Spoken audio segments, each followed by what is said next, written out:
No, I'm waiting for you. Why? You're like a dog. You're supposed to be live. You're like a dog. I am live. God. I can You're stop a watching sad, me. pathetic dog that's just waiting for its owner to come home. That's what you're like in here.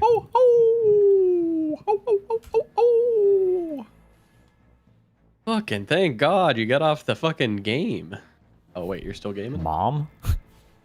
You got off the game? You got off the game? Who talks like that? What do you want me to say?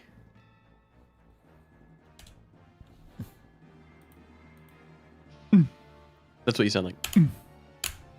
Why is there a Nazi on the back of your Vesta board? That's what is that? He looked, oh my God. Got him. Holy shit. You feel quite the fool, don't you now? Shut the fuck up.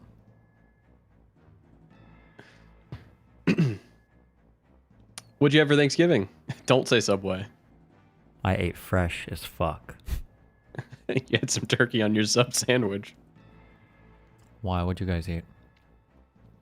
We just have leftover turkey. We don't really celebrate the American Thanksgiving too much. Wow.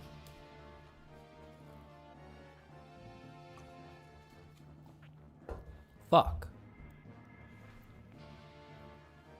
A duck. Do I need this pig? I don't have a mediator yet. Did you see this psycho shit from Trump? Any document signed by Sleepy Joe Biden with the auto pen, which is approximately 90% is hereby terminated. And if no further force or effect, the auto pen is not allowed to be used if approval is not specifically given by the president. Yeah, this is what they've been What trying is to an do auto for- pen? He just... Honest to God, nobody fucking knows. I think the idea is supposed to be, it's like a thing that automatically, it's like a machine that automatically signs stuff for you. It's like he said, I give approval to sign this, and then like this machine signed it. And No! sent him into law. No. There's no approval given. That's why they're trying to harp so much on this, because what they're trying to say is Biden didn't actually sign it. Something with an auto pen signed it. Oh, So therefore, every single thing that he signed doesn't matter. exactly. It's retarded.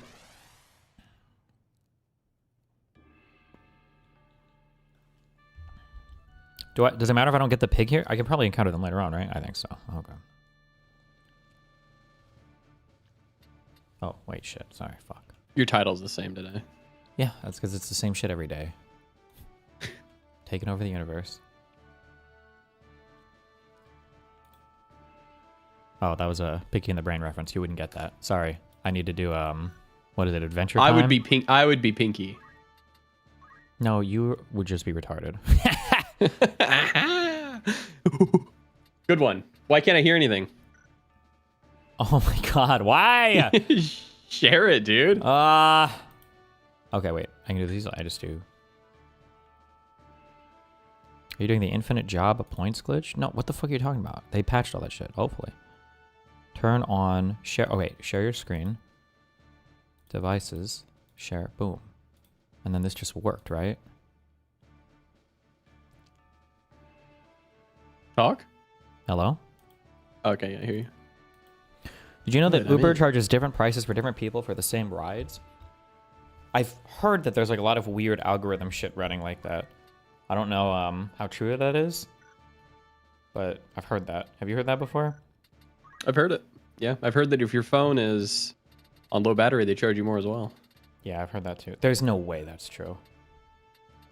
Do you think it can read the nice. battery level of your phone? Do you think apps normally have access to that information? Oh, absolutely. Why would you just assume that? Why? Why absolutely? Tell me why absolutely. I don't want to. Touche.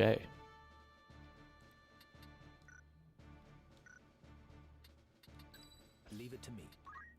There might be some like default like permissions or whatever, where like everything just gets access to some basic phone information, maybe. I don't really think that's a problem, though, Mm, if they're charging people differently. there's like a whole like world of stuff that because I am autistic, I don't give a fuck. Not autistic, I just don't care. But like there's a world of stuff where I think you have to design like policies and stuff around, you can't look at like what's the most effective, you have to look at like what makes people feel good or feel bad. Yep. And then you just have to design for that. So like even if a thing doesn't matter, it doesn't matter because people are gonna bitch about it. True. Although some of it actually does make me feel shitty. So maybe I shouldn't say like there is an economic argument for charging subscriptions for like car stuff, like heated seats and everything, because technically they can save money by producing the same thing for everybody and then just like paywalling certain stuff off. Like theoretically that should be a minor savings that passes down to the consumer. But I stepped in a car once. It was a rental car. I think it was a BMW. But I guess, you know, like when you rent a car, you can pay for like, oh, GPS and all that or whatever. Sirius right? XM. Yeah, all that bullshit.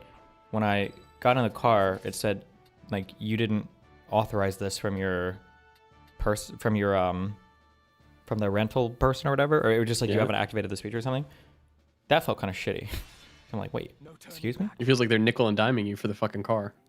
I think it's not so much that. I think it's more like I'm sitting in a thing that I don't own. Like, I don't have this. Like, there's still features that the manufacturer is gatekeeping from me, you know?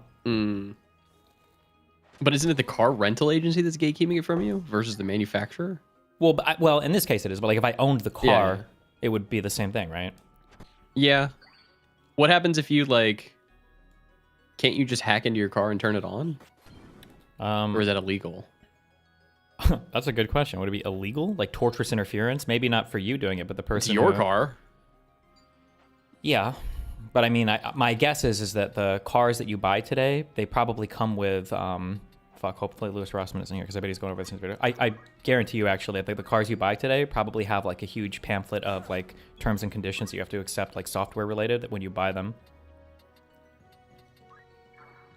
I'm booming out now. What? You should just, if you buy the car, you should just be able to do whatever the fuck you want with it. It's my fucking car. Yeah, I think that, well, that was a big contention I think that Louis Rossmann had with a lot of the weird With the farm equipment, right? DRM, is that what you call it? Digital rights management stuff? Yeah, is that like you're not allowed to do certain things with your car, or it could be considered like a violation of the license agreement or whatever. Yeah, which is kind of weird. Yeah, right to repair or whatever. Or Pretty whatever. retarded. Yeah. Or whatever. Whatever. Okay. Do you know what that's from? Do you know my reference? Say it again. Whatever. No, what's it from? South Park. Oh, well, I don't watch that. But I think it's shitty referencing show, something else. So that's why I don't know the reference. How's life in Canada? What's the big difference between living in Canada and the USA? Are you guys still in the same area? Stop. Are you still in the same area? What? You asked me. I'm fucking being honest. Yeah, we're in the same area. Okay. What else is the main differences? I mean, there's a lot. It's colder, depending on where you live. It feels just like the same, unless you're in Quebec, where everything is in French, which is cool. I was gonna say one thing is that like, I guess I kind of say it, I guess derisively or whatever, but like Canada really is kind of like America Junior. Like it feels like basically the same thing. Yeah, it does. Like I wouldn't go into Canada and be like, oh, this is distinctly different unless I was in Quebec, because they change every fucking thing language-wise and everybody speaks French there. Yeah.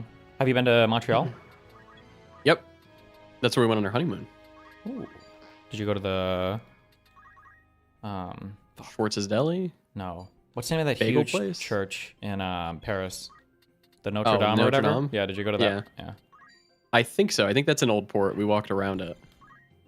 Is it Old But we didn't go in. Old Port St. Lucie, or is that a Florida city? Old Port Montreal. Oh. But you didn't go inside, no. It's very, very, very No. blue inside, so if you went in, I think you'd remember. No, we didn't go inside. I'm not like a big church going inside guy. Okay. I'm a big coming inside guy. Even before paywalling shit became meta, couldn't car companies like Lamborghini take your car away if you modified it? So for really big manufacturers like that, if they could, it wasn't because of like some software agreement. It was because like, I don't know exactly this. I've just heard this before, but like some cars, you have to be like cool when you drive them. You have to be like cool enough to drive Ferrari, them. Yeah. And if you're not cool enough, maybe they can take it away. And part of being cool is not modifying it to look retarded. You have to be like invited to buy the car, and then I think if you do any crazy retarded shit, they'll just blacklist Maybe? you from buying future ones. Something like that, yeah. No, he is talking about the one on top of the mountain. Oh, I went to that church too. Oh, that- I went there. You're talking on top of Mount Royale? I guess. Yeah, I've been up there. They sell like hot chocolate and shit up there. Based. I've been there twice now. The first time we went, we like did the stairs, and the second time we went, we did like a big fucking. Oh walk up yeah, the- the stairs. A lot of them. The stairs were brutal. A lot of stairs. There's a lot of stairs. A lot of there, them. Yeah.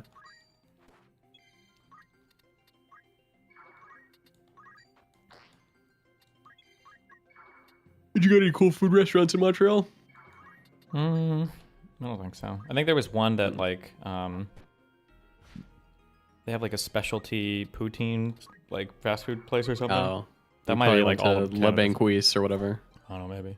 They got like 50 different types of poutine. It's open 24/7. Everybody in there looks like a high schooler. It's just a normal place I go. What? Good one. What? Le Banquise sucks. Damn. Not good. Joe Beef has horse poutine, which is pretty cool. I didn't try it though. Really? But yeah, America's kind of like Canada's Mexico, but like really, because like you guys actually are the ones bringing the fucking guns up here. Do they have? They don't even have a lot of guns up there. Canada has a ton of guns. Are you sure? Yeah. Canada, guns per person. Why is this Mooten guy now in the orbit and on every damn stream True. talking his dumb shit? Isn't this the guy who couldn't figure out not to go to the Bob's house? True. He did get you there. 35 guns per 100 people. USA guns per person. 1.2 to 1.7 guns per person. Who cares? So Okay, yeah, Canada's got a lot of fucking guns. it's my last fight, and then I'm done, guys. Hold on. Golan, what did I? This is the shaft. Oh yeah. Is there anything I need to steal here? Keep a dragon alive in order to get into blah blah. Do we need a stone or cast doom? Okay, Jesus. Try poaching the plague horrors. The best knife in the game. What the fuck? Am I a gun hater? No, I wish I could fucking have a gun. Fuck. Yeah, especially I probably being could. up. No. Oh, sorry. I thought it was, yes. Especially being up there in Canada, right? Oh yeah.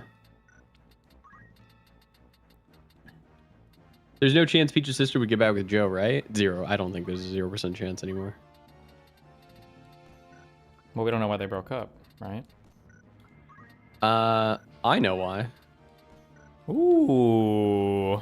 but I don't know. That's not a not say. That's a not interesting for stream content. So I would tell you in person or in private. Wait, why would it not be interesting for stream? It's too personal. It would be interesting for them, Oh. but Wait, can you DM me? it just I gets won't say into. it. I won't say it out loud. I swear to Sure. God, I won't. Oh my God, guys, I'm about to get the juiciest shit. The biggest, the teaest of teas.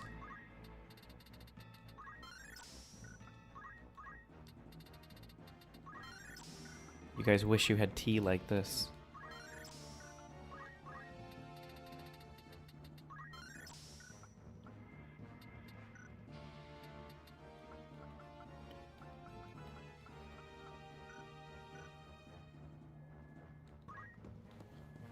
What are your thoughts on a strange style gun reform?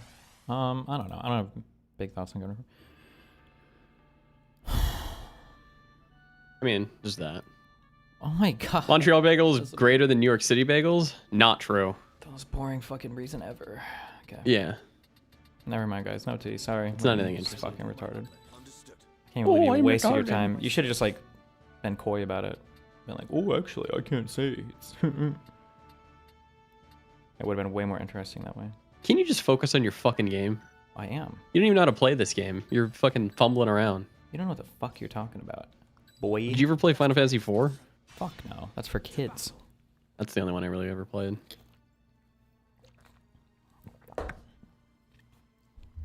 Counterpoint said there was new Gunner drama behind the scenes. Are you gonna tell us or not?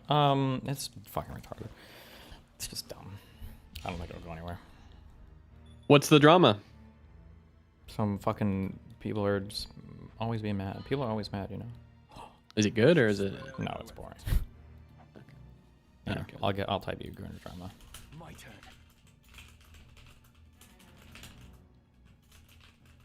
Read Trump's Thanksgiving post for Destiny. He verbatim said that Tin Malt is retarded.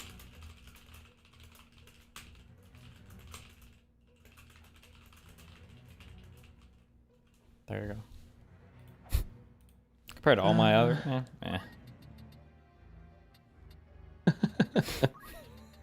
Don't laugh. I mean, compared to everything, yeah, that's a nothing burger, dude. Stop laughing. Ooh,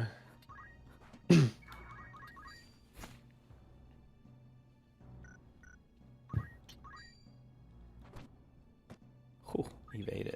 What orders is Trump even terminating of Biden that Biden did with that? Who the fuck knows? Okay, poach successful. Boom. Got him.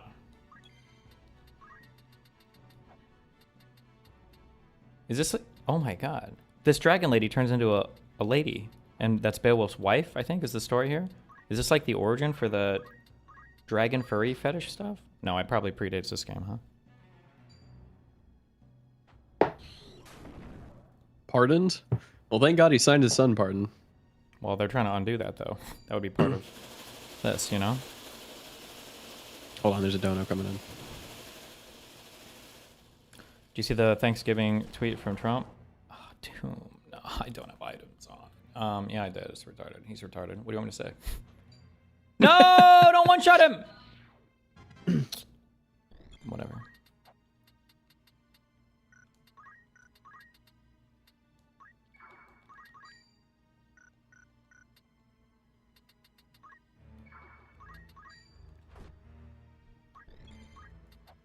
Did you see that? Do you know what they're talking about? What, the Thanksgiving thing? Yeah, we called the governor of Minnesota, Mike Waltz, retarded. Yeah, I mean, the whole thing is like he's done so much retarded, crazy shit that I don't even feel like this is a big deal anymore. I know. It's annoying how much Yeah. of a pass he gets on everything, though. It's hard to care anymore, though. But yeah.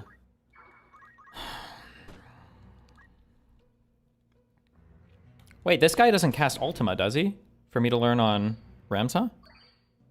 What are your thoughts on penis root masturbation? Studies say they make you last longer and even possibly makes the penis larger.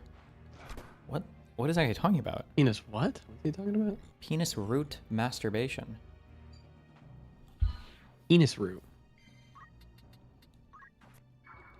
Sign me the fuck up, fam.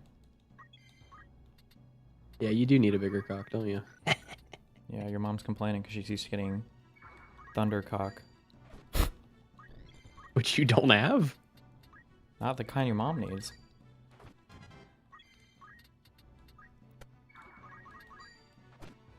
What? You can't poach these guys?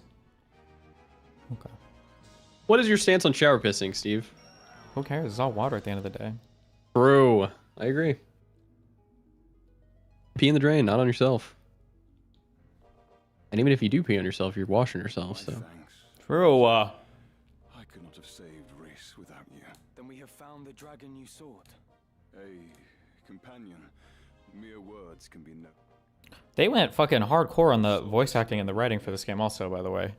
Aerith. I remember when they redid all this shit, I was like, oh god, it's gonna be cringe. And I never even played the War of the Lions or whatever the fuck. I don't even know what it was called. They did a really good job. Who are you? No enemy. They got good VAs for it? This Yeah, the VA is good. Yeah, the writing itself is good. I thought it was just gonna be cringe, like committed. lay old English cringe or whatever, but I think it's Shield pretty to good. your cause. One cannot have too many come. Do your Steam Award picks? Bro, I don't watch enough streams or play enough video games, I think, to have an opinion. Steam Awards. You need to watch a stream for that. Well, I don't play enough games. What? Bro. Game of the Award a year, you're really not going to vote for E33? Well, Fine. Let Arc Raiders or Marble Rivals win. I mean, I feel like I don't play enough games to have an opinion.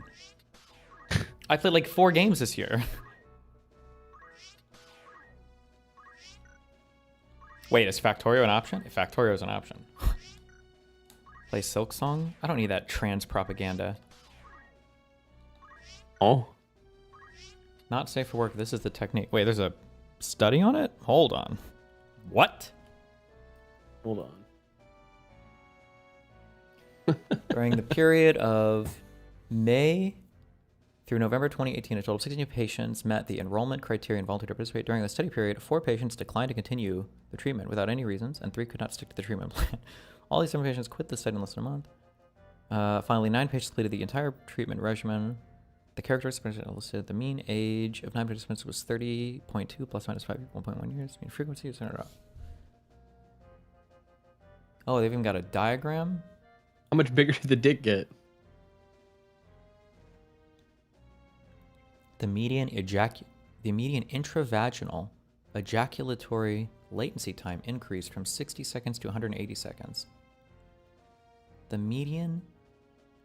Damn, they fucked for 1 minute and they got a bust? God damn. Oh, they had premature... Oh, these are 5 out of 8 premature patients had ejaculators? the prolonged dorsal nerve somatosensory evoked potential. It also suggests that PRM has a short-term therapeutic effect. Randomized control. Oh, this is for a certain type of sensitivity that increases your or decreases your stamina. But they said it made your dick longer. Do you think there's like any... I don't know if I believe in history before the year like 1700. I feel like every time you read anything, I feel like almost all of it was just like not true, or it's like stories or exaggerations. You remember growing Yeah, up, probably. you ever see like YouTube videos or like wiki entries or whatever, like on all the crazy torture methods that they used to use for people like in the past? Yeah. I think basically, I went to like one of those things. basically like every single one of those is like just fake. Like a few of them are real, Really? like during the Inquisition, like the thumb screws and shit are probably real, but like all the like crazy like saw trap elaborate torture, like all of the, like nobody ever used any of these. The only time they ever refer to them is when like fiction writers or historians are like historians from like the year like 100 are writing about like how evil people were like 500 years ago, like, oh, they used like the 2 boats together and to murder the, like, apparently it's all like just crazy bullshit. People also exaggerate like historical figures and whatnot. I will be of use to you. Like, do you think, fuck, who was the guy? Caesar? Do you think he got taken by pirates and then held captive for a while, let go, and then went back and fucking murdered him? I don't know.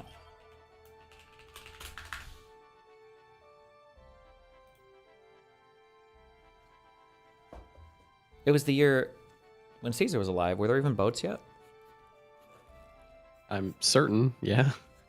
There's pirates. Well, that's what I'm asking. Maybe there were no pirates. There were boats.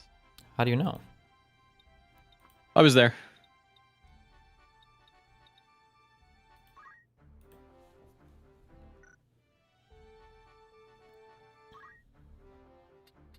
Some of the largest naval wars happened under Rome. How could naval wars happening underground? What do you Underground? What a fucking retard. Who said that hollow Yeah, what an puppeteer? idiot. Why do you even sub to me, you fucking idiot? Get the fuck out of my chat, you retard.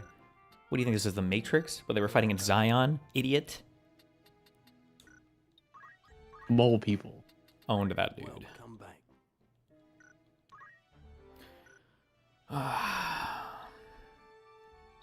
Would you recommend this game, or do you think you're just nostalgia tripping? Final Fantasy Tactics is... I don't know why, but this is like one of the best, like, of this style RPG, like, of all time, and I feel like nobody ever really made another one of it. I mean, they did it. The best one. People say that, I want to say Final Fury. Final Mission? Front Mission? No. There's another RPG that's similar-ish. Final Solution? Fell Seal was okay, but just a little bit too... Oh, Fire Emblem. I haven't played Fire Emblem. I've heard good things about that one. Right.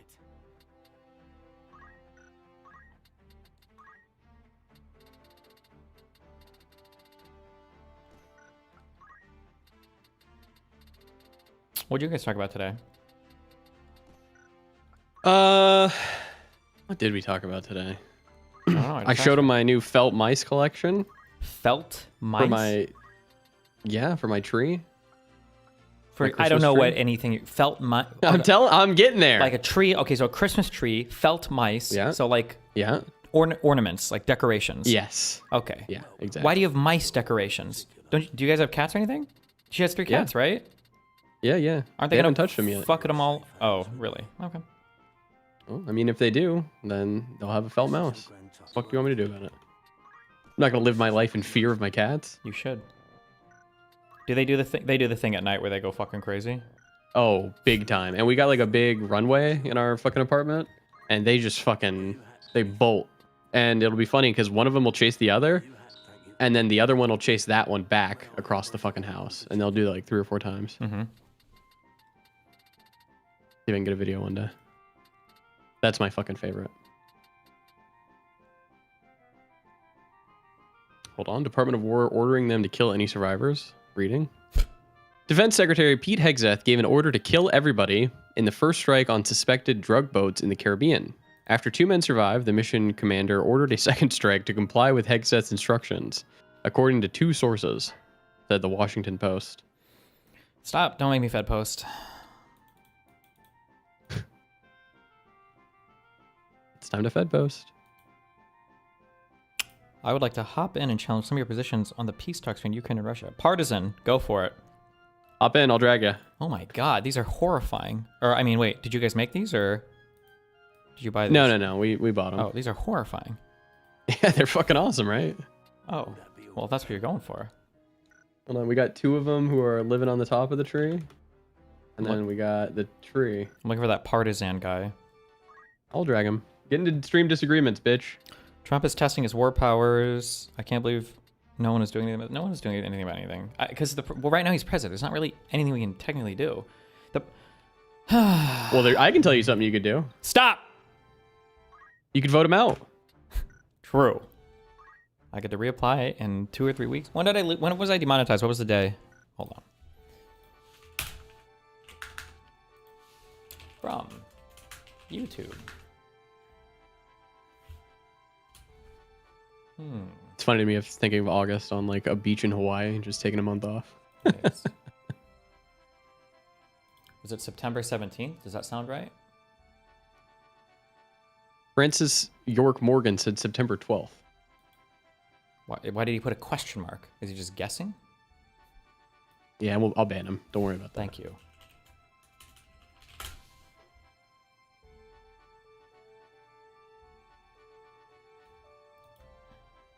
Wait, how'd that guy get the upside down troll face? Is that rare? I don't know. What is that? Wait. Oh, TF. that's awesome. That is awesome. Where's this guy? Is he fucking running? I don't know. Channel membership's been paused. I got that email on September 7th. Wait, where's my main email? Fuck, what was it? From @YouTube? From...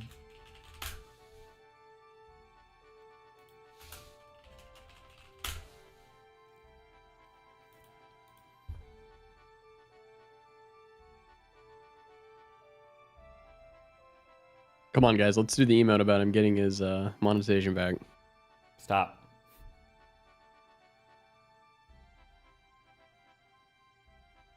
From... What the fuck did I get emailed from? Oh, monetization in anywhere. Maybe that would be what it says. One day before this.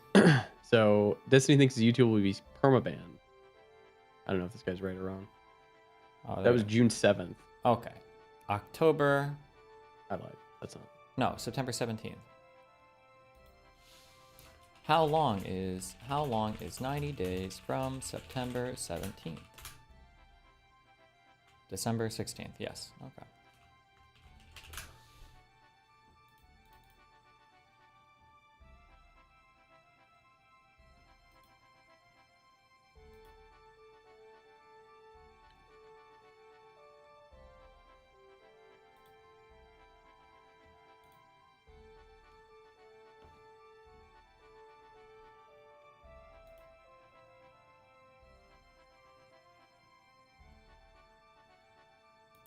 Trump to recognize occupied Ukraine as part of Russia. If you asked an AI that, double check. Why? Try getting unbanned from Twitch. My Twitch unban shit is now permanently trapped because when I sent in my last appeal a few months ago, they never responded to it. So you can only appeal every 6 months after your last one gets either approved or rejected, I guess. So since they haven't like rejected it, it's just sitting there in limbo. So How does the day find you? What are you selling? Yeah, they're getting right on that. What do you need? fuck. Behemoth King Carcass. If it doesn't have the star, that means I didn't get the rare one. If you got unbanned, would you stream on Twitch again, or would you just not get ever banned again? No, I would stream. Of course, I'd stream. This is the best knife in the game, really? Okay, wait. So would you ever sell carcasses? I feel like you should almost always buy. Oh, I guess we just need the money, huh?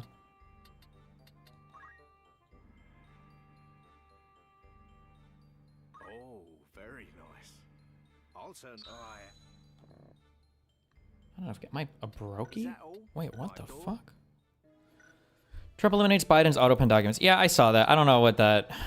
I don't know anything for anything. Don't ask me any questions about anything in the government. I don't know what none of it makes sense or is real, or it's all just fucking fake shit. So who knows? I don't know what. It's Don't make him Fed post. No, it's just like all a big fucking joke. Like, I don't know. Like, it would be like tomorrow, like the Trump admin is like, we took away all rights from women because the Constitution is like, all men are created equal or whatever. I think that was a Declaration of Independence or whatever. But like, it's just like fucking retarded. He might even say that. Well, the Declaration of Independence, which the Constitution comes after, it says all men are created equal, so no more women rights. It's like, okay. Women are not men. Bro. Oh, that'd feed into his like trans shit too. I thought that was a joke you were making. No.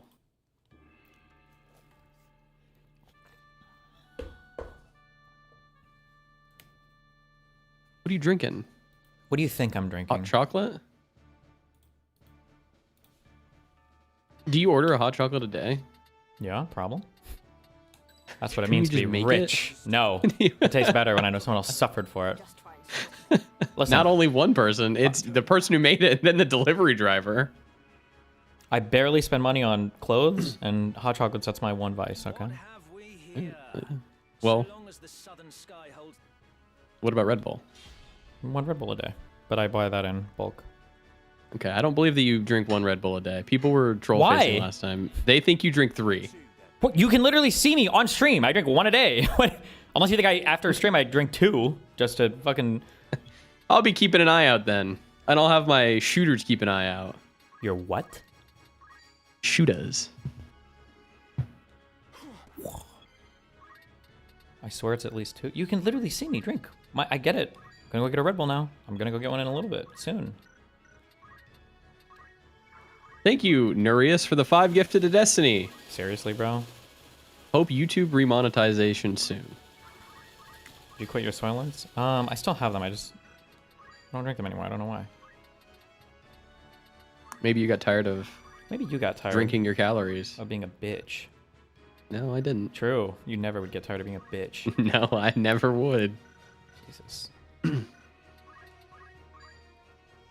Pluribus episode 5 sucked. Yeah, this is the last episode I'm giving it.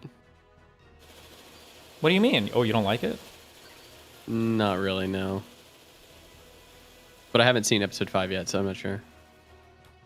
Well, these guys can plan their jumps ahead of time. Wait, is he trying to jump where another guy is going to land? No. Oh, he is. Oh.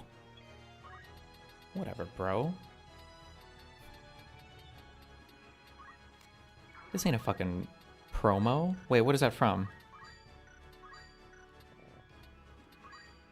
7 miles? No, fuck. Was that a meme rap about Dan? Micro Dan? Oh, Was it? Did you rap that? Did you say that? I feel a rap coming on. So.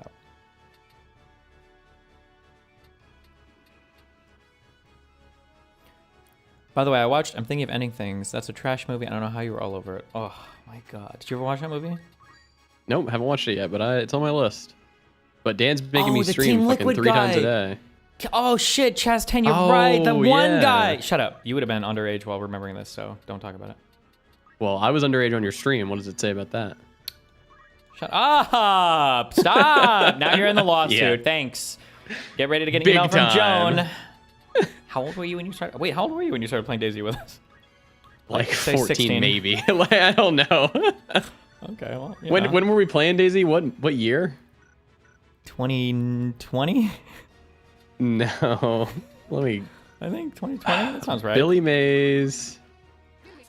The Billy Mays DayZ server. We were playing Day DayZ. 0. Remember? It was like the Yeah, we the were on Day real 0. mod. Okay, 13 years ago. Jesus. So I'm 28 now. Oh yeah, so 16, depending on when the birthday is. 15, 16. 14, Yeah. you know, something like that. Yeah. It's somewhere around there. Ooh. Ooh. Ooh, I bet these motherfuckers got a ton of skills. Taking them all.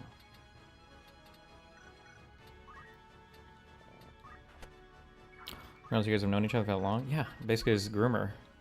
Our tutor. Ooh.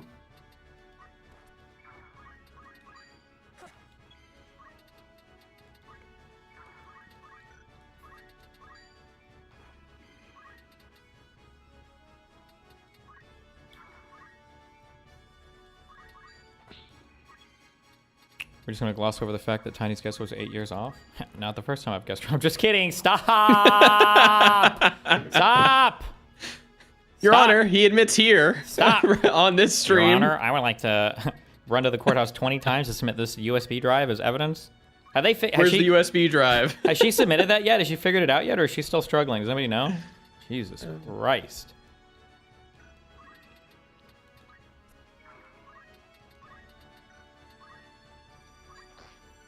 They got it, I'm pretty sure. Oh, okay. Thank God. The only reason Destiny's going to the gym is because Melina was stronger than him. Listen, gym arcs come and go, okay? The next one's starting soon. I can feel it. You can feel it? Yeah. Also, Melina was hella strong.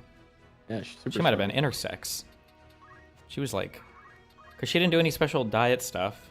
And she wasn't like ultra fucking dedicated to training. But she could pull 2 plates for reps.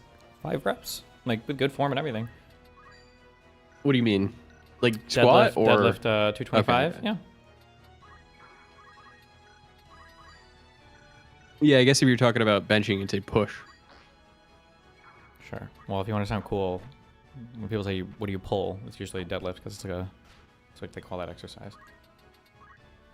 Fucking retard. Idiot. Idiot.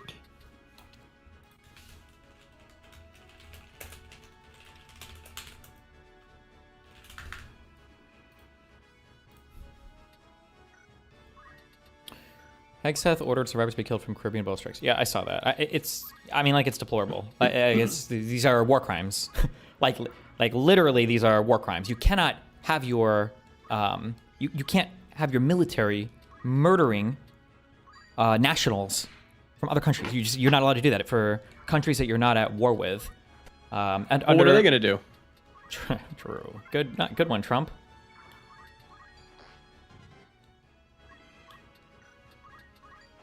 Has any like of the EU countries like said this isn't good? I guess Britain stopped sharing shit about it. Well, I mean, they got their own wars going on over there. I don't think any of them have any whatever for what the U.S. is doing over here. Technically, though, the United States isn't. Oh, actually, true. Even if we were at war, I don't think you could blow these ships up because they wouldn't be considered enemy combatants. That's true too. No, they're just drug boats, right? Yeah, this is retarded. Like, I guess you we're have an on drugs, argument, right? or actually, I'm sorry, not even you have an argument. Like, it would be legitimate if these drugs were like in, like right off like the U.S. coast or like in U.S. waters or whatever. But they're blowing these things up like fucking. These are like south of the equator, right? These are like out like on the coast of Venezuela, right? I had a guy email me that said that he knew one of the people that died on one of the boats. He was just like a fisherman dude that he smoked weed with, but I don't know how like true or accurate it necessarily was. How does Aerith always get a tier 5 gifted? To them? I don't know, Can but you sometimes fucking- I see people get gifted subs a lot. 'Cause Yeah. in my mind, I'm thinking like, man, this is a loyal fan. But I don't even know if they are. They might just be getting gifted all the time. I feel like I need to know I'm that. thinking they might be whoring themselves out for a tier 5. Jader, I'm not sure what's going on. I need the option to turn off. Actually, I need a text effect applied to slightly hollow out names that are gifted subs. True, because we need to know who to glaze. And if you're Exactly. gifted tier 5, Yeah. it's like you're wasting my time. Yeah. You're catfishing me. Basically. What's the plan? This must be one of the least cost-effective ways to stop drugs, especially considering most of them come through ports of entry. Yeah. Well, I think again, I don't think it's good. I think it's bad. But I assume what they're trying to do is just kill enough of them that other people don't want to do it like this. They don't want to Yeah, but fucking it's move not drugs even, that way. The thing is that like there's not even that many drugs come that way. So it's not even like you're not really Yeah. even doing anything. That what they're trying to do, in my opinion, is I don't know why though. I think I just don't read enough on it because I think there's reasons why for Trump personally, but like we just really want to go to war with Venezuela. But I'm not. I don't 100%. He probably wants the oil shit down there now. No, It's not even I don't good oil, is what I know. heard. Yeah, it's not. Well, actually, I think Venezuela might have the best proven reserves in the world. I think, which is weird. But I thought their oil's like fucking like shitty like Canadian oil. I don't think so. I think Requires I more think it's like. processing? I'm not sure. Am I wrong, or is it like better than like Gulf oil? I thought that for some reason the Venezuelan shit was like fucking Kino. Oh no, it's really good. Then how are they fucking all poor down there? Good question. Fucking drill. Unironically, without getting too mean about it, that's the socialism thing, I think. When the government, a lot of people like to blame the failing Venezuelan economy on the fall of oil prices, but I think what actually happened is when their government expropriated all of their companies, Nationalized? that's the way to say it, I guess. But they steal all the infrastructure and everything from the private companies that invested in and set it up. But when they did that, they started running it themselves, but I think they just fucking sucked ass at doing it. And they were like, even before like the fall of oil prices and shit, you can see that like their production, everything went down and kind of got fucked. So they're just doing a shitty job Basically, because of yeah. socialism. Okay. Yeah, well, I mean, I wouldn't necessarily say socialism, but like the government running those industries, I don't think did very well. Is for them. working as well as a free market. Yeah, or as just private companies running it. Not to suck off capitalism too much,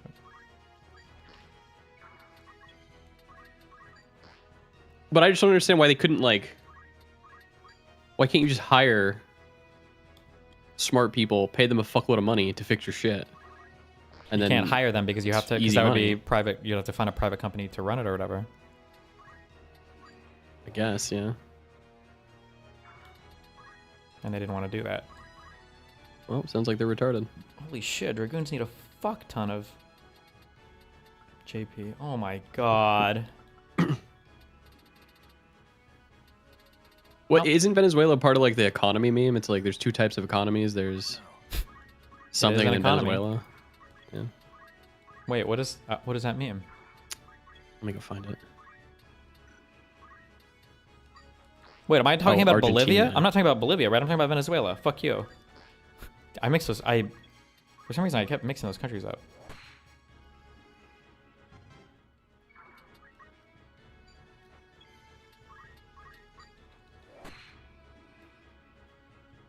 Listen, South America, socialism, whatever. Type shit. True. Sure.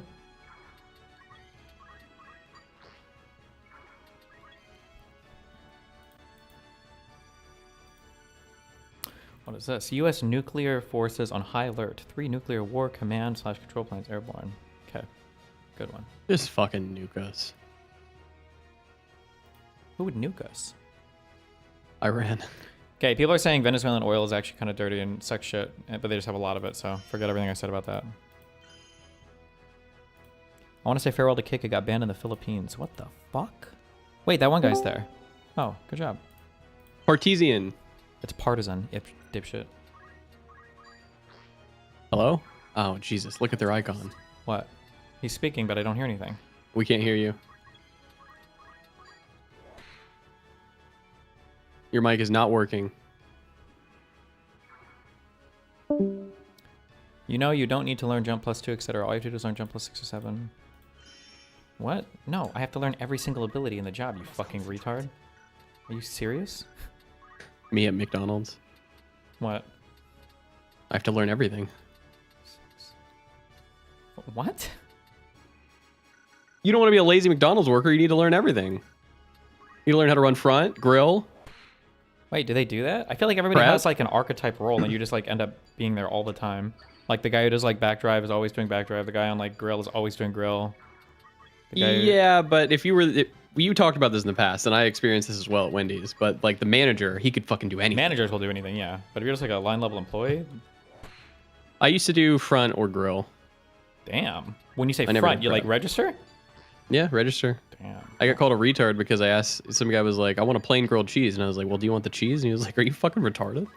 I was like, well, I don't know. You want a grilled cheese, or you want a cheeseburger, but like, I don't know. You said plain. So I don't know Cheeseburger if or that means grilled cheese cheese? or not. What? I meant cheeseburger. Okay, well, I don't know. Now I don't know what you're talking about. He said he wanted a cheeseburger plain. That He means he doesn't wanted a want cheeseburger nasty ass plain. ketchup and all the other gross shit you put on it. Yeah, but plain also means no cheese. No, it literally definitionally doesn't.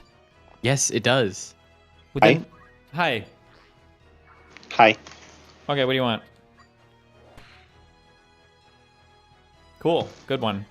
Oh. What are your pronouns? No, stop. It's he, him. Okay, good. Well, I would like to challenge your overall thesis that this peace deal is a Russia deal. Okay. And I want to do this in two ways. Okay. First of all, it doesn't seem to be that bad for Ukraine. All right. Okay. That's the first one. And yeah. And also, I think that Russia doesn't seem to want to stop the war. And this peace deal is not very good for them. Okay, well, here, for the first part, do you believe in any of the leaked calls, or do you think that was all a lie? No, of course. I believe in all the calls. Okay, so it looks like that this plan was passed back and forth between two Russians before handed off to Witkoff before suggested to Trump. How does that not make it a Russian plan? It could still be a bad plan that doesn't favor Russia, I guess, but I'm just curious on that end, like how... I mean, all right, it was probably originated between Kirill Dmitriev and Ushakov, those two guys. Mm-hmm. And then it was passed to Witkoff, and then it was passed to Donald Trump, all right? Okay. But then I believe that, it was probably worked on by Russian, Ukrainian, and US sides, and it is a result of that work. Okay, wait, just real quick. So, unless you're aware of something or I haven't seen it, my understanding is Ukraine has explicitly been cut out of all of these talks so far, that none of this has been shown to Ukraine yet. I don't think that's true. First of all, I think Ukraine had a diplomat that was working on this plan before it was unveiled. Ukraine is working on it with who or where? With Witkoff. I absolutely, and Ushakov. I seriously doubt that. Has Witkoff been directly engaging Ukrainians in talks? I feel like he's basically exclusively like a little Russian dick suck. Not to be mean, sorry, but like he just goes back and forth. I don't know if he's involved any Ukrainians in any talks at all. No, I think someone from Ukraine was involved. I don't remember the name, but I remember reading about it. All right. Okay, I'd be curious to source that, and until seeing that, my assumption would be that Witkoff is never involving Ukrainians. No, that's fair. That's a fair assumption. Okay. When I look at the actual deal, I think I read this a few days ago. So this is the one that includes like a mandatory reduction of Ukrainians' military, right? Yeah. And then forces them to see how low? How low is that reduction? Is it 600,000 troops maximum? Yeah, it's 600,000 troops. Okay.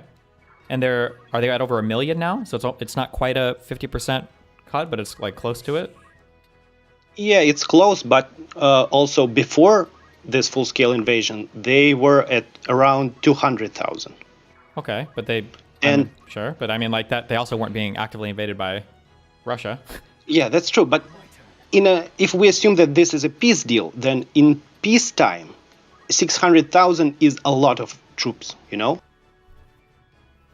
Okay, why would you limit the troops at all, though? I have no idea. Don't ask me that. But if this was a Russian deal, they would never agree to this 600,000 amount.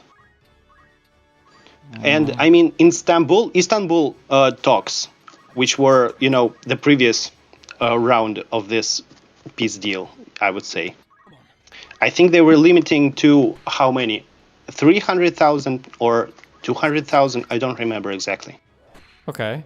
I don't understand how there's any deal that limits the Ukrainian troop count, and we think that this is like a deal that Ukraine would be excited for. They just got invaded and they're about to lose, assuming we go through this, maybe a quarter of their territory. No, I agree with that. I would say that this is not an exciting deal for Ukraine, but this is not the maximalist position of Russia, I would say. Sure. If they were drafting this deal, and, Witkoff would probably still, try to sell this deal, even if it was saying, like, bring the amount of troops down to 200,000, It not like it makes any difference to him or Trump or, any of these people involved. Well, I mean, for Trump, my guess is that Trump and Witkoff and JD Vance, my guess is that they just want the war to end because Trump is bored of it. He doesn't care about it. He doesn't give a fuck about anything that happens in Europe. He just wants to be done with it. He doesn't want to talk about it anymore. So they want whatever is going to end it. A drawdown of troops to like 200K, there has to be a reasonable position that like Ukraine could accept, in theory at least, and that low would be like just not possible. I don't think, right? But like they're getting a maybe. They're getting a mandatory reduction of the current Ukraine troop level.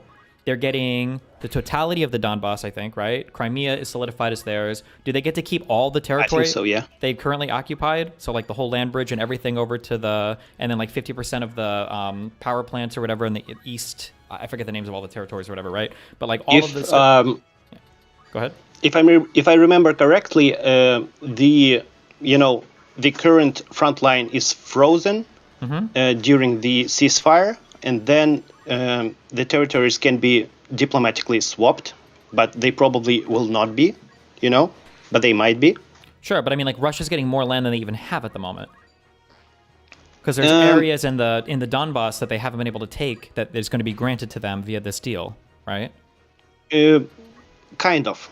As far as I understand, the Ukrainian troops move out of those territories, but Russian troops do not move into them. So that is... Well, when you say Russian troops don't move into them, it's the Russian game. They did the same thing in Georgia, where it's like, well, these are just going to be autonomous territories that neither side is allowed to occupy. But in reality, it's a Russian territory. Yeah, that's true. And this is a huge deal for Ukraine because those territories are the most, fortified at this point. So it would be a huge deal for Ukraine. How is that? But what do you mean by when you say a huge deal for Ukraine? Like this is the deal of all time. What does that mean? A huge deal?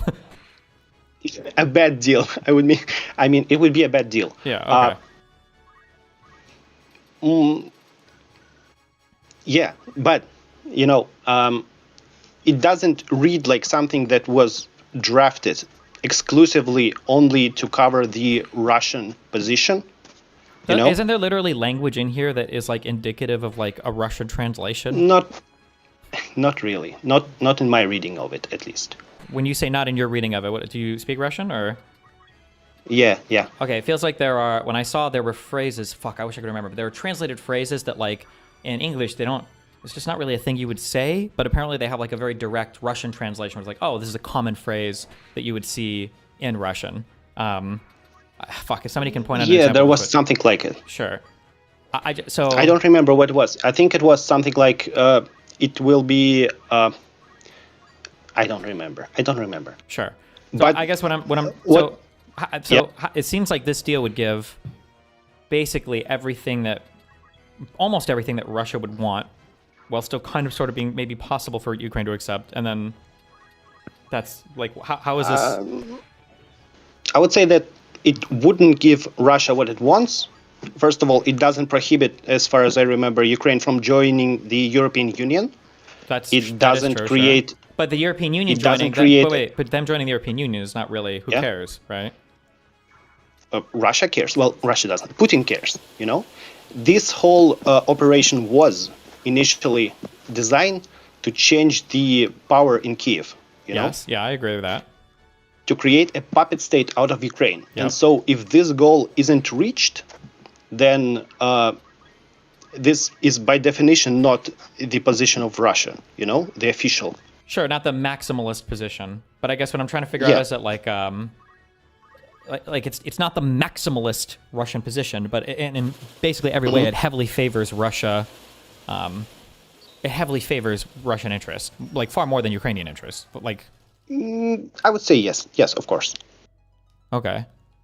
I seriously doubt that the European Union is about to accept Ukraine at any point in the near future, right? You agree with that, right?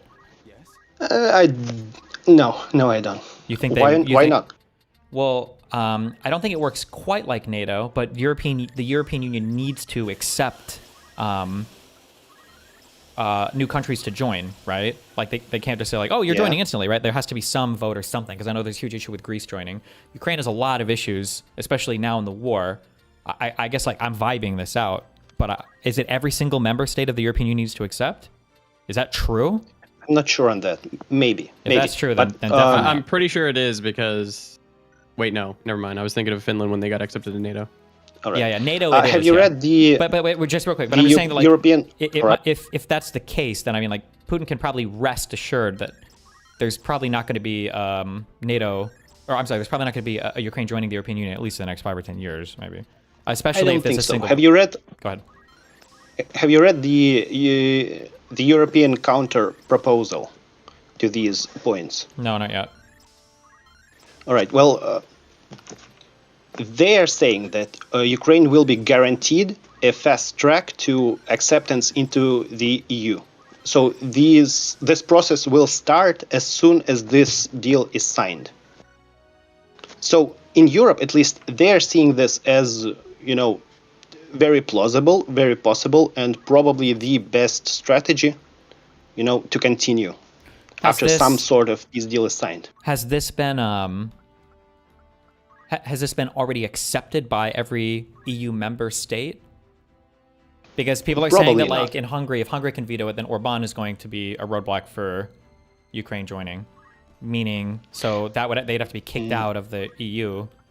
So, it feels like there's some blockers on First this. of all, that's a good trade. That would be an excellent trade for EU and for everybody involved. But Well, you say an excellent trade, but Orban. I think the issue is I could be wrong, dude. I'm not European, but I know that after the UK left the European Union, there was a lot of like Euroscepticism, EU skepticism seemed to be like blossoming, where it was like, oh shit, like this whole motherfucker could fall apart. And if we're starting to like swap nations in and out of the European Union, that seems to be a really scary position for the EU as an institution to be in. Maybe. Actually, I'm not sure that's true. I'm vibing this hard, but I think that also the position of more federalization of the EU is also on the rise inside the European Union. Maybe. Oh, wait. People are saying that the EU wasn't even part of this trade. Wait, or not trade. I'm sorry. When you talk about the European Union counterproposal, who's making this counterproposal? I have no idea. I've just read it online. Okay. Well, that would probably be Hey, fucking base. True, based. I mean, all right, but do you see where I'm coming from? That it's not the best position, or it's not, the best. Fuck. It's not it's not the maximalist position. Not the maximalist position. Yeah, that's true. But what kind of an argument is that? I mean, like. Well, if this peace deal, let's imagine that this peace deal is designed to stall and to, make it so unpalatable for Ukraine that they just walk away and completely disagree with it. In this scenario, Russia would ask for everything they can so that Ukraine is, disgusted by it and just turns away and stop these, peace talks.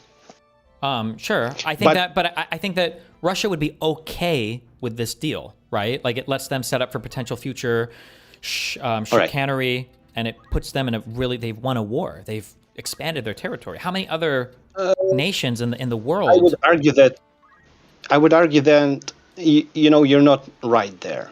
That's not right, I would think. I think that Russia and Putin specifically, they don't want to stop this, actually. And they would never accept this deal because it doesn't give them anything they set out to do in Ukraine in the first place. Well, I disagree. It does give them some stuff.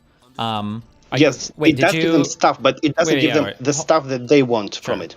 Okay, sure. Wait, did you email me about this? I don't think so. Oh, okay. No. I'm just curious because you're echoing some points I got from a guy who emailed me a bunch of shit about this. But because one of the things the guy that emailed me was saying was that, which I think I agree with, was that the goal of Putin was he wanted another Belarus. He wanted a puppet state, and he wanted a puppet leader. Yeah. The initial invasion of Kyiv Kind was of. like, yes, yeah, and that's the goal, right? I understand that. But like, or a fail state, completely fail state. yes, You know, that collapses into something Two that options. Russia can exert, because if it's a failed state, then Russia Yeah. will step in and exert a lot of influence. Sure. So I understand that. But when like this deal, like absent that, which would be the maximalist position, this deal still gives them a ton of land. It inhibits future Ukrainian military growth. It puts them in a really awkward spot. Like I feel like it sets Russia up really good for whatever comes next. And they got land. They got so much land, and they get like land they don't even own Yeah. right now. And they get to stop the military shit and kind of like work on their economy and Listen. rebuild a little bit, right? Yeah. first of all, as you might understand, land isn't very important for Russia. Russia has land. Russia has a lot of land. This isn't particularly, war-torn land with Well, wait. But this very land, minimal. wait. But this land is the big. Yeah? It's I say land, but it's really like guaranteed ownership of the access to the Black Sea, right? It's not even just Sevastopol. It's all of Crimea. It's no. No. I mean, Russia had guaranteed access to the Black Sea as soon as they took Crimea. That's, the end of that. Yeah, but they also have the whole land bridge to Crimea now. No.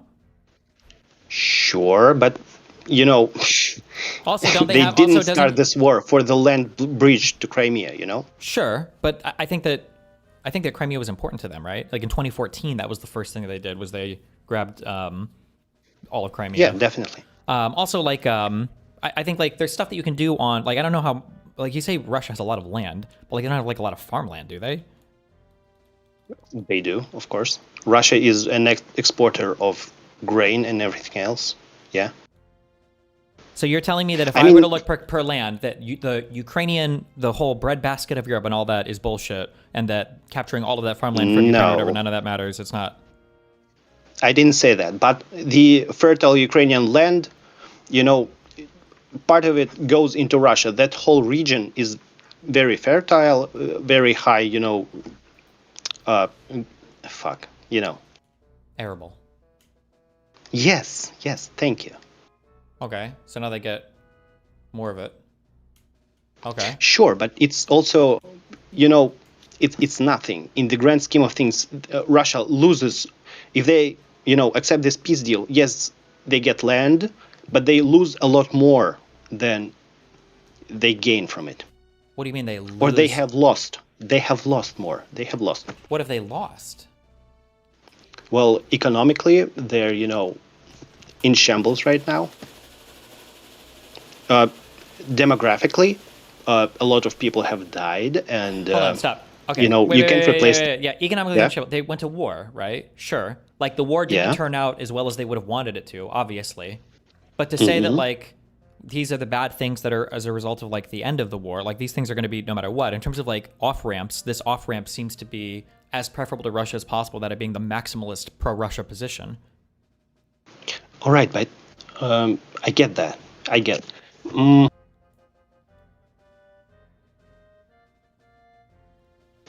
I understand that, but I think that Russia doesn't want to stop the war, period, right now. First of all, they're making gains, no matter how small. So they see it as them winning the positional slow grind. The United States is disinterested in this war and have been for a while and will be for the next 3 years. The European Union doesn't seem to be, holding its weight nearly as much as it should probably. And people back there are getting tired of this. Okay, wait. So here's a question. And what is your prediction in terms of Putin's view of this plan versus Zelensky? Do you think that Putin is going to say, I don't want to accept this, is fucked, and Zelensky going to say, we really want to accept this? How do you think both leaders are going to react to this plan? Or have reacted to I this plan? think Putin doesn't like this plan. I think Zelensky obviously doesn't like this plan, but Zelensky have sent his diplomats to negotiate this plan because, he's not dumb. And if he walks away right now, he's only going to piss off Trump even more. But if he tries to pull this deal at least somewhat in Ukrainian favor, which is, how peace deals are signed and worked on and developed, then he will give the opportunity for Putin to walk away and piss off Trump. Okay. I don't know what Putin pissing off Trump does, since it seems like Trump is never mad at Putin for more than 3 days anyway. Yeah, that's true. Genuinely, it doesn't really matter. But honestly, the most 4D chess move Zelensky can do right now is just agree to the deal as it is and see if this was, a bluff. If Russian side actually doesn't agree to it, to their own deal. Okay, I guess I don't... Okay, you said you wanted to challenge my position on this. Is the challenge just Kind that, of. like, this isn't the maximalist Russian position? Not only not maximalist position for Russia, but Russia is much less likely to agree to it than Ukraine right now. Interesting. Like, if Okay, Ukraine I don't know agrees how to it, Yeah. if Ukraine agrees to it, Ukraine has a bright future. They can actually, rebuild. Yes, they lose some land. Land isn't important for any side in this war, Why do you think that? but well, I think I'm land just might not be important. vibing I it. understand what you're saying. Land might not be important necessarily maybe for the Russian side, because what they really wanted was regime change. But I feel like land is fairly important to the Ukraine side because it's their country.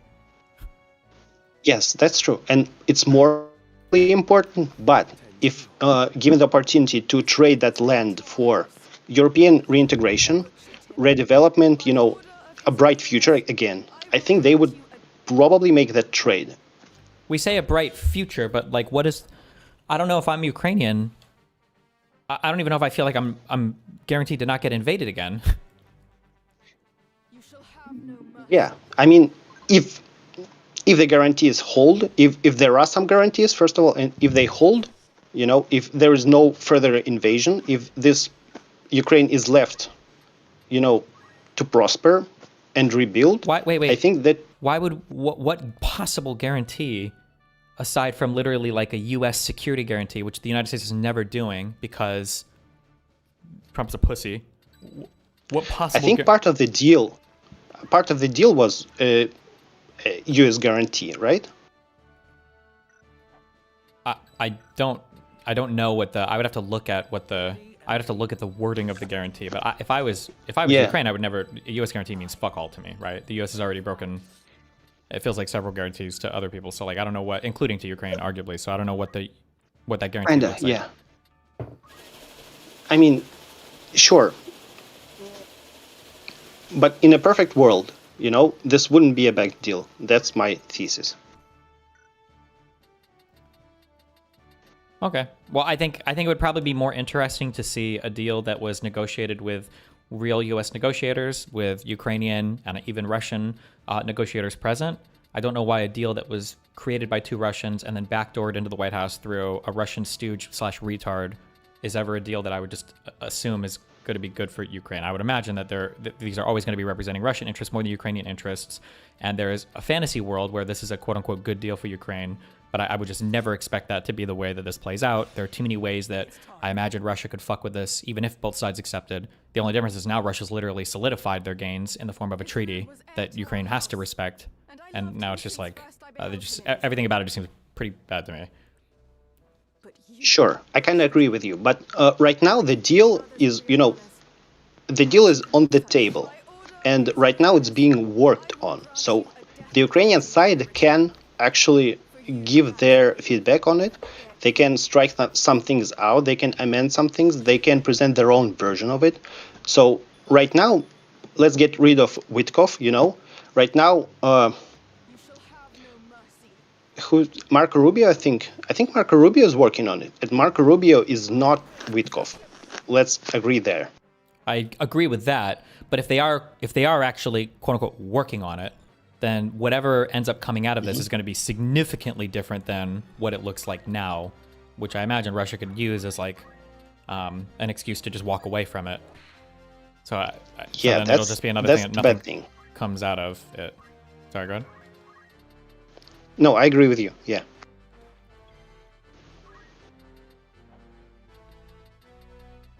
Anything else? No, not that I can think of. All right. I think that, how do I say this?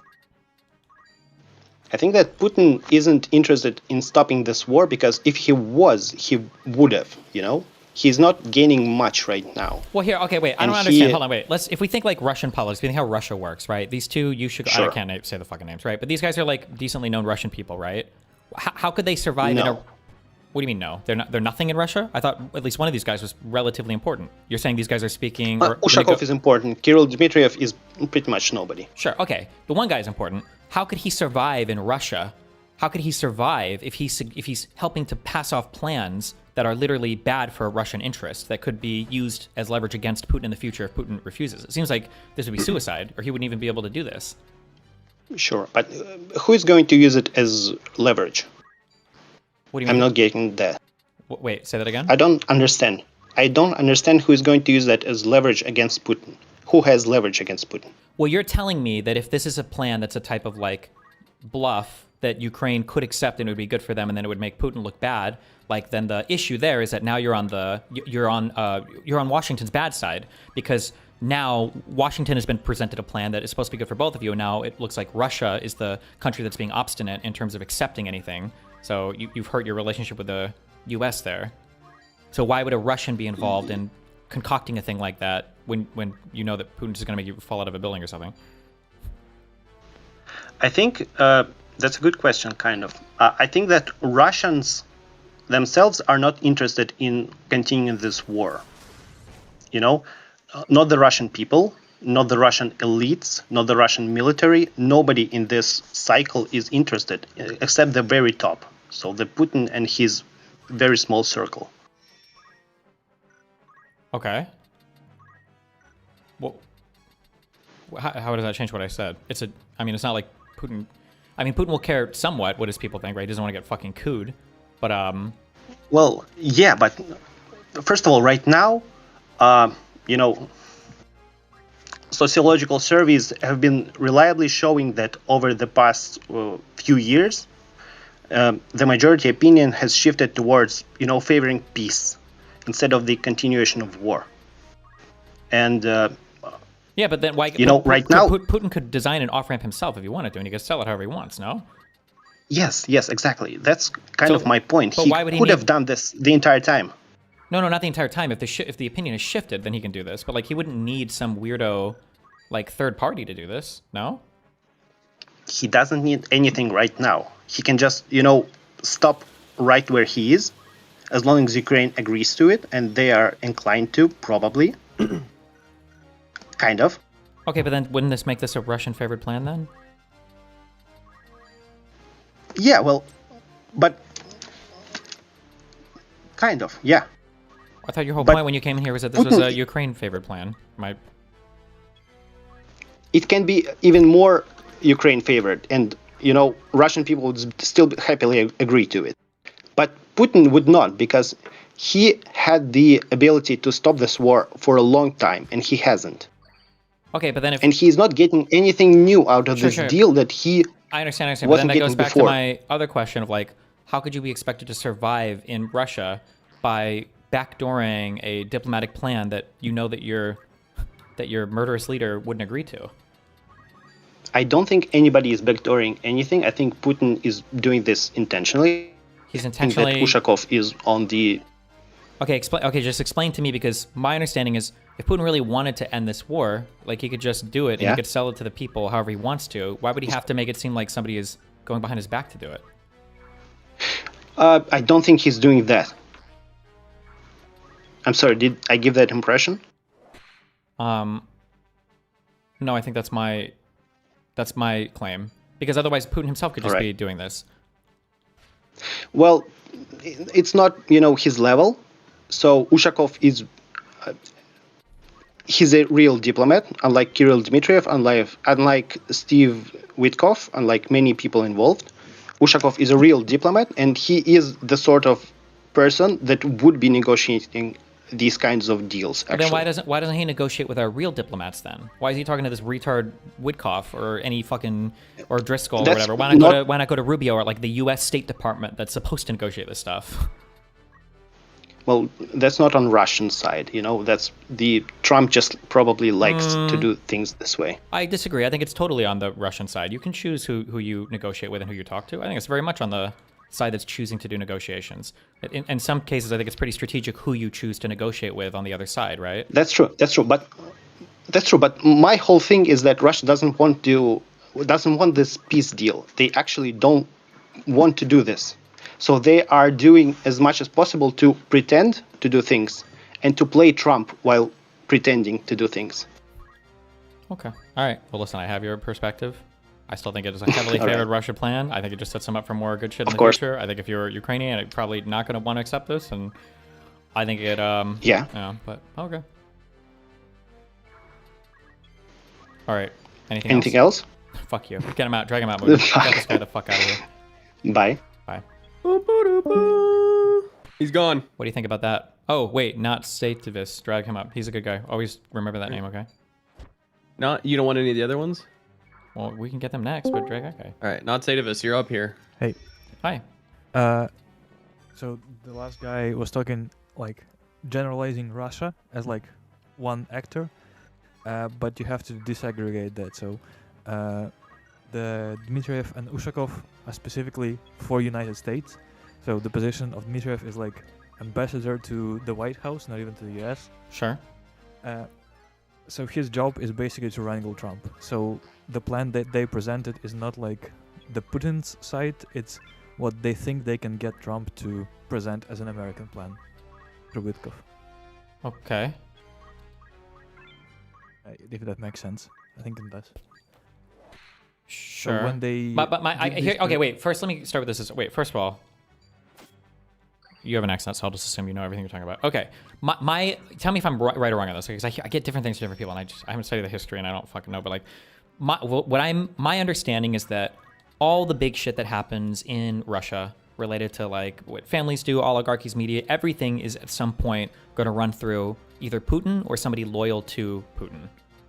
Like in that he'll basically not directly. So he doesn't like sign off on everything, but like people do what they think he will want be yeah fine by yeah the guy. As in like there are no like political power plays on Putin. Like if that were to happen, that would come in the form of like a violent, like a coup or an insurrection or something, like what the Wagner guy tried to do and then died, the meme guy.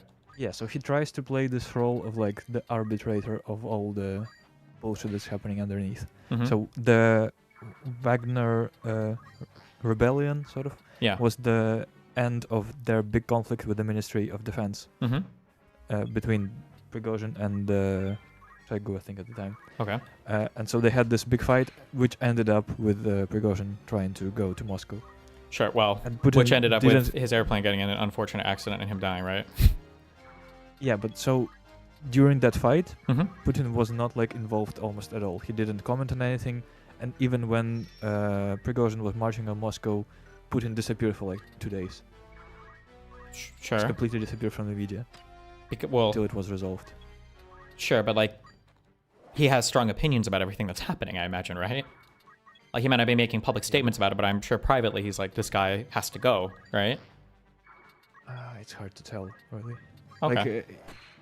Like, he's not like acting like Trump. He doesn't like post on Twitter. He doesn't do sort of secret meetings where he Sure. shits on everyone. Well, yeah, but well, not necessarily secret meeting. I mean, like, if I was Putin, I would want this guy dead. He's trying to kill me, right? Ostensibly, wasn't that the goal of the Wagner rebellion? Was that they took their military kind of like up towards Moscow and it looked like they were gonna, there's like a few helicopters or some bullshit, and they were gonna start fighting up there? Was that not what happened, or? Kinda. It was. I think it was more of a play for favors with Putin. Like they would march on, they would show that they have power, and then they would get some benefits for Interesting. their troops in Okay. Ukraine. Okay. Okay. Establish themselves as like a. Like a legitimate institution force that within had to Russia. be reckoned with, Exactly. and not somebody that Putin could just. Okay, sure. Okay, I understand that. Okay. The only reason I say this is because like my assumption is going to be that all of the different parties that are negotiating in the United States right now, from Putin's side, that all of these at some point are going to be negotiating, doing what they think Putin would want. That there aren't going to be like factions in the Russian government that are but they have- officially negotiating with the U.S. that are like Ukrainian interested or whatever, right? Yeah. Not that, like not Ukrainian interested, but they have slightly different sort of focuses. Sure. Sure. So what will be coming out of Dmitriev and Ushakov will be like what they think the US is most likely to accept as their own plan, Sure. which Okay. is how it was like shown originally, right? They didn't say this is our Russian plan. It was United States coming out that we have a plan, Okay. Okay.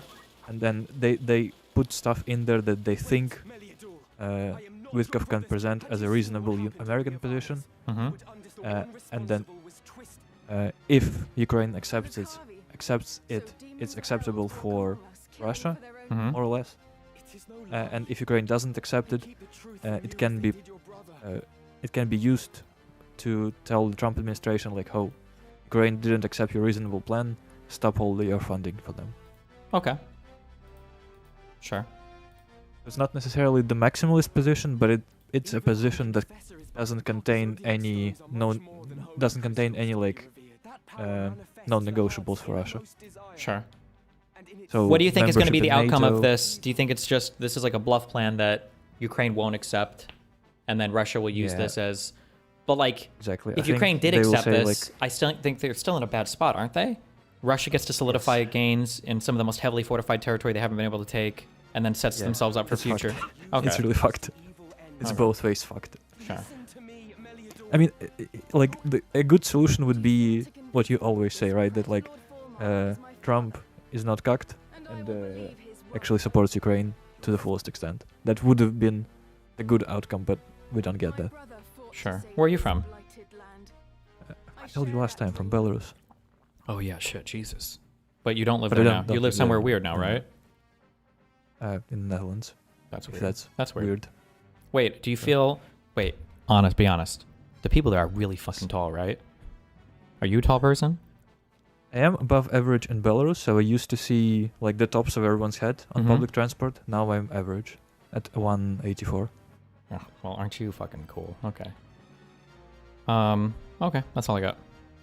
We Anything do have else? some tall motherfuckers here. Like some of my colleagues are like a head taller than me. They're freakishly tall. Yeah, there's nothing wrong with those people. I agree.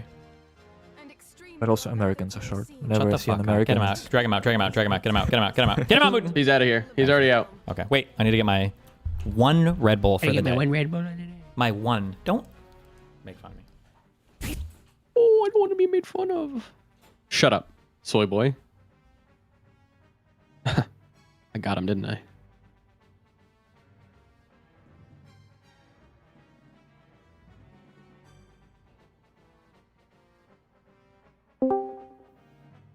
Guys, I have great news, fantastic news, update for people that are following me trying to find someone in China, okay? I have gotten into contact with the factory, okay? I don't know how there's not one single Destiny fan from China. Nobody reached out to me from China. Wait, who was that? Hello? It was Peach. What did He she ran. want? What'd she say? She's just giving him an update about the Chinese things that she's ordering. Oh, what the Puff Ornaments? pals. Oh, the stuffed animals. Okay. Hi. Yeah, I got in contact with the factory people that used to manufacture the stuffies in China. Very exciting. Okay. Cool. Wait, do you speak Portuguese? I forgot. Mhm. Does she Sim. really? Tu fala português. Oh Yeah, my no, I'm fluent. My dad God. doesn't speak English. Eu no falo shot. I don't believe that. português No via- way. Is I that speak. true? Yes. No. He does not speak any English. You speak Portuguese now? I speak like Him? I speak enough to talk to her dad. Wow. A little, yeah. Yeah, he's learned. Eu falo português. Tu és português agora? Ah, sim. Wow. Ok. Muito bem. But I'm having problems. Yeah. What do you mean you're having problems? This. Oh, yeah. Okay. That was it. Get out of here. Ooh. Why? Ah, you're shooing me off like a mouse. Wait, do you guys have Ah! 2 different computers in your house? Fuck yeah. Technically 3, because he has 2 PCs. True. Why do you have 2? Yeah. You had me set up on porn the fucking. computer, and then the Jesus. regular one for streaming. Christ. You had me set up on the 2 PC setup a long time ago, and I just haven't moved off of it. Oh. Because you don't want to show porn on stream, basically. Doesn't really matter to me. Paste. Well, of course it has to matter to you. You would get banned. No, I'm on Kick. They don't care. They do care. This is a platform that is of the most upstanding moral character. So Bing Jilling. They I care. resent that implication, whatever you were implying. I too am trying to get a deal. Are you aware that you have 0 fans in China? Me? Yes. How do you, first of all, why do you think that? Because I have been secretly coming on here when you're away for the last 3 days trying to find a single fucking fan in China that will help me by going in person to this factory. Nobody. Not one person has even said, "Oh, I'm from China, but I hate you and I'm not helping." Yeah, maybe they don't like you. Maybe you don't have any Chinese fans, and they just don't want to out themselves. Wait, do the boom? Guys, there's Yeah. one person here from China. A single person. They're not from there. They're all gonna lie. They're all gonna lie and say that they're from China, but they're not. It's like 4 a.m. in China right now, okay? They're sleeping. I don't think it's... Don't look it up. Kick her out. Drag her out. She's gone. God. Close call. Acnologia. Oh, God. Not Acnologia. This guy. You remember me, huh? Yeah. We What's remember up? all the shitty callers. Wow. Hey, Mooten, I'll have you know I met him in person. Ooh. That's more than you can say, Mooden. Have we ever even met in person? And I presented my name as Acnologia. And I did tell you how to pronounce it correctly, but it's okay that you still got it wrong for like the 5th time. Good. Okay, what do you want? My point was about, you had mentioned something a couple weeks ago, so I was going to talk about that. Okay. A couple weeks ago? Okay, go. What? You mentioned value proposition being kind of like at the root cause of like dating issues basically nowadays. Okay. Do you still hold that position? Yep.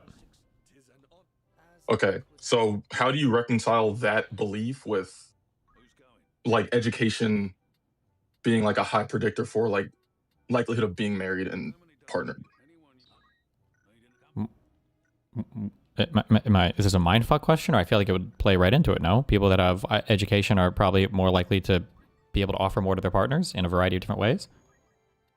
No, I think it's the opposite, where if somebody, like let's say you're a woman who is highly educated, you're less likely to find someone who can fulfill that value proposition. How are you measuring fulfill that value proposition? Off of the metrics that you present when you say that there is a lack of a value proposition. What metrics are we talking about? If you're married, the higher educated you are, the more likely you are to be married, no? Yes. Now, what I'm saying is, how do you reconcile that with your worldview where you say the reason why there's like women choosing to be single more often or more frequently nowadays, and there's more men that are essentially inadequate in some, like not personally, but in terms of the value proposition they provide to women because women are attaining these levels or attaining these higher levels of education and financial stability. How do you reconcile your worldview that is causing that discrepancy when it is the case that a woman who has these attainments is more likely to be in a relationship, whereas a woman who does not have these attainments and therefore there's essentially, based on what you're saying, more men that can fulfill her value proposition because she is not of the level to demand a higher, income earner or more handsome, taller, whatever fuck Chad type person. Oh, because there's only so many educated people. You're more likely to stay within like your particular class of people. There's not like this huge pool of like educated men that are going to go and find like uneducated women or whatever. They're going to probably be with other educated women, right? So you believe that? Yes, but what I'm saying is, so you do believe that you can say the reason for this discrepancy that whoever the fuck presents in dating, whatever the fuck, is because there is a value proposition lack of value proposition that men can offer to women, based on whatever the fuck. Sure. But that is perfectly in line with the fact that women who, in theory, demand the highest value person, like if we're operating in like this with this red pill terminology, are the ones who are actually most likely to be partnered. I'm you so don't think confused. it'll- I you feel don't like think every that- single thing you're saying, I just feel like is like agreeing with my point, but you're saying the opposite. I'm so what confused right now. Okay, Yeah. no. So here's some assumption I'm making. There's probably like a relatively similar amount of like uneducated men and women, medium educated men and women, and highly educated men and women. The higher up the education ladder you go, the more likely it's going to be that the people are just better. It sounds mean, but like better people. They're more well-rounded, they're more mature, whatever. And so at the higher educated levels, like those women are probably having an easier time finding men that they feel like fit their needs out more. As you go down in the education levels, the men are probably getting a lot worse than the women are. Would be my guess. That's my in terms of Worse like, how? So you would say that So you would say that the misalignment is happening among a specific cohort that is probably the most populous cohort, but that is the cohort that is presenting this issue when it comes to like just a very standard, I guess, average, for lack of a better term, man and woman. That's where the misalignment is. But when you get to higher education levels, higher financial success levels, that is equal or evens out, or is less probably prevalent. probably a lot more. That'd be my guess. Yeah. I don't see how you can reconcile this position with the position that I'm the so value proposition confused. is. I don't understand you keep asking me to reconcile positions, and I feel like they all agree with each other. So what part of this is like All right. inconsistent or isn't holding? Yeah. Can I ask Mr. Mooten? Sure. Mr. Mooten, so if I were to tell you that there is a discrepancy in dating between the genders because of a lack of value that men can generally present, be that, emotional availability, intellectualism, just kind of like personal, like ability to kind of like care for oneself and care for others, and say, okay, so that is actually what's driving the divide between men and women, because a lot of women would rather be single than engage with men that cannot offer them these things, because these women don't need these relationships. They have money, they have, friends, support systems, whatever the fuck. If I were to tell you that's the case, and then I were to tell you, oh, by the way, the women with the most money, the women with the most financial and career and educational success are actually the ones who have the least trouble finding partners. To you, does that make sense? Yeah. You wouldn't say, oh, well, if that's the case, then women who achieve the highest must really be fucking struggling, because there must be a fucking wasteland of motherfuckers there. You wouldn't believe that logically follows from my previous premise. Well, no, the men that are occupying those levels are probably going to naturally be just more well-rounded people, just because they are coming from higher class families or going to more educated. But these men, based on what you're saying, should be the most rare motherfucker on the planet, right? I mean, relatively. I mean, like if you're a really high-class man, you got a lot of choices available to you, no? So who are these women that are quote-unquote high class partnering with? Other well-educated from well-off to-do men. They're not partnering with losers. I know they're not, but that's what I'm saying. But they're partnering with other well-off to-do men, right? If I tell you that I'm highly selective, and if selectivity is correlated to say the least with what one's own market value, demands, then I feel like it logically follows that the individuals with the highest quote unquote market value, if we're using these terms, would have the least options. But it's literally the exact opposite. You're saying that makes perfect sense. The people with the highest market value have the most options. That is what this data technically bears out. So you're saying, yes, that perfectly makes sense, and that also agrees with my belief that there is a lack of value proposition that men can offer to women, and that is what's driving a divide in terms of relationships and like desirability and all this other stuff. Okay, let me try to. Okay,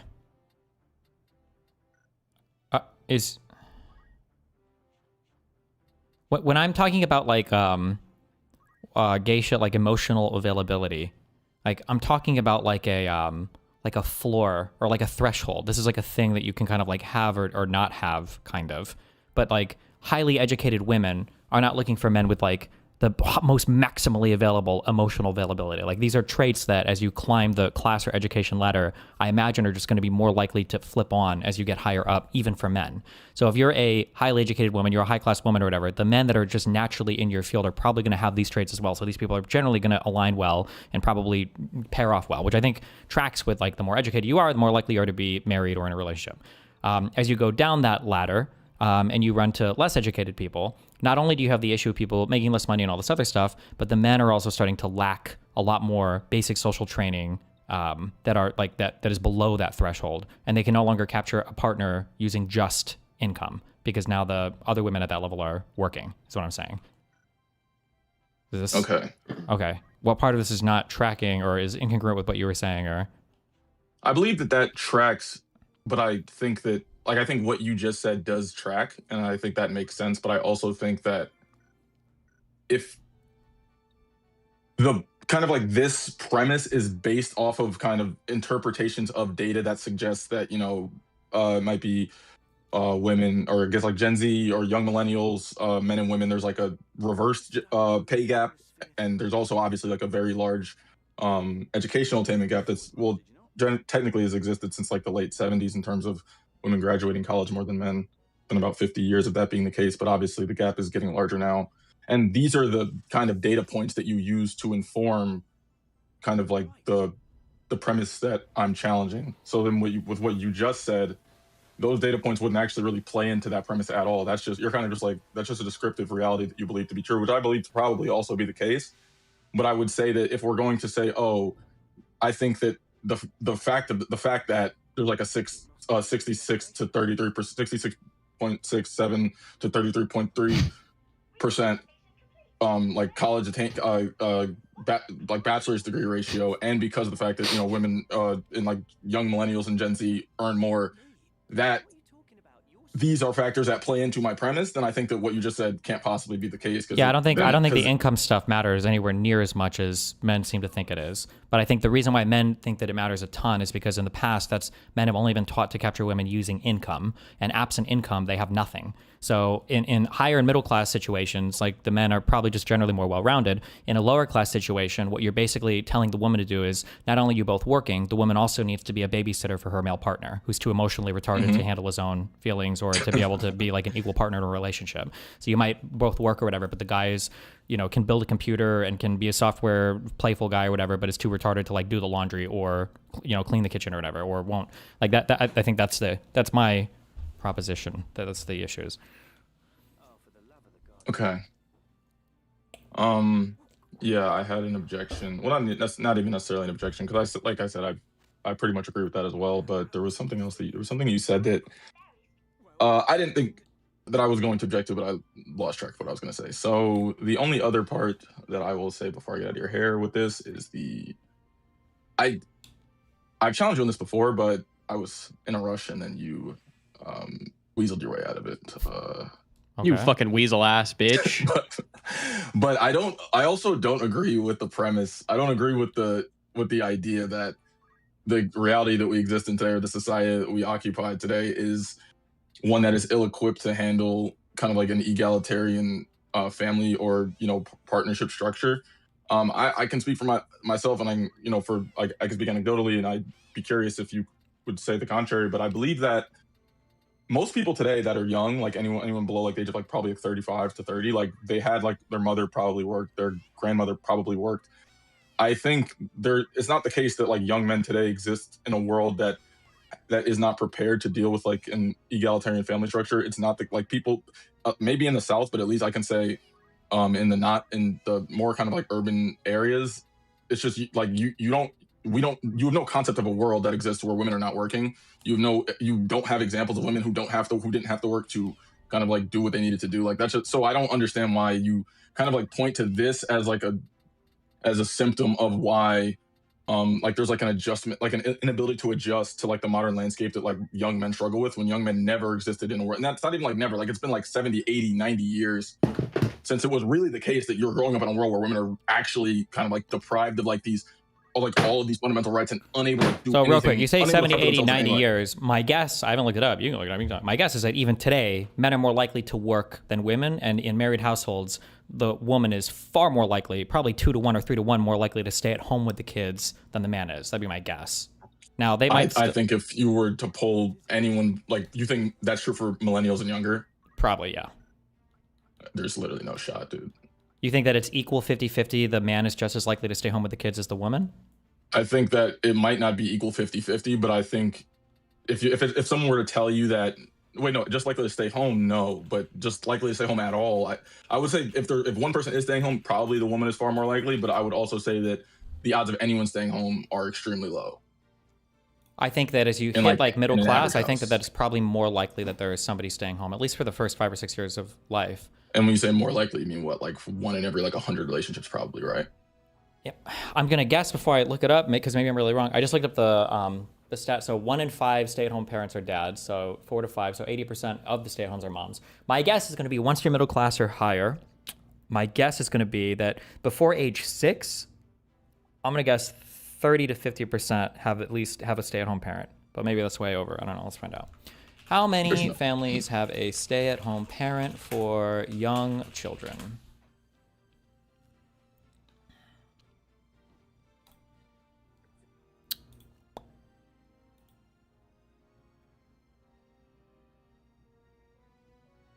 Okay, so it looks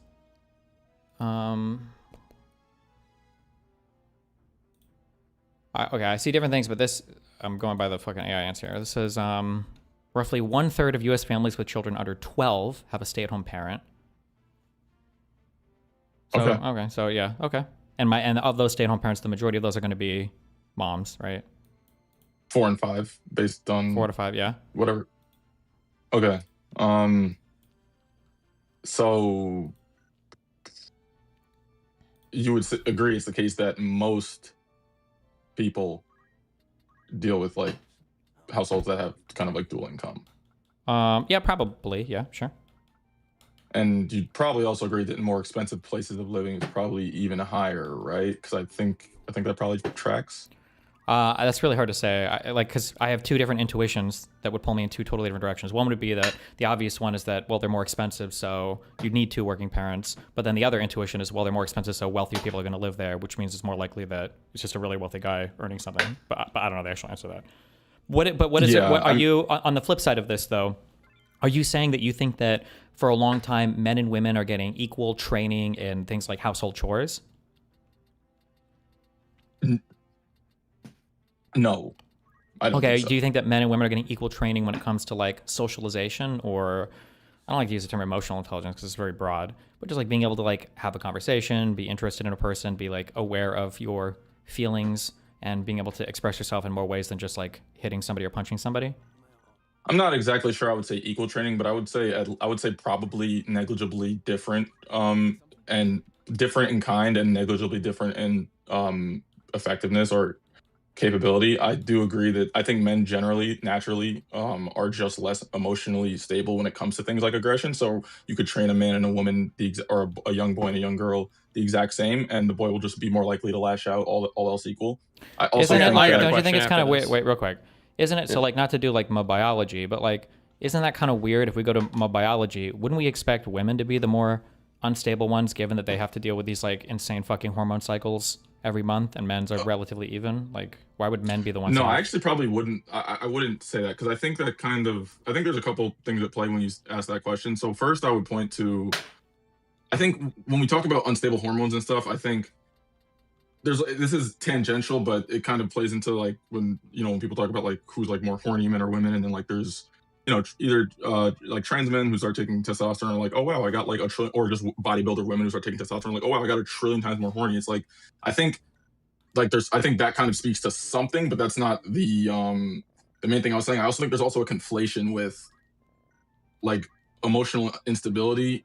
I think emotional instability and like anger management are obvious. Like anger management is obviously a part of emotional instability, but I do think these are different things. These are colloquially understood as different things.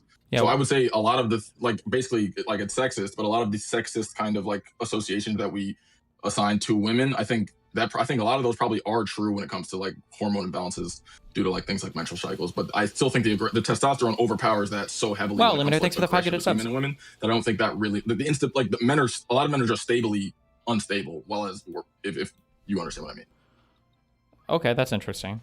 I would immediately, I think that even if I were to grant that to be true, I think this can very easily be trained out of a person, socially trained out of a person. And then my example to this would be, I'm sure that if we look at the difference between like violent crime rates, these probably track very heavily along socioeconomic lines. That like wealthy men are probably far less likely to engage in domestic abuse, domestic violence, violent crime versus like the more poor you become. or are. I'm sure that's the case, but one, they'll always be far more likely than women of the same socioeconomic status, and two, I would just say as a rule of thumb, they probably just have they probably the excuse spoken to before. It's kind of like they understand like, okay, well, I will lose more if this were the case. I think you could take a man in that position, and if you strip him of all of his resources, the likelihood that he would engage in some sort of physical violence against someone or in a fight or whatever, it would probably skyrocket. I don't think it would be the case that, because he's in this position for the rest of his life, he is now like far less predisposed than somebody with lower socioeconomic status, regardless of the status that he maintains for the rest of his life, to engage in some sort of violent act. That would be my time. Versus like a woman, that might be true, but my guess is along the lines of women, it's probably also true that as you go down through the classes, like poor women are more likely to engage in violence than wealthier women as well. Like poor people in general are just more likely to engage in violence, and that could be something that's like trained out of you pretty hardcore, I think. But I do think you can train it out. I don't think that I don't think, regardless of it, like if I were to say, I think that men and women are socialized relatively, not in the same kind, but to relatively the same effect regarding emotional stability. I don't think that necessitates training aggression out of men. I don't think most people would even want to do that. I think a lot of men can be socialized well and still kind of be trained to, glorify aggression. I think men naturally. I think.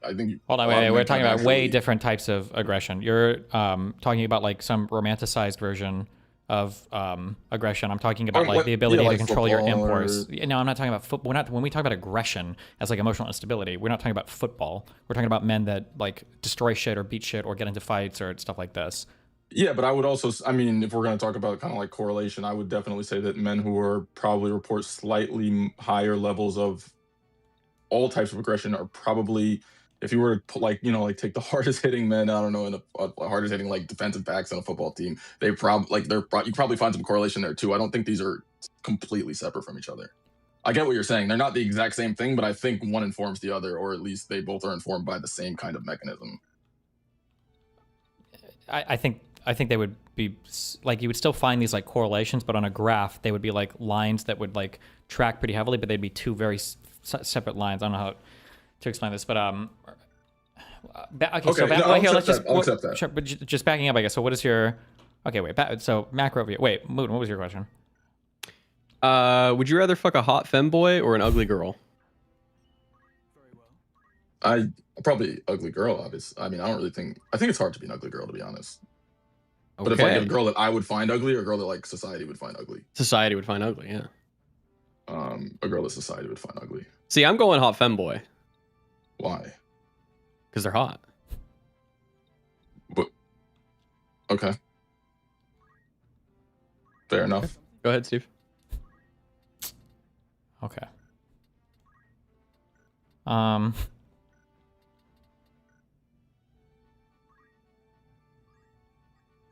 Sorry, okay. Backing up. Okay, so 35,000 foot view or whatever, flying. Mm-hmm. What is your hypothesis? What do you think the main problem is that needs to be fixed?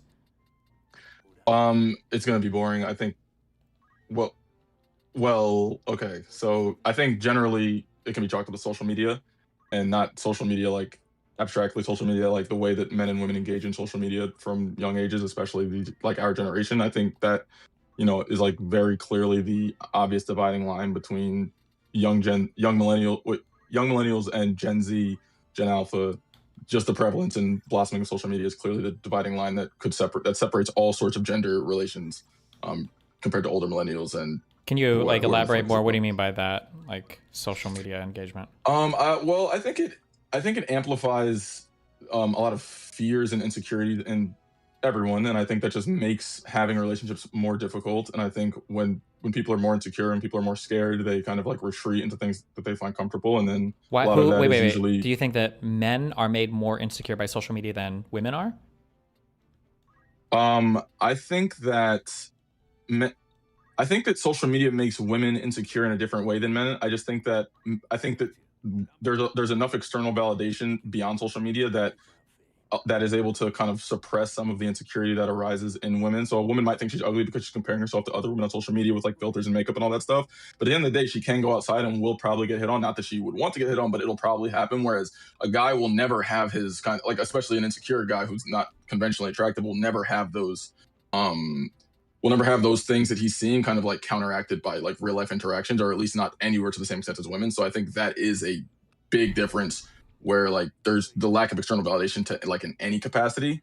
Sure, you know that for like a woman, like having a random guy hit on you or whatever, that's not like validating, right? That's just like an expectation. They don't get anything out of that. I think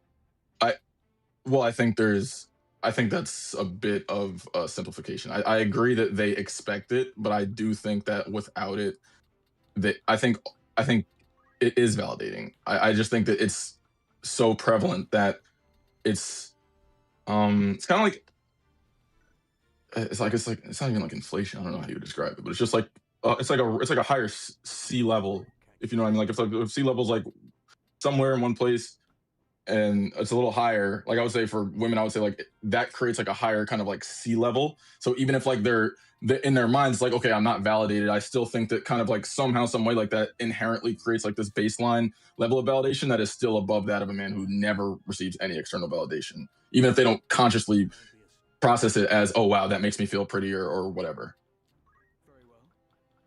But I think there's other things too. I mean, I also think, the boring answer is, like some like third wave feminism stuff that kind of demonize a lot of men. I don't know. To me personally, like I think a lot of stuff there kind of created a very kind of like toxic, like us against them mentality, and I understand it. I just think that's another thing too. I think just generally a lot of men do not have like there's not like a male solidarity, if you know what I mean. Like I don't. Okay, wait, hold on. Sorry, hold on. We're gonna because I just realized everything you're saying. Hold on. Okay. But I'm right. Well, I don't think so. Fair enough. Women getting random compliments from people doesn't do anything. There is no secret validation. It's like an expected thing. Like if she didn't get it, it would be a huge issue. But like that's this like a woman's whole life is kind of geared around at least like looking fuckable. Would you at least be willing to stipulate that there are some compliments that they can receive in public that are validating? Or the case that you believe they would be exceptional. They would be exceptional, like from exceptional men, maybe, but not from an ordinary person. It wouldn't. No. Yes. They'd rather be complimented by other women. Maybe, yeah. Yeah. No, I think that is a different mechanism is at play there. I think kind of like to Destiny's point, what's there is that compliments from another woman does not come with like a bit of an intrinsic threat. So I think it's just a lot more. Well, not even the threat. It's that they're like a compliment from a woman means something because a woman's life is oriented still socially around like being fuckable. And if a woman's complimenting you, it's because, oh, she must think you look good, which is like a nice compliment. If a guy's complimenting you, well, he's supposed to because he wants to fuck you, right? Well, hang on a second. Well, there's multiple things kind of being asserted here. We cannot assert the inundation with compliments from men, that we cannot assert that somehow like devalues like male compliments while then also bringing up compliments from women. Women compliment each other. Hold on, wait. I'm not saying anything devalues anything. I'm just saying that's. You said it doesn't mean anything, but we're talking about women do obviously value compliments from women. Women compliment each other all the fucking time. Yes, yeah. But I'm saying the reason why the prevalence of compliments is diminishing the value of them. Well, I'm saying the reason why women value compliments from other women is because those compliments come off as more genuine. Like, oh, this person must legitimately like the way that I look, or they think that I'm, attractive. Regardless of their volume, even if they get a lot, even if it's like a shit ton of compliments. You don't think the volume decreases the value? Because I felt like that was why you were saying that. No. I'm not. I literally explicitly said that was. I said it was because for men, the reason why a man is complimenting you is because he's trying to get you to fuck him, right? And that's kind of the expectation that all men are trying to fuck you at all points in time. So it's not like. And you said you think it would take it would be exceptionally rare for that sort of compliment to be validating in any meaningful way. Yeah, it would have to be like an exceptional man. Maybe it would be different, right? Like Superman. Or just... Yeah, but if we just say there's some base level of quote unquote exceptional men, and when we also accept the fact that a lot of men are just looking to have sex with women, I think we can certainly agree on the fact that what society might deem as an exceptional man would not restrict himself to just what he deems to be exceptional women. He would probably, kind of want to spread his love, so to speak, to any woman that would, because a lot of men are just willing to do that, which is completely, that's fine. I think that's the case, right? I think once you've hit the upper echelon of things that you can fuck or hook up with or date, no, I don't know if these guys are just hitting up necessarily like every single woman. I think there's I think there's kind of like a low hanging fruit sort of like kind of like thing that might counter that, but but it's okay. I'm trying to recenter. Sure. Okay. Where were we? Sorry. Yeah. So going back, I don't think that the random compliments are necessarily making women feel good about themselves, giving them some baseline. Yeah, social media. Yeah, I think that I think they need these things. These are literally like an oxygen type thing. Like if they're not getting them, they're literally failing to fulfill their very, very, very basic role in society as being like a kind of like a male fuck object. So I don't think that they necessarily feel good if they're getting these compliments. It's just like, okay, cool, I'm still a woman, basically. Okay. So do you think that I think I'll accept that I'll accept the case that The only reason I'm bringing this up is because the only reason I'm bringing this up is because my feeling is that like social media, I'm pretty sure generally I would say plays worse into women's insecurities than male insecurities. Although maybe that's changed a bit as of recently, but I think in general I think that was true. But that's the only reason I'm bringing this up. But I think we disagree on that point. Yeah, no, I heavily disagree with that actually, because I think the way that men and women engage in social media is not completely different, but different enough to where, well, not even, okay, I would actually say probably almost completely different. I think a lot when we're talking about like insecurities, I think there definitely seems to be more warm spaces on the internet for women to engage, and that's by virtue of women creating those spaces and like kind of curating those spaces, even if it is the case that there's some, bickering or whatever in those spaces. I think generally speaking, men engage with social media, at least, or young men engage with social media a lot less healthily. Sure. And a lot more combatively. I don't even want to necessarily say it's less healthy. Oh, I don't disagree with that at all. But like, who's the main driver of that? Men or women? Men are the main driver of that. Yeah. So not to be the super feminist cuck shit or whatever, but like, no, I agree with you. Sure. That's not, I feel like that's feminist take, but I think that's part of I think that's part of the argument of like, men are the ones that are driving like toxic male behavior, that are reducing the positive socialization of men, that are making them less capable of like intelligently, emotionally engaging with partners like women, that it's reducing the value add. Well, whatever, right? Okay, well, that's the thing. See, I don't think, okay, I'm sorry, you're saying a bunch of things that I disagree with. I don't think that I'm not blaming women for the case that more warm spaces exist on the internet for women. I think that's a good thing. I think when we're talking about how social media feeds into insecurities, I think it's just the case that the way men engage with social media is bad and negatively impacts those insecurities, or at least does not alleviate them. So when we're saying that social media never, I think maybe on a very superficial like appearance level, there could be like or there probably is an imbalance like strictly on physical appearance, but I think in terms of just like insecurity, like as a kind of like holistically as a person, I definitely think that there's kind of more like buffers and like kind of like antidotes that exist in traditionally or more generally female spaces to quell a lot of the insecurities that come along with like personally than in male spaces. And I think men don't engage with social media in as constructive or as kind of basically in as constructive of a manner. So I think that, yeah, I definitely wouldn't say that social media is more kind of like destructive for women. I think strictly if you're talking about parents, maybe, but I don't think that's substantive enough to kind of like tip the scales based on just the way that men and women generally, especially young men and women, generally interact with social media as a whole. Okay, what is your takeaway from this then? Which part? I guess what do you think would need to change on social media, and who can change it? What do I think would need to change? I think that wait, hold on.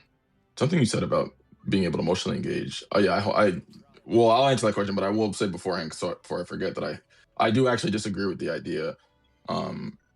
I disagree with the premise of like being able, like, emotional engagement and being able to engage healthily with the opposite sex is like a uniquely male problem. I don't think that men are great at it, but I don't think it's a male problem. I think that's a human problem. You think that men and women are equivalent when it comes to emotional engagement with the other sex?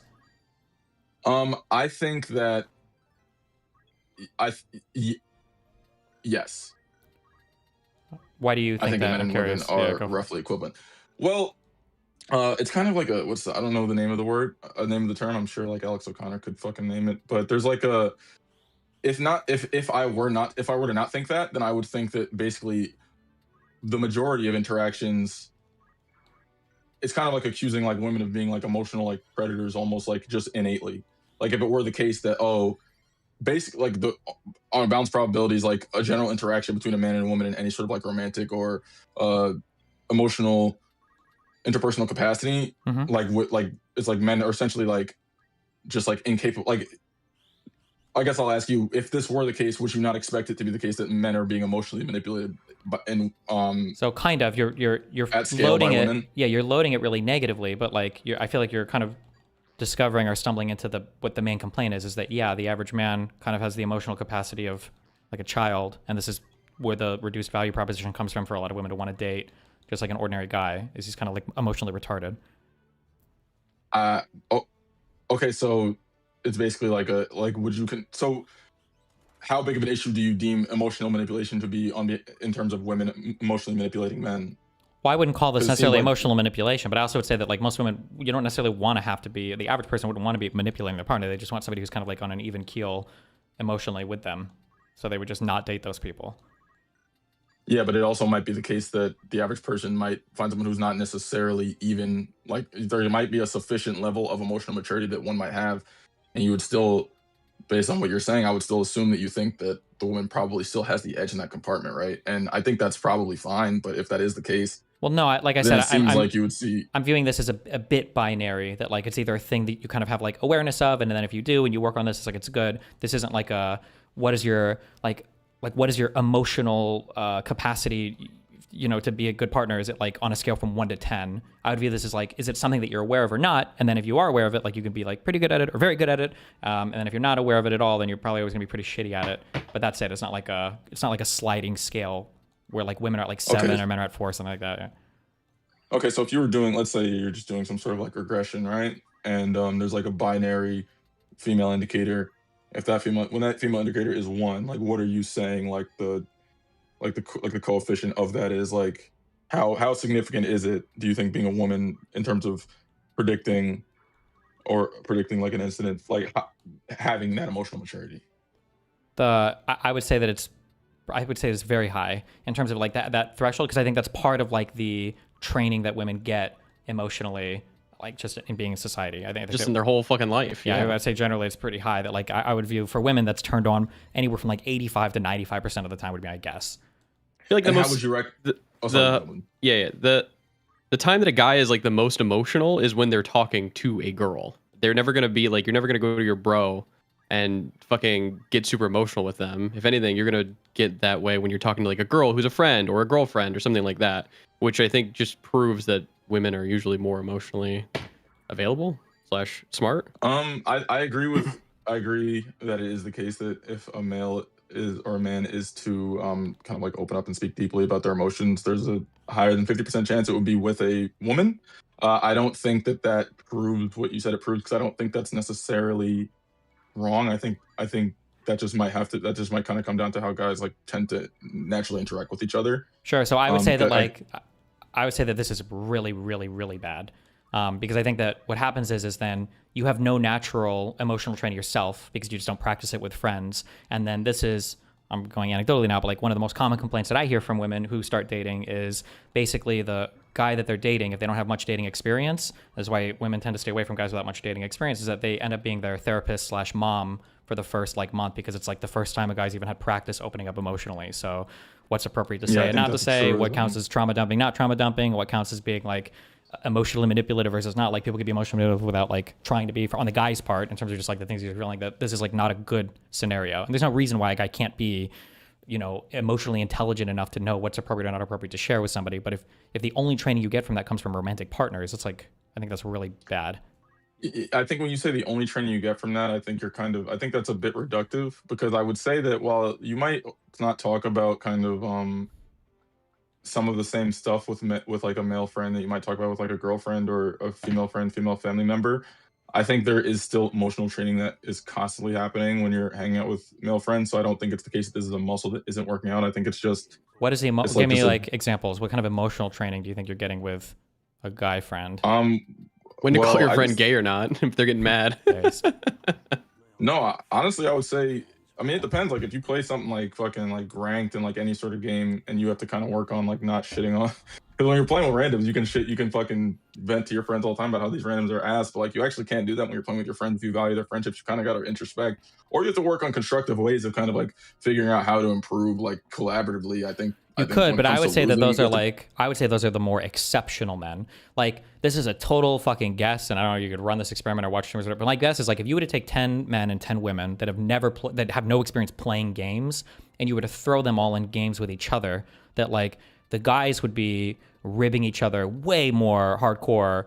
Like, if you were to listen to the guy comms, they'd be like, I don't even know what this does. And the guys say, oh, you suck, you're fucking it up. Like, oh, like that would be like the average comms. Whereas the girls would be like, oh my God, like, good job, you did a thing. Like, oh, you got him, good job, or whatever, right? Like, it would generally be a lot more positive, you know, a lot more like building on each other rather than guys who just like tend towards, you know, kind of like tearing each other down. Not to say that's necessarily bad. I enjoy that kind of banter or whatever. But like, if that's all you can do, right, it's not good. Yeah, I also think that, I mean, I think that also kind of plays into like superficiality that I think that can potentially be more prevalent when it comes to female interactions, and then like and that, not to say that that's necessarily bad, but I do think that a lot of men, like, it might just be by virtue of testosterone, and probably has to do with socialization as well, are kind of more willing to kind of like go like, and this is extreme. This isn't necessarily what we're saying would happen right now, but I think it kind of feeds into the extreme of a man will definitely be more likely to go scorched earth over this sort of thing.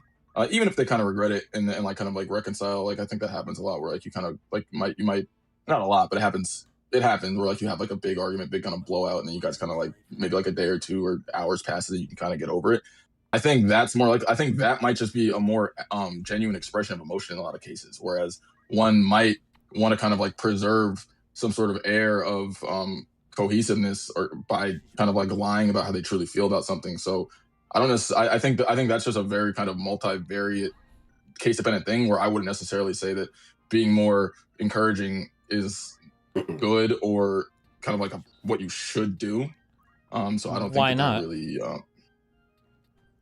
Because I think that if you know that what you're going to say to somebody might hurt their feelings, you will water it down, and I think that, or you will soften the blow. You will kind of treat them with kid gloves, and I think that is not helpful in a lot of cases. And I think I've learned that in my experience with relationships sometimes, where there's sometimes some I've dealt with women where it's like they can't really take, like, you can tell, like, you say something that you feel like is not even necessarily harmless, but like definitely not kind of like some sort of like catastrophic, cataclysmic like indictment on their character, and next thing you know they're fucking crying because they're like, oh, no one's ever fucking talk to me like that, whatever. It's like, are you fucking serious? Like, my brother talked to me like this when I was fucking 5 years old. You're saying you're in your 20s and no one's ever said something like this to you? You've never dealt with this sort of interaction before?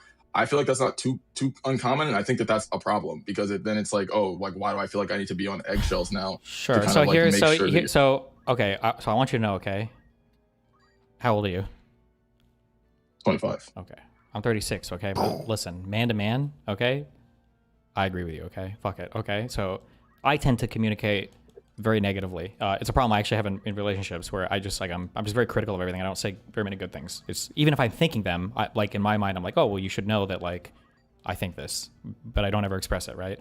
The issue with, so as men, so I think we tend to have a more functional view of things, but that functional view is playing into what I said before, that it is neglecting the whole emotional paradigm of how people communicate with each other. So for instance, if I think that somebody is fucking up hard, okay, and I'm a man, I might be more likely to think in the functional version of just like calling out the fuck up in exactly the terms it needs to be called out, to show them, you know, this is the fuck up and this is what you need, blah, blah, blah, right? But for a woman, I think I'm generalizing a lot here, but for a woman, I think what you call fake shit as a guy, right? Another person would view this as, well, the fact that you're even willing to do fake shit shows that you are aware enough to know that the things that you're saying are having an impact on the other person, and that that's an impact that needs to be accounted for when it comes time to communicate with somebody. So somebody being, quote unquote, fake with you, they're not just doing that because they're too scared to say the real thing, the actual hardcore truth of what's going on. They're doing it because they know that you're going to process this as a human being, that you're emotional on your side as well, and that if you go, quote unquote, full function, you're actually going to get less function out of it, because the other person's just going to get mad. Like you said, like, oh, well, they're too mad to even accept the criticism and everything else. And now everything is like, you know, wow, they couldn't even accept this or acknowledge this. And the issue is that I think as men sometimes, like, it's very easy for us to read into that world of like, oh, well, functionally, this is the correct thing to do. But the reality is, and again, not to be too much of a SJW cuck to women, but like when it comes to like leadership training or people that are good leaders or CEOs or team leads or whatever, these are always people that are incredibly cognizant of how they communicate with their staff. You're not going to have very many good bosses who are like the whiplash guy, right? Your good bosses are going to be people that motivate you and make you feel good to be part of the team, and the feedback they're giving you like makes you feel like you're a valued member and all this bullshit, right? So I think that like what appears to be, I'm only saying this because you're kind of giving me this idea of like, oh, well, they just, they lie to each other. It's like, well, it's not so much it's a lie. It's like an agreement that both sides are making. Like if somebody's criticizing somebody, they know that they fucked up. But if you say it in like the most harsh way possible, the subtext that you're delivering is like, oh, so you fucking hate me, I guess. And now you're trying to be cruel as well. Because if you just say the same thing, but like not as like much of an asshole, like it lets both of us kind of like save face a little bit. I think that would be an example I would say of kind of like the emotional training that I think is a little bit more organic when it comes to women, but men don't get this at all. I kind of gave a whole spiel there. Yeah, I mean, I think, yeah, I wasn't trying to give the impression that it's kind of like, oh, like they're lying. I guess I was sort of getting more at sometimes like there does come a point where one has to decide like how they are going to approach a particular situation with like an issue. Like it could be the case that like you can offer constructive criticism, be amiable, you could be agreeable, be cohesive, kind of like demonstrate sort of like an understanding of where they're coming from, all that stuff. But that like, and I agree that generally speaking, I would say that women are definitely better at that. But I would say, I don't think this is something that's necessarily difficult to learn with beyond. I think you can meet like one person who can kind of teach you this stuff pretty quickly. It doesn't have to be like a close relationship. But I would also say, well, real quick, I agree with that. But also like women don't want to be your teacher, right? This is going back to the mom thing, where a complaint that I hear a lot is when they're like, I feel like when I start to date a guy who doesn't have much experience, I'm basically his mom or his training wheel first relationship, where it's like, wow, this guy is going to be such a good boyfriend to somebody else in the future because he sure as fuck doesn't have enough emotional training right now to be a good boyfriend for me. Well, yeah, well, I would say like the teaching can come from like just like you. I think you can kind of like learn it like by like reading context clues of like a lot of like if you have social interactions generally, I think you can kind of learn that. I guess I would probably say that like if you get like much younger, it's the case that like those relationships are probably like. I agree that you can have the social interaction, but the social interactions would have to come from interactions with women, because men won't show that they have an issue with stuff like this because you look like a pussy, you look weak, right? So it necessarily has to come from. Well, I wouldn't women. say that. Like if you think about like coaches on like teams on like team sports and stuff, like a lot of the time, like you do kind of see that. Well, I mean, if you have like a good like a coach that's like a good mediator or a coach that's like a good motivator, you do see them kind of like like picking up like or kind of like talking about like a father figure kind of. Yeah, I agree with that. I think in general, at least in my personal experience, coaches on sports teams and stuff are going to be more positive male role models. I definitely agree with that. Still not quite the same though, because this is not like you're going to have a little bit of a difference from a person to person interaction versus like a I'm trying to use transactional analysis, not parented child, but like versus like a teacher to student interaction is going to be a bit different. Like you should be able to do this like on an equal footing as well. Yeah. So I don't know if you necessarily learn it the same as it would come. I don't know if people would necessarily think like, well, my coach taught me to. My coach socializes with me like this, so I'm going to socialize with my friends like this. I don't think people organically or naturally would carry that over. If that makes sense. Yeah, I think that makes sense. I guess I would ask you if I were to tell you that there is a situation where there's a group of people, you don't know the gender of these people, and reasons are if your mic's open. Are walking on eggshells. Wait, sorry, repeat that question. Yeah, I guess if I were to tell you that there were a group of people, you don't know the gender of these people, and a bunch of them are kind of like walking on eggshells around like a particular friend about a particular issue, kind of like neglecting to kind of like tell them the skinny, as my boy Mr. Terrific put it in the new Superman, best superhero movie of the year, by the way. Would you assume, if I were to say it's all men or all women, which would you kind of like put your money on? Walking on eggshells, if it was about something that was, if they were walking on eggshells with relation to something that's important, I would say maybe the person is BO. Let's say the person is BO. I think a girl would be more likely to bring that up than a guy would be. More likely to bring it up. Yeah. Like I think women, I think that women will be more instructive to their friends when they're fucking up in life, and I think men will be more likely to pull their punches or say nothing. Whereas men, yeah, for sure. There's no shot you believe that, dog. I think it's fairly. I mean, I agree with what you're saying. I do think both genders will do the good thing you said. But if I were to bet my money, I would say, just based on my experience, and like I said, I'm really not trying to like come off as I agree with a lot of what you're saying about but I just think like that's like if I say similarly if I would tell you that there's a group of friends and someone punched somebody else in the face, I would say probably dude. If I were to tell you the group of friends and somebody were to punch somebody, dumb shit. Yeah, I would say probably obviously more likely to be men. If I were, no, I'm just saying there's I think generally speaking these balance out more than you probably do. I think you just tend to think it favors one gender over the other. I think it's fairly balanced. This is why I said I think emotionally, in terms of emotional intelligence, I do think it's fairly balanced. But I guess I would just say like there are some instances where I would say like because the fact that you said that makes me think that you really. I'm curious what negative kind of like social group like event or instance could be taking place where you would say it's probably not men, because if you think it would still be men to perpetuate the negative kind of like happening in that instance, like in that case I would just assume every single negative kind of like social interaction would just be more likely to be men, like regardless of what it is, because that's like the only one where I'll probably say it's probably more likely to be women in that case. I feel like if a guy was doing a dumb thing that was small and not that significant, I think his friends would call him out on it, and maybe women would be a bit nicer about it, or you would say maybe pulling punches or whatever. But if somebody was going to make like a life ruinous decision or was doing something that was like severely negatively impacting somebody in the group, I think men are more likely to not say anything and just kind of like let it slide until it explodes into something that's unstoppable or huge. I guess like for examples of this, I don't know if have you ever seen the movie Superbad? Yeah.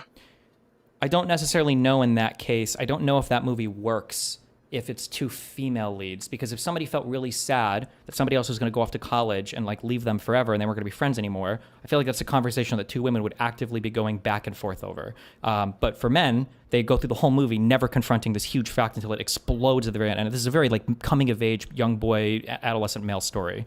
But if you think of a movie like, have you ever seen what's the with the book, the Burn book? Oh, Avatar. No. Ban him from this Discord. Sorry, no. Oh my God, what am I thinking of? The girl movie. Mean Girls. Mean Girls. Have you seen Mean Girls? I have not. Oh fuck. Okay. Mean Girls it's a whole bunch of like petty, small, stupid shit, and that's how they like gossip at each other or whatever. But I feel like I don't know. I feel like for guys, I feel like they would just say nothing about the larger shit. And I think this is also I picked two big pop culture references on this, where these things only kind of work, I think, for men and women, these stories in particular. But then I would also say that like and then I would also lean into the whole like men are probably more likely to quote unquote suffer in silence and then like kill themselves and nobody even really knows, whereas I think women are more likely to communicate that to other people. Yeah, I mean I think I agree with everything you said there. I mean, I still have massive disagreements with some other stuff you said, but I think you're correct in that case. I wasn't thinking of it like that, but yeah, I would definitely say, especially one-on-one, I would say yeah, I definitely think guys are more likely to have an aversion to kind of like getting to the meat and potatoes of, a particular issue or concern that they have, and that can fester and like explode in a lot of cases. I think that's a good, yeah, I agree with that. I mean, there was some other stuff I disagree with earlier, but I'm not exactly sure. I think overall what I was basically saying was that my point, I think that we started on this, and after we got done with you conceding on the selectivity and value proposition point. So you got owned, Stephen. Wait, what am I conceding on the value proposition point? Yeah, you conceded the whole thing. It's not important. But I think the point that I was making after that was essentially that socialization. I don't think that we exist in a world where men lack the socialization to kind of like coexist in an egalitarian manner with like a female partner, because not that men I'm not saying that men don't necessarily struggle more than women with that. They probably do, I guess. But I don't think it's because like, oh, like now women are working, going to school and stuff. I think there are no young men today who can probably even conceive of a different world unless they live in like a very, I guess like maybe like on a different continent. But if you're an American dude, like you can't conceive of a world where like that's not the case. So I don't think that some expectation of like a traditional woman. Can you? I don't understand what you mean. To say that again. You can't conceive of a world. Young men today do not have it. Yeah, young men today do not have an expectation of this mythical traditional like woman that like is parroted by like these red pill like kind of like dumb I disagree. people. I think men do. I think men still do have that expectation to some extent. How can that be the case? That's why I brought up like the mom and the grandma thing. Like, no, you're growing up in a world where like you don't see a world where women aren't working. I So, like, why do agree, you but the think that- issue, this is the big issue that I have with all the red pill content, is red pillers say that that's the world that you're owed. This is why it comes off as soy, but even that woman yesterday in that video had that shirt that was like, women don't owe you shit, right? Because the feeling is when you listen to men or red pillars talk about the world, the idea is that, well, women should be this way and women actually owe men this world. And when men aren't getting the women that they want, it's because women are making the wrong choice and they're fucking up. And that's why the guidance for men is always, you have to be more masculine. You just have to keep doing the same shit you're doing, but like even more. And hopefully at some point women will come around. And if they're not, then we can blame feminism or some other external factor on why women are all fucked in the head. And I would agree that a lot of what I guess like red pill people parrot kind of like definitely echoes that sentiment, or pushes forward that sentiment. But I wouldn't kind of like use that I wouldn't use that to diagnose kind of like what we're seeing as a societal wide problem.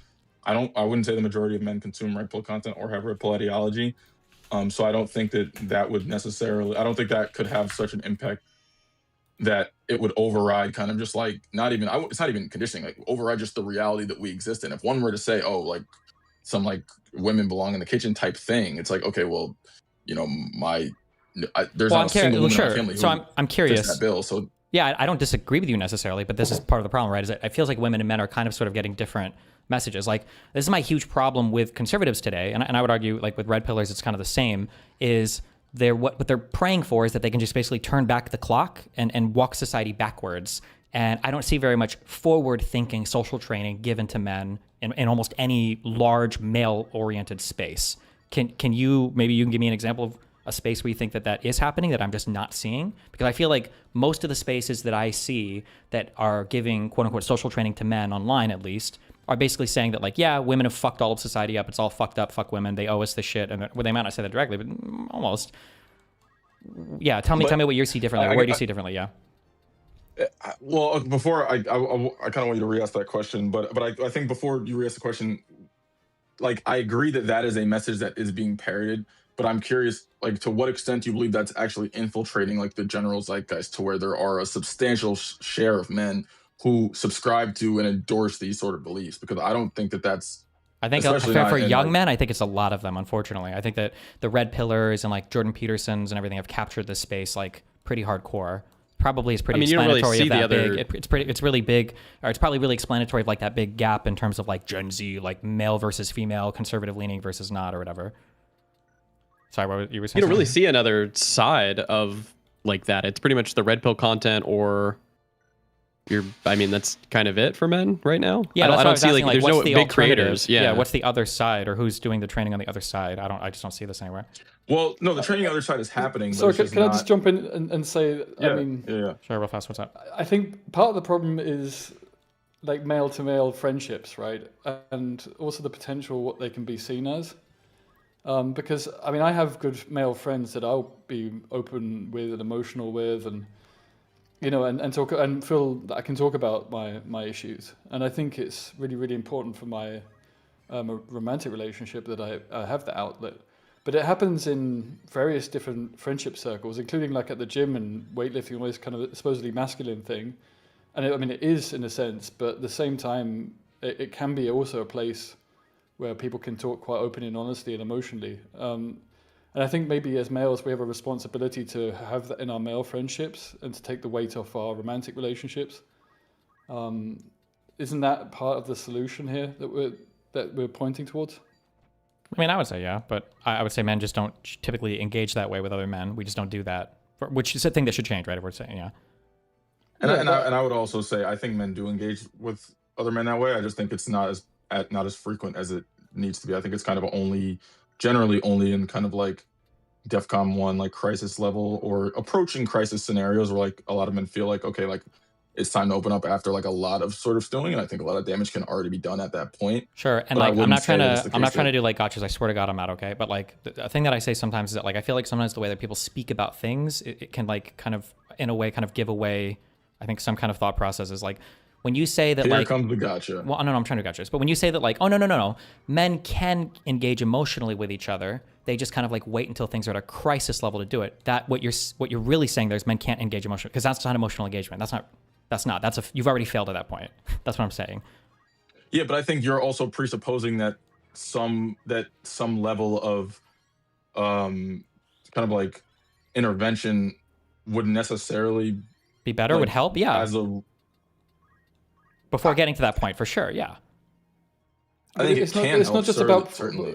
It's not just about before getting to that point. It's also about looking out for your other friends and, you know, asking how they are, and so preempting it in other people, because it's not just about your own responsibility to open up, but also to be there for other people. And generally, this is what women often are better at.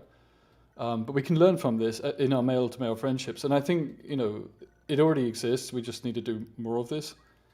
And some of these generalizations, I mean, I see for some people it's completely different from others, right? So I think it's very easy for us to project our own experiences on other people or on society. I don't know, maybe it's the online culture and it's just really toxic, but I think offline, I see lots of good examples and maybe more of them should happen.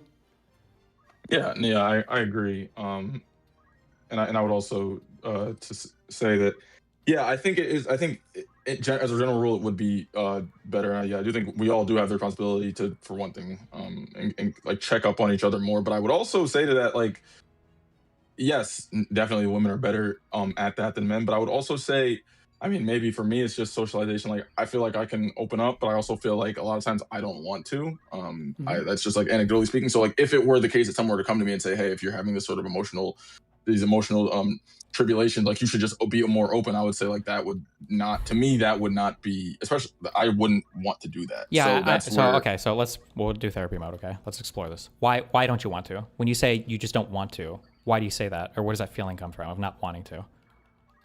I think it has a lot to do with you know, comfortability and vulnerability, and like comfortability with being vulnerable with people that you know don't necessarily kind of like open up to with that to that capacity, generally speaking. Sure, but like I'm still, I can't tell if you can tell this now, but like every single thing you're describing to me is like lack of emotional training. Like you keep saying that over and over again in other words. I'm not sure if you're aware of that. Like when you say like I'm not comfortable being vulnerable or exploring my emotions with people, even friends, that's an emotional not that I'm failing, not comfortable right? doing it, it's that I'm not comfortable doing it to the extent that I think would be is generally prescribed by like the counter sort of like red pill. Sure, but then the issue you're going to run culture. into then is that when you finally start dating a woman, she's going to be the first person that you've ever. Whoa, I have a girlfriend. Sure, but sure, well, for a normal guy, whatever. If you start dating a girl, she's going to be the only person that you've ever explored anything with this depth with. You're not going to be able to navigate these conversations in as efficient as a way otherwise, and then it's going to be. Okay, well, I'm basically, for a little bit at least, I have to play this guy's mom. I'm going to do some emotional training with this guy because he doesn't even have any experience opening up like this.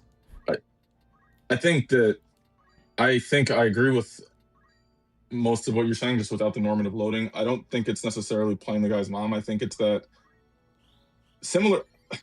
You don't think it's playing the guy's mom because you think you're, I'm sorry, I'm loading this a lot, but it's because you think you're owed this. Like you don't think it's playing the guy's mom because you think that she owes this to you as a woman. I think you're, when you say playing the guy's mom, I think that is just a very broad, like very like, because like it's not like, that's like a weird, that's a very loaded way to phrase that, and that way kind of like suggests like some sort of, to be honest, it sounds kind of you can load it in your own way. Yeah, you can load it in your own way. That's fine. When you say things like playing this guy's mom, like that is feeding into a stereotype that I'm not saying doesn't even necessarily exist, but like that's not always what's happening. And I'm not even sure I would say that's like 80-70% of the time that's happening. I think that happens. That's just a thing that happens. Like a lot of things happen.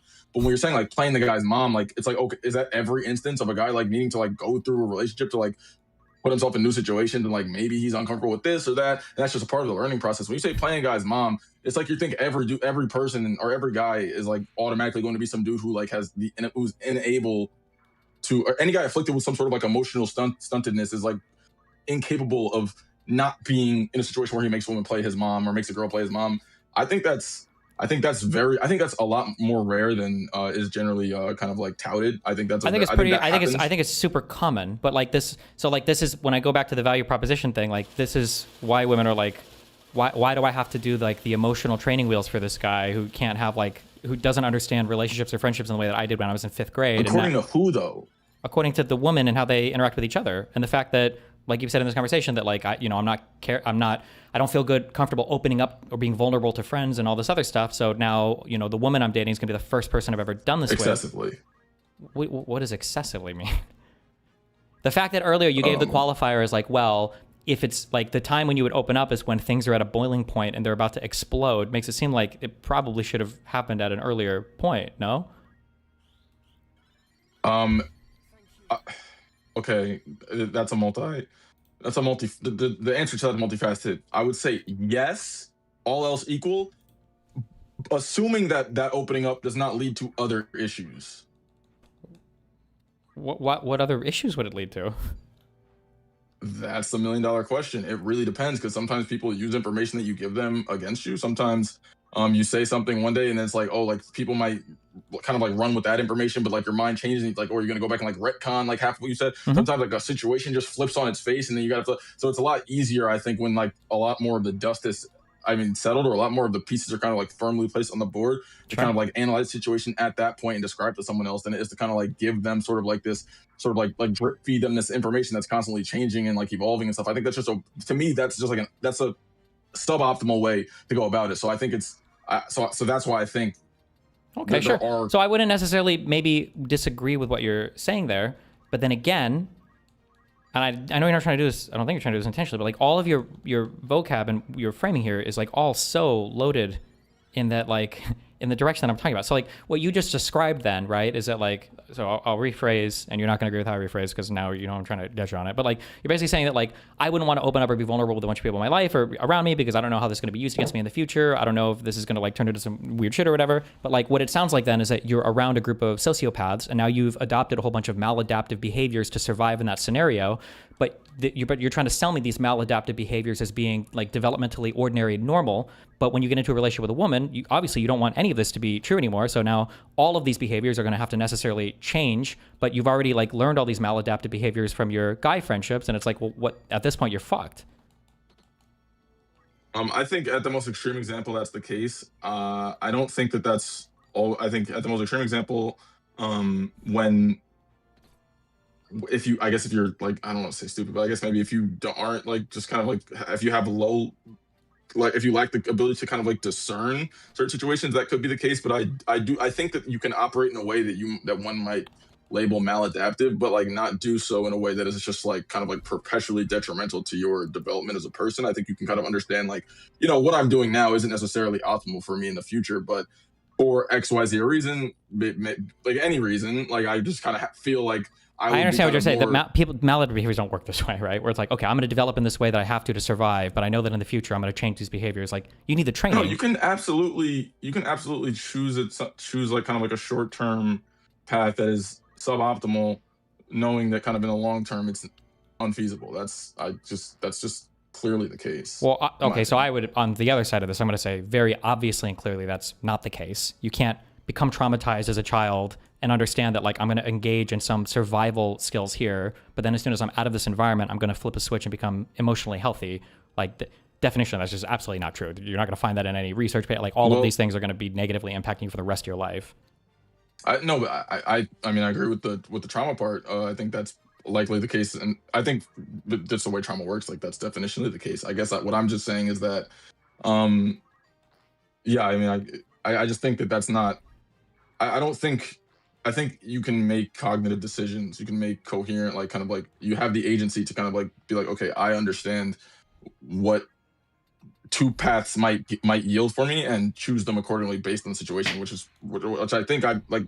Keep in mind, like the whole reason we went down this road is because I'm saying this suggestion of like, oh, like be the person's mom. That I think that's a very kind of like loaded way to kind of view a lot of interactions, and I think like I said, that absolutely happens, but I think it is very important to kind of like to distinguish that from like other things that kind of that where like I guess like these emotional issues can arise. Like, and I'm not even necessarily saying that there are not issues on like the male's part regarding emotions. I think there are, but I don't think that manifests in, oh, like they're babying me or being my mom. I think that puts way okay, too wait. much. So I guess just like backing up, like, do you think that if women have been practicing these skills in lower stakes settings their entire lives with their female friends, do you think that a man who comes into the relationship who's never practiced these skills or who's only practiced them when he's in like a nuclear meltdown mode, is he going to be on the same emotional level or emotional footing as the woman he's dating, on average? No, I don't think he will be, but I don't think that that will manifest itself in him being like, and him like seeking like some sort of mother figure. I think I think a guy hopefully that just like is intelligent enough to identify that he's lacking in that situation based on like that continued exposure to the woman who has it. Do you think you can do you think you can like intellectualize your way to like a strong emotional engagement with somebody with like strong emotional health? You can intellectualize your way to it's that? not intellectualized. I just think this is just sort of like natural. I think it's just like the natural way of kind of like being, where like if you are in a situation with somebody, especially somebody that you care about quite a bit, and you kind of notice an aspect of them that you might deem enviable or deem useful, suitable for just kind of like everyday life, like one might strive to emulate those, or at least So I kind of or at least agree have- with you, but I think your language betrays you a little bit. I think I agree with what you're saying there, but the issue is that you don't normally see these things as worthwhile, right? Because remember earlier, the way that you described a lot of these emotional things where women will pull punches, women will lie, they'll tell, like little half-truths, and they won't be like honest like they need to be. Like, I don't think you see value in these things until you're at like a crisis. I think everybody does meltdown. that, by the way. I just think that I'm talking about like likelihood. What- I think if all else equal, women might be more likely to do that, but I do think everybody does that. I was just kind of speaking to likelihoods. But anyway, continue. Sure. Okay, I guess so. On the broadest level, then I guess where do you think where do you think so I guess where do you, okay, so one of the questions I asked before was like, I feel like women are getting a lot of feminine and masculine training, socially speaking, and I feel like men are not getting any feminine training, socially speaking, and the only training they're getting from like Red Pill or Jordan Peterson like spaces is largely detrimental to pursuing relationships. And then I was gonna, do you have like a counter example of that? Because there might be some that exist. I do have a counter, because Mooten asked that too, and yes, my counter is that because that question was in reference to me saying that I don't think that like Red Pill content is something that like even like I think maybe like 10% of men subscribe to that. Maybe if you get No very young, shot. Well, it's probably a lowish. shot? It's probably a lowish number that frequently watch it, but the ideas I think are pretty pervasive socially as well. That frequently watch it, and I think it's an even lower percentage of dudes that absorb that. I think maybe some people. I think I think most of the popular, I guess like Red Pill type people, they're probably. I think a lot of the times, if it's not like because of like political or religious reasons, the people watching them probably just watch them for entertainment, most likely. I think there are some that are like, oh no, I'm watching this to learn and like become like them. I think there are people like that, but I think that's like probably the smallest subset. The largest subset probably like, oh, I find this shit funny. Even if you Or, watch it I'm for bored. entertainment, there's a certain type of person that would find that content entertaining, and you're going to pick up ideas from it after watching it for a Yeah, certain but that amount type of but keep in mind, I'm still saying that is still maybe I still would say like 1 in 10 people. That's still that would probably be consuming that content regularly for entertainment. But I'm saying like even smaller, maybe like of those 10 out of 100 people, maybe like 2 or 3 of them are watching because they're like fucking taking notes because they think this is some sort of ideology they should live by. And Sure, you don't have to be. You're not like taking notes, but like you're picking up on the behavior, right? You're gonna learn. You're gonna get some kind of training from this by consuming this type of content. No, you don't think it's gonna have any impact on a person? I think it will have impact on those 2 to 3 people that I named. I think unfortunately there's kind of like I don't know if we would call it like just desserts type thing. I think like I said, like let's say there's 10 out of 100 people that watch that. I think maybe 2 out of 3 are watching because like they actually subscribe to this ideology and are like, okay, whatever. But I think there's also a share of them that are like, oh, because I know this is something that's I wish I could think of it. It's like there's like a thing, like I don't know if you're like on like social media, like somebody like will post something that's like obviously like wrong, but like someone will like it and like kind of like push it forward just because like it is attacking, or it is like kind of like condemning the group that one might not like. For example, if someone were to like post like, oh, like Josh Allen is like the 5th best quarterback in the league. Like I think Josh Allen is top 3 quarterback, but I don't like Josh Allen. So if I see someone saying Josh Allen's top 5 is like the 5th or 6th or 7th best quarterback, I'm gonna be like, oh, facts. So and I will say facts every time, and I will back that person. But it's like if you really came and asked me, I'd be like, well, no, obviously Josh Allen is better than almost every other quarterback besides like, well, I'd say Lamar Jackson, but other people can disagree. So I think that happens a lot with this sort of content, where it's like I think it's hard to kind of just look at like when you say people are consuming it and like sure. Let's say that I agree with your premise. What are they liking it to push back against? I think they're liking it to push back against I would say like 2013 to like 2017 ish. They're like third wave like Lacey Green type feminism. I Sure. And think what do you think are the for a lot of, main like, takeaways from that type of content that upset men so much? I think the main takeaways from that sort of content was like kind of I think a lot of men feeling like they were being told that they were inept for a variety of reasons, and not just that they were inept, but like they were inept in like indirect comparison to women. And I think that kind of like sort of like kind of festered, unfortunately, kind of like put people like Steven Crowder and like Ben Shapiro and Jordan What if there Peterson. were I mean, what if there were aspects of truth to that? I think I think that's the thing though. Like, to go back to my Josh Allen example, like it might be the case that someone might think Josh Allen's not as good as his. Wait, real quick. So I I know where you're going. I'm kind of doing another trap, okay? But like, do you remember earlier in the conversation you said that like men are better at telling harsh truths to each other because this is how we learn better? But you were about to give me a whole spiel about how the way that somebody delivers a message is actually going to emotionally influence you enough to factually change how you engage with it, right? Was I? Maybe. Well, I guess what I was just gonna say was, like there might be some truth to like a criticism that a Josh Allen hater has of him, but that doesn't actually mean that what they're saying about him, like their conclusion is still wrong. That's kind of what I was gonna say. So yeah, there was definitely truth to like the Lacey Green type message, but it's just that, like that doesn't really matter. That's kind of like there's truth to like what like race realists and like eugenicists say about kind of like genetics, but that doesn't mean that their conclusions are kind of like accurate. And it doesn't mean that the kind of like hatred and contempt that is born out of the opposite side of that is unjustified just because some of what they're saying might be true. I think that's. Do you think there's any? What do you think if you had to? I'm not trying to pull like specific statements or whatever, but if you had to think in your mind, like what were some of the big complaints and like some of the big hatred stuff it was coming from? Do you think that like all of the resentment was unfair, or that all of the resentment was unjustified, or were there big huge false points being made? Like what would your big takeaways be where you're thinking like, God, these fucking like I hated the way that they did like A, B, and C or whatever? No.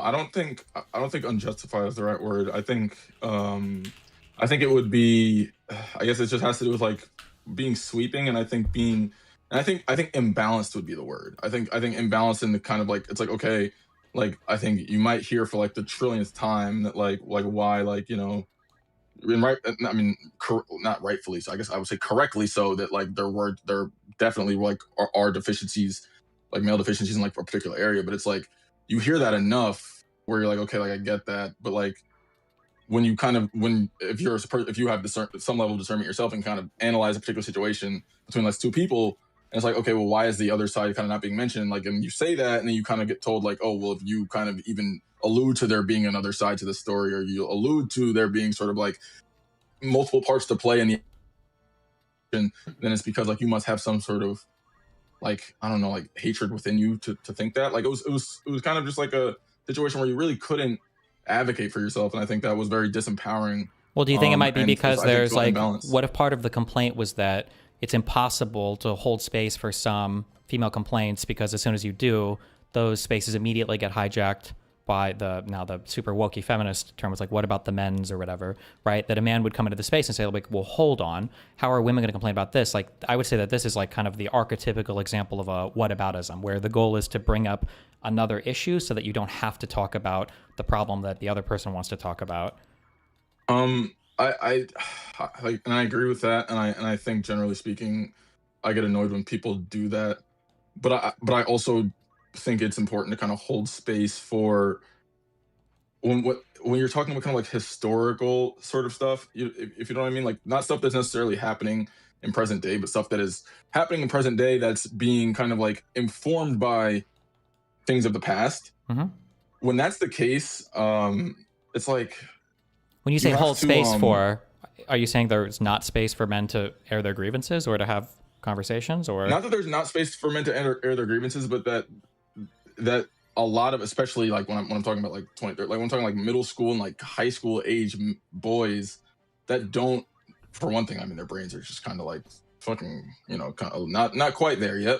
Mm-hmm. And then also it kind of goes back to my other point with like the reality in which we live in. Like, if you live in a reality where like you're kind of, and we got to the point of like you're seeing egalitarianism, you're seeing all this, but then you're still kind of being sort of like being presented with sort of like the baggage of the past, and not to say that that should never be the case, but I think what I'm saying is it's hard. I think it's hard for a young male to be able to conceptualize that. And I think that's something as they get older, ideally you grow out of. I mean, I can say like most of my friends who like kind of like were afflicted with that, like you grow out of it, you realize like you gain perspective. You're like, okay, first of all, like a lot of dudes kind of do just fucking suck. So I get what they're saying. And then secondly, you're kind of like, okay, well, it doesn't really, you kind of get better at like understanding like when a message is being kind of like conveyed, like just generally speaking, and like not necessarily like individual, don't kind of like individualize and internalize like a general male criticism.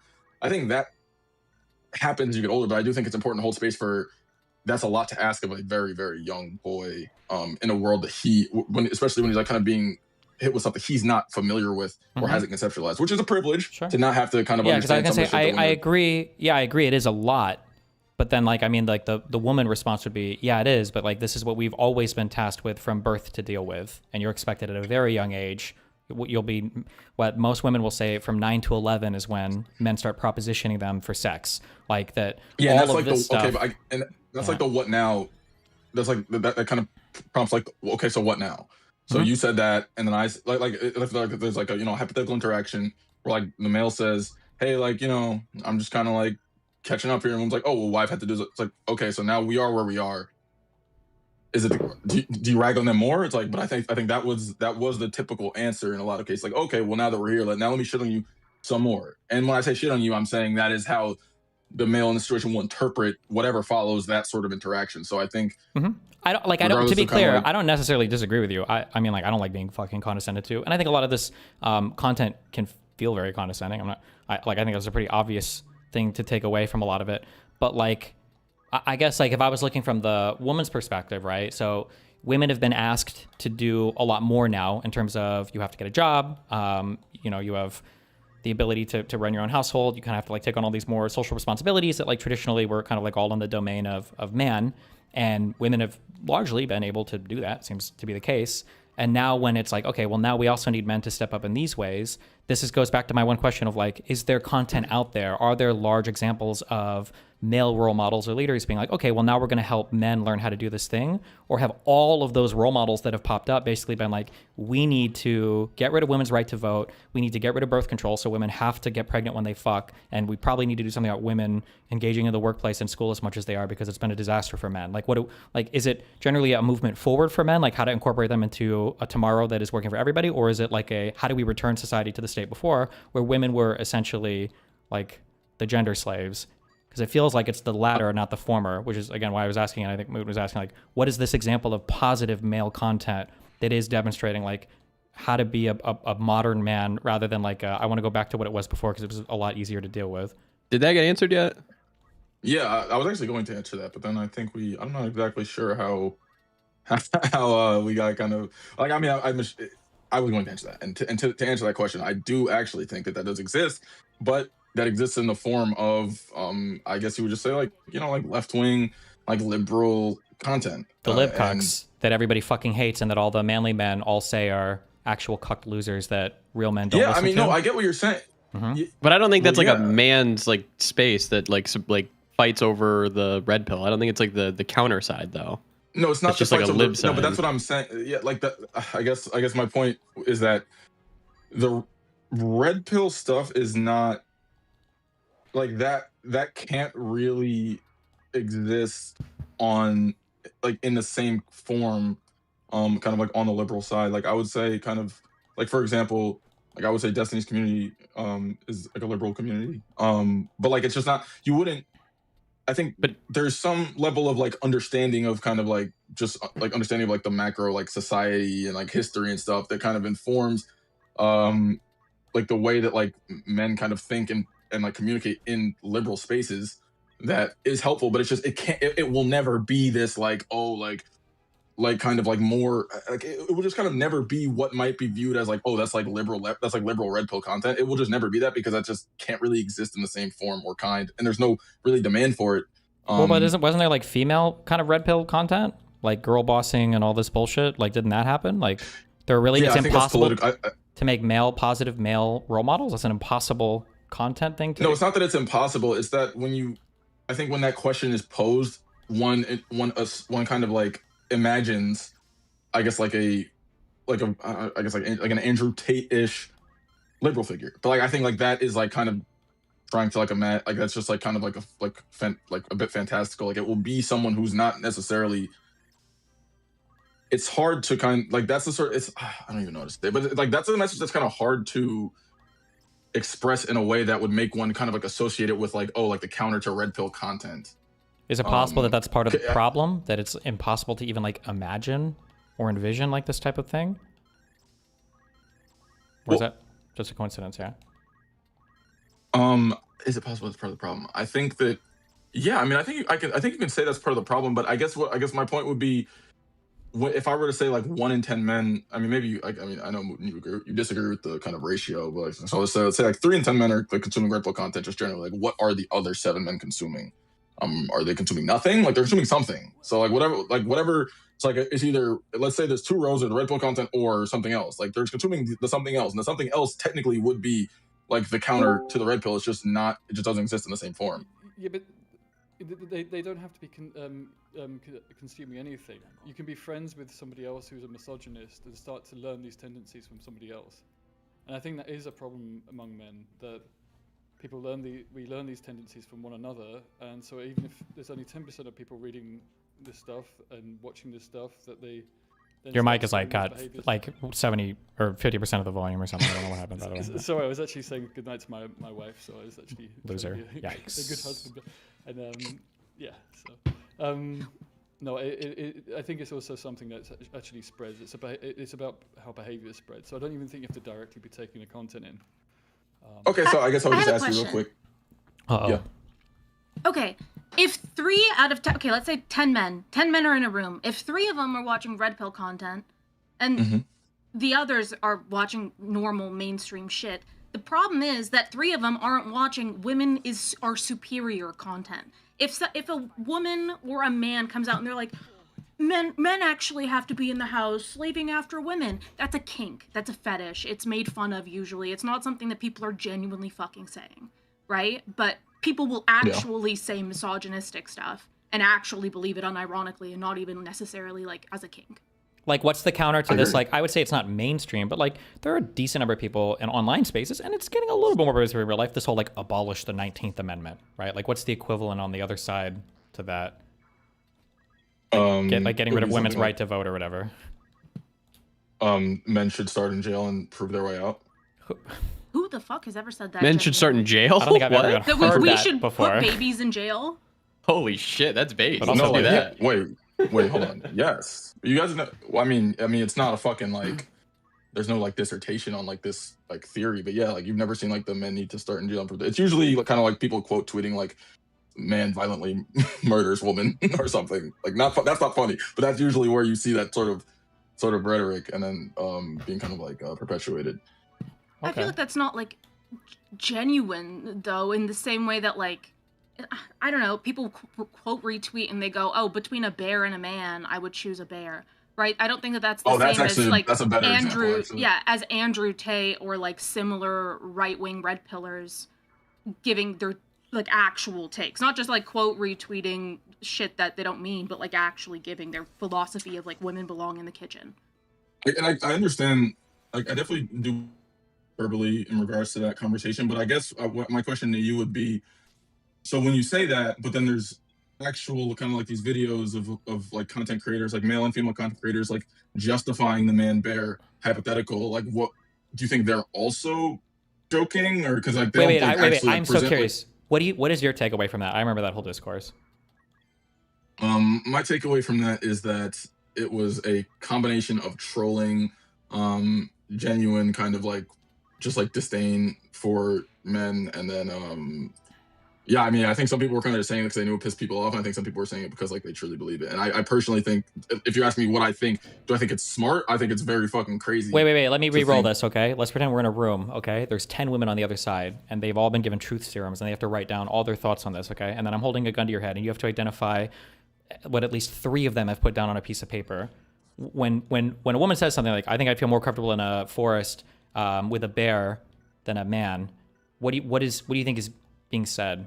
Do you think it was all just trolling? Yeah, go ahead. Sorry, re-roll that. Maybe just give the exact same. I'm just curious. When you No, I don't think Yeah. it's all just trolling. When I say trolling, I'm saying like they're saying it because they want to make men feel like shit. That's when I say trolling, not like they're joking. But in regards to your second question, I mean, I would say there's probably a good chance that it's like just sort of like an allusion to just I guess like highlighting just like maybe like like a safety issue that they believe is sort of like overlooked and neglected, to like where it might be the case that you wouldn't literally choose a bear over a man, in terms of like encountering a being randomly in the forest. There is like a level of fear that is kind of like experienced by most women that they Yeah, believe okay. doesn't I don't know what kind you of like. just did, but whatever you did, you turned it on. Yeah. So the second answer you gave is that was the point of that, right? That's 100% what was at play there, right?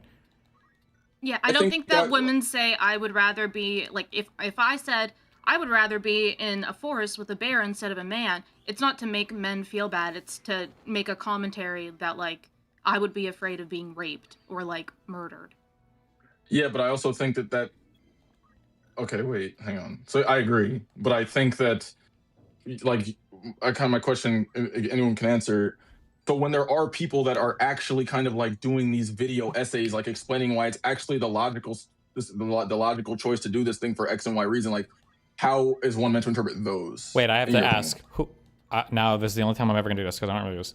But I have to push you on a specific. Did somebody actually make an essay saying these are the reasons why you'd be safer with a bear than a man? Did this really happen? No, like those. It's just I probably saw most of them on your stream, but it's just like those videos where it's like there's like an embedded video of like people being incredulous about the question, and then like somebody like gives like a 2-minute talk about like actually why it makes sense or whatever.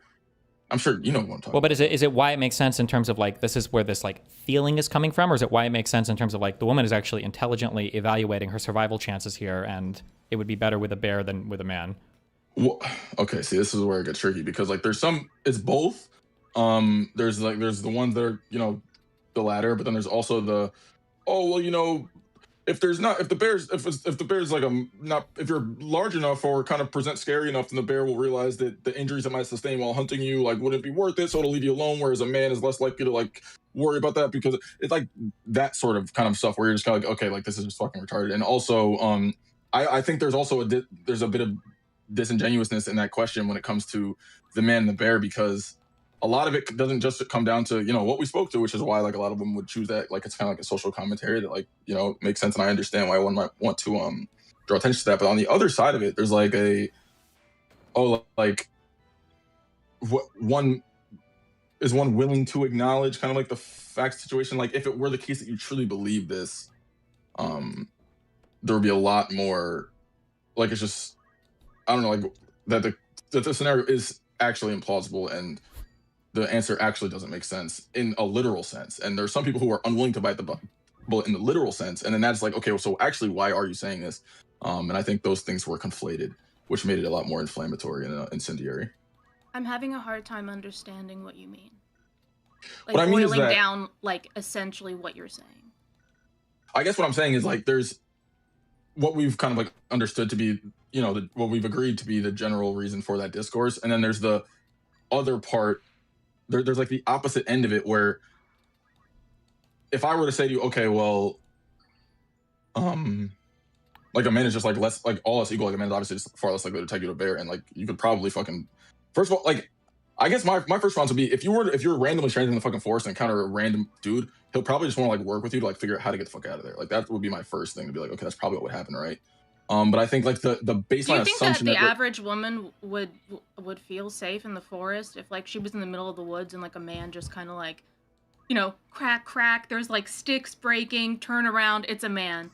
Do you think that the average woman would feel safe in that situation?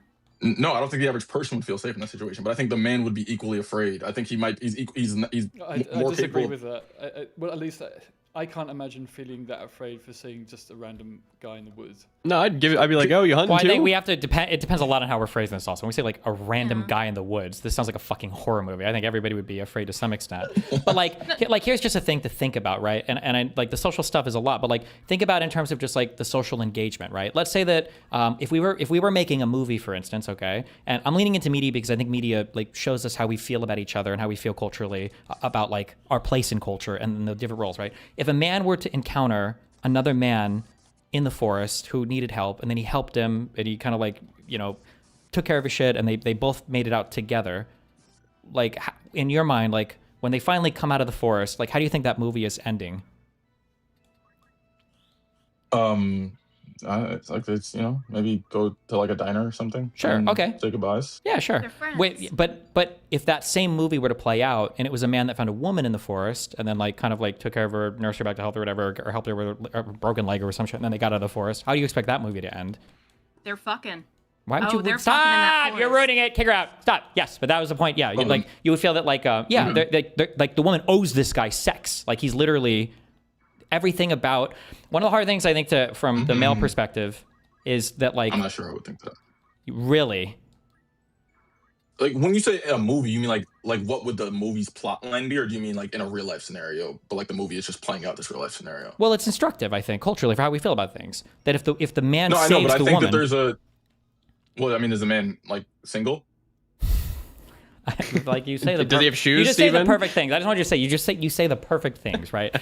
Like the fact that you even asked that question is like, I think is instructive. Well, if he's married, he's not going to want to have sex with the woman. First of all, really, cope, yeah, cope. Yes. When you get married, you know all sexual attraction doesn't just go away, right? Yes, I do know What? that, but that does not mean it. Okay, wait. Have you been hang on a second. sexually attracted to people since we got married? Big time. Of- No, you're What? fine. But do you Oh understand my that like God. the difference there in terms of like what's owed if somebody is sexually or like the just like the different expectations that even go into that, right?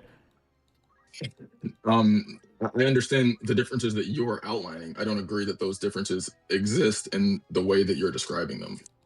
You don't agree that okay. So if we go to a real life analog, right? How many men do you think it's a common complaint that a man would say something like, I took this girl out to dinner, it was a really expensive place, I was nice to her all night, and then she didn't even give me a kiss at the door and we just left and I feel like I got ripped off. Do you think that's like a common male complaint?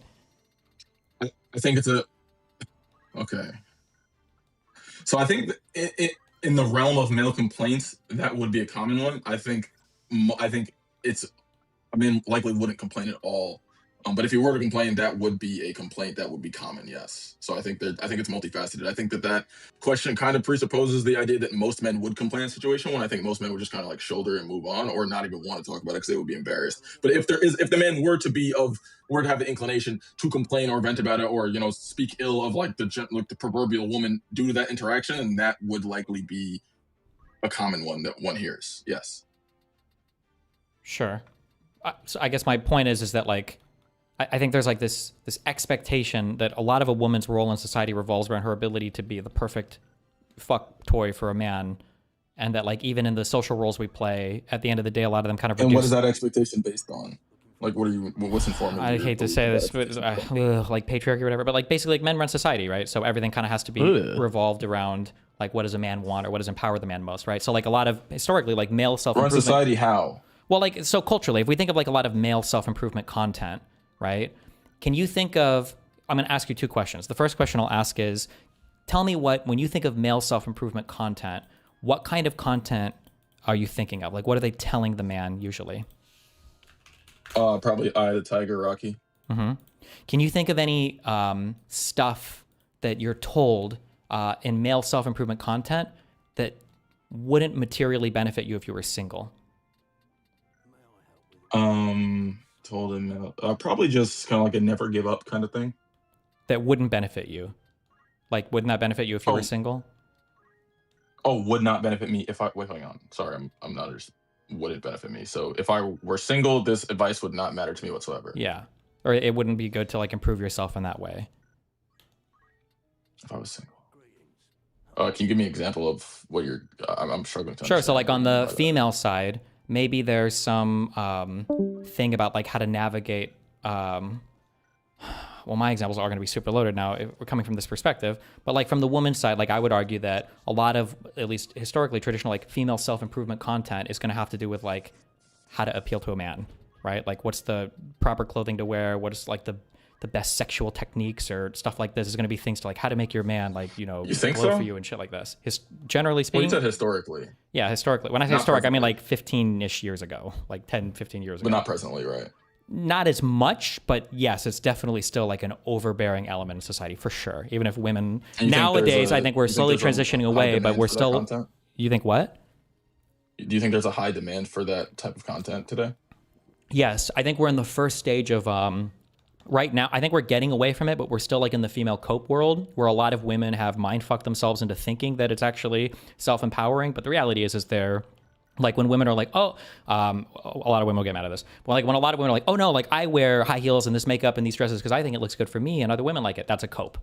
They've been told for a long time that it makes them more fuckable. They've gaslit themselves into thinking that they like it themselves without any external influence. And when they talk to each other, they're speaking to each other as men with a man's eye in their mind, and they just don't realize it. But I think we're transitioning away from that, where female self-improvement content or whatever is probably just going to look more like male self-improvement content. Okay. What was it? How do we lead into this? You were asking about, it had to do with the man bear society conditioning men to expect sex from women after saving them in the forest. Oh yeah, that like everything is just kind of like complaining about bad dates and stuff. Sure, everything is kind of like oriented around like male desire is kind of what I was getting at. I don't know if there's any more to go down to that. Yeah, no, I think that historically is undeniable. I think presently I would probably say it's the exact opposite, but presently, wait, what's the exact opposite? Say what's the exact opposite? I think presently things are oriented in a way that like prioritizes female preferences over male preferences. Do you not think that's just because we're not used to seeing it sometimes, and so it's a bit of a surprise, and so we're a bit then being a little bit pushed out because the space is becoming a bit more equal, that we it's fresh. You mean like in media and stuff? Yeah, or even if I were to ask you, like when you say like it's more geared towards women, what do you mean by that? Like, what can you give me an example of like what you think is like this is more geared towards women now?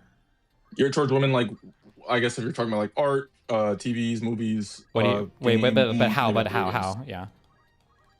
Yeah, like it's created. Okay, how? What do we like? What do we think? I guess like a woman would think about this, or like the general woman would think about this, and would they like this? And if the answer is yes, then yes, and if the answer is no, then find something else. I think that's probably how a lot of the thought processes go. At least if it were to happen one way, I think that would be. Do you think? Well, I guess more specifically, do you think there's content that's being made with that frame in mind, where like a man wouldn't like it? Well, I mean, I didn't even watch Barbie, or K-pop Demon Hunters, or so like I guess I would have to watch it and really see if I liked it or not, or like Wicked. Like I didn't watch Wicked. I don't know. I know some. But do you think those were made for women? Well, Barbie, the new Barbie movie, I don't think so. I would probably say like the Ghostbusters with the women is like maybe a movie made for women more than the Barbie one. Really? Yeah, I mean Barbie's got fucking Ken in it, and it's literally a pretty big. Maybe, yeah. But isn't Ken like a character that's meant to appeal to women though, not men? Wait, isn't that part of his? Is that his arc? I didn't watch the movie. Mutin, was that his arc? I'm sure it's been a long time. I didn't watch the movie. Oh fuck! Then shut the fuck up. But does it even matter if even if it doesn't appeal to you, and it's in theory, even if it appeals more to a female audience, does it matter? Are you talking about like a handful of films over the past decade, even, right? Well, yeah, no, because I guess what I'm saying is like I'm saying if it were the case that like gender appeal is a determinant factor in like the media that's being created. I think generally speaking, it's probably not much of a factor to be considered. But like if you are to say, hey, there's a movie that's going to come out and it's meant to appeal to one gender, if you bet your money, do you think it's going to be a female geared movie or male geared movie or male women geared movie? I would probably say it's probably going to be like more like a women geared movie if that were to happen. Not that I think that it's. I mean, there's okay. So what many is male-geared kind of action films that are made? See, and I'm glad you said that actually, because when we talk about male geared stuff, like I don't even what do you think you can even? What do you personally think you can say is male geared in a way that wouldn't kind of like invite the scorn of people saying that you're kind of like being sexist against women for thinking that they don't have interest in whatever you're about to say? I'm curious, like what's an example where you would say where you don't believe women would object to the fact that it is male geared? I would say Top Gear, like the new fucking Top Gear was a male geared movie. I don't think the average woman would give a fuck about planes in the fucking air shooting each other. Top Gun? Yeah, Top Gun. Sorry, not Top Gear. Okay, I guess maybe I'll say original film that isn't based off of a film that was created. That isn't like kind of like part of a series of films that existed kind of like in like the 80s and stuff. But I think that's a good example. Yes, I would agree with Top Gun, but I guess maybe I would think more like original-ish. I feel like type I would actually, films. I think I would actually fight on that, and I would actually point that this is, again, I think this is like part of the problem, that like movies that were made for society that are championing like certain traits that we would call masculine traits. We've called these masculine traits, but they're really traits that like everybody would like. Like in Top Gun, there's a female pilot, right? Like she's Yeah, there is now. Yeah. and I think I would say anybody could watch Top Gun and enjoy it. Right? Did Peach come to that movie with you? I agree. No, she wouldn't like that movie, but that's kind of why I brought it up, because I just don't think she would give a fuck about it at all. Didn't Melina came, right? We were right? Yeah, Melina was there. Yeah. She liked it. Oh, there you go. Or does she not count as a woman to you, Wooten? Problem. She's Swedish. Oh, Let's be honest. Okay, true. I mean, like, horror films usually appeal more to a male audience, I'd assume. I don't know. My wife loves horror films, and I fucking hate them. I think that can be true, but I think that I would be careful for that, because old horror films are very like the plot design is very male centric, right? Have you ever seen the movie Scream? Mm-hmm. Yeah. Like Scream, like was the first like kind of big satire on a lot of the designs, right? That you have to have like the virgin female character. If she has sex, that means she's gonna die. Like these were very Black guy dies first. Well, yeah, I don't know. I think I did watch Top Gun. Did you watch Top Gun Maverick, the new one? Did we watch it? It's the one where there's like that guy that everyone thinks is hot, and he goes in like a plane, but it's like one of the fast ones.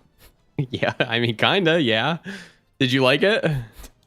Yeah, I think the guy was hot. That's all I can remember. Tom Cruise? Yeah, and yeah. Okay. Thanks. Do you think if someone said Jurassic Park or Jurassic World is a male-centered movie, do you think people would object to you saying that? I'd object. I think to that. people would. Jurassic would too. Park or Jurassic World? Either one. Well, was Jurassic World the one with Chris Pratt? Yes. Fuck, that movie sucked. I don't know. Yeah, I think male-centered movies would be. I don't know if I'm getting it wrong. The Bechdel test. There's like some sort of test that you can do to a movie to see if like women have independent lines and like if the women talk to each other and stuff. I'd say that I don't know. Lord of the Rings passes then. Two women talk to each other for 4 like seconds. Hey, it's true. Like some movies just like I don't know if it's like a movie that just portrays women as like boobies. Do those exist in the modern day? Booby-centered films? Wait, I don't know how we got off on this. Yeah. Wait, what was the point? What were we centered around for this? That if there is some gender consideration taken into like the audience, like the audience you're trying to capture with a particular piece of media in the modern day, is it more likely to be male-centered or female-centered? And I said all else equal, female-centered. Not that I think that most media takes gender. I mean, like considerations that into might account. be true. Although I would say the majority of films are probably like not bisexual. What would you say? What's the other word for both? For appeals to both genders. Unisex. Co-ed. Unisex. Yeah, co-ed, unisex. Omnisex. Yeah, like it's rated E for everyone. Well, that's not exactly what I'm saying. Like, it would appeal to men and women. But like, I would say that if there were more like female-centric movies, it's probably because in the past, I mean, there have been more like male-centric movies, right? Like we're doing a correction. A little bit, maybe, yeah. Star Wars. Fuck Star Wars. Oh, Jesus Christ. Uh-oh. I mean, I agree 100% as long as we are. But it is the case that if that is the reality. That's all I was saying. Because I think someone asked. I think you might have asked a version of that question. I was just saying, like today, I would say media is more geared towards women, which is fine. I don't really give a fuck about that type of stuff. And like, I don't have a strong opinion on that. I think it's not a big deal. And I also hate when conservatives. I think media today is more that. inclusive. I wouldn't say it's more geared towards women. Exactly. Yeah. I mean, I still think it's pretty neutral. I think those mean this. I think those mean the same thing from a relativistic standpoint, but I think they don't. Well, I would be very careful because you're using language again in a way when you say like, well, things are more inclusive. That means that they're biased towards women. Doesn't that kind of like? No, but I'm saying like that's kind of like just that's kind of like how it has to be for it to be more inclusive because of the imbalance. If you get what I'm saying. Okay. Like if it's the case that movies aren't being kind of created with women in mind, like to make things more inclusive, you will have to make movies with women in mind. I don't know that it's frequently. geared towards women though, just because of that. Like, for a long time we didn't like have a good amount of like racial representation in films and movies, but Yeah, if there's like a black person in a TV show, I wouldn't say that it's geared towards black people. No, I just say I it's agree, inclusive. but I would say it's that geared like towards everyone now. no, I 100% agree, but I would say like Black Panther's like creation, like I think that's like an instance of like a character being created to fill what was a gap that previously existed. So it's not that now like or upon Black Panther's creation, Marvel Comics is like you could say like that is geared towards like I guess like minority or black people or whatever, but it's not that that's like a. Like, Would you say have to do now it that if you wanna be Marvel more is inclusive. geared more towards black people? Marvel? No. And then I don't saying understand your point at all.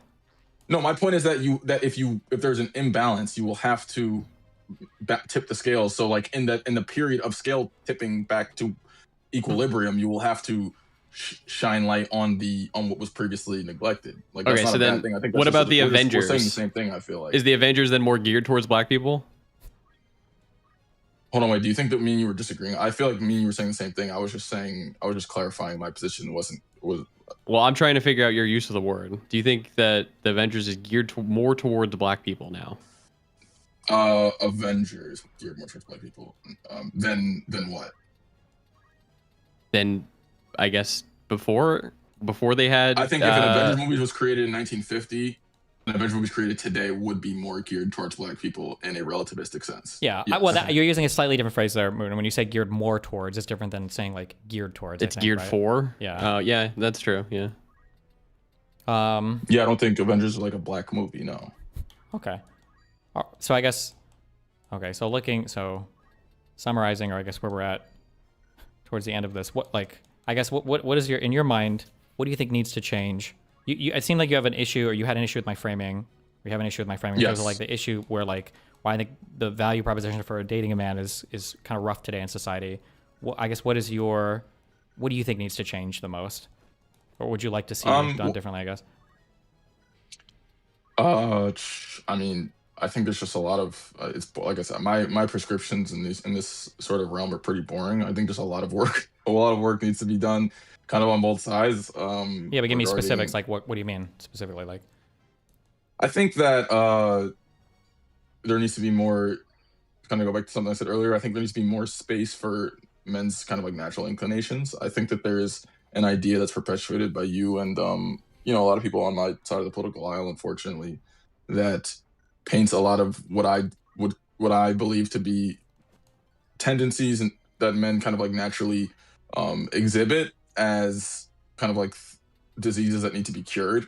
I think that is I think that okay, let's do this part by part. First of all, what do you think I do with regards to, for me specifically, like how do you think I communicate that? I'm curious. Wait, hold on, sorry, I gotta wait. So, sorry, I'm sorry. Repeat that question. My bad. How do you think I communicate that there are some aspects of man that you think I'm saying are like bad and need to be cured, that you think is a little bit okay? Too, So, yeah. Because I mean, I have a pretty like I have a good understanding of kind of like your like kind of like overall sort of like worldview. So I don't ascribe the message that you kind of like perpetuate, in my opinion, to like what I would believe to be like your actual opinions. I think that most people, and especially the people who need to hear it, listening to the way that you describe kind of like a lot of this stuff, would walk away feeling like it's really just kind of like a men bad sort of thing from your perspective. I think like I said, I don't believe that to be the case for you, but I think that it does sound like that sometimes. And I think the people who would need to hear that to kind of be pulled out of the fucking abyss of like, I guess like fresh and fucking fit or something, I think they would definitely get that impression. But I think that, the reasonable people would hear you and like be like, okay, this is like a rational, so wait, real quick on that. So impulse. like, I think I can kind of agree with you there. This is going to sound like I'm actually doing this even more though. But like my answer to that would be that, of course, men feel that way. Men don't want to hear any self-improvement advice right now socially that doesn't play into the pornographic male power fantasy. Right now, it feels like for the men that need the advice the most, the only advice they're amenable to is advice that builds them up in the most like hyper masculinized way possible. Otherwise, it's like cucked out and they don't want to hear it. And I feel like I see that in all of the male training spaces. And this was like for the earlier question of like I invited you, or Mr. Wooten asked like, can you give me an example where this isn't the case? Like, what are these male training spaces that that don't just do the male power fantasy, and that's the only thing that they can apparently appeal to men on. Yeah, I think that kind of like runs in accordance with like basically my answer to that, which is that I think those really only exist in the form that they do because the demand is from like, you know, the type of like man who unfortunately kind of has like the afflictions that we've described regarding, you know, like their desire kind of like subjugation of women and kind of like passing the buck, so to speak, when it comes to like their own personal inadequacies. But I guess I would just say that at the end of the day, like people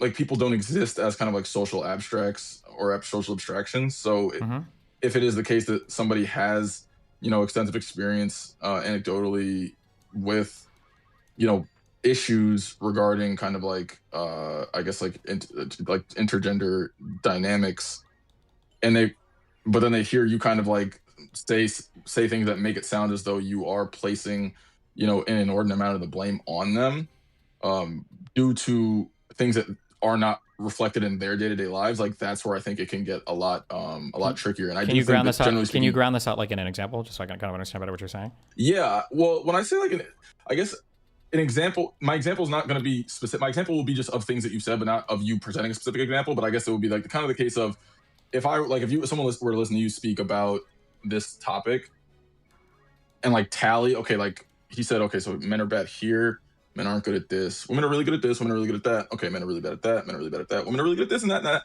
And it's like, so at the end of the board, you're like, okay, so how many positives and negatives on each side? It'll be like maybe 1 positive for men and like 30 negatives, and conversely maybe 30 positives for women and like 1 negative. Like that's the message that I think can be conveyed sometimes.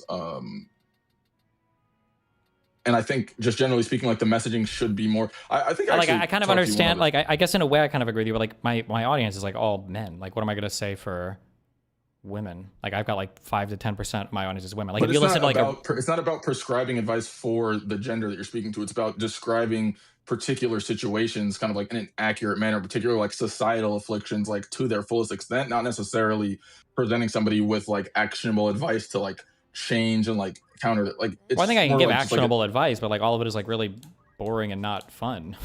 Like it's no, not I like... agree with that, but I'm saying when you say like, I don't think your audience being men or your audience being 99% men or 99% women, it wouldn't matter when it comes to the ways in which you kind of like speak on.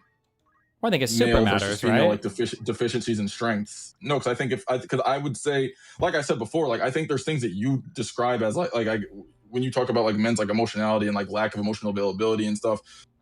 I think that you paint that far too negatively. And on the flip side, when you talk about, I think sometimes you might even overstate the level of like emotional development that women generally have. I would say if you are to meet somebody who is particularly advanced emotionally, odds are they're probably going to be a woman. But I would also say that there are a lot of kind of like sort of like interpersonal and interactive issues with regards to emotions that are also displayed by women that don't really get shown much attention. Sure, and there might be some. I don't necessarily. Wait, real quick, I don't necessarily disagree that there might be some things that women fuck up on, or whatever. That, like, sure, but let's speak.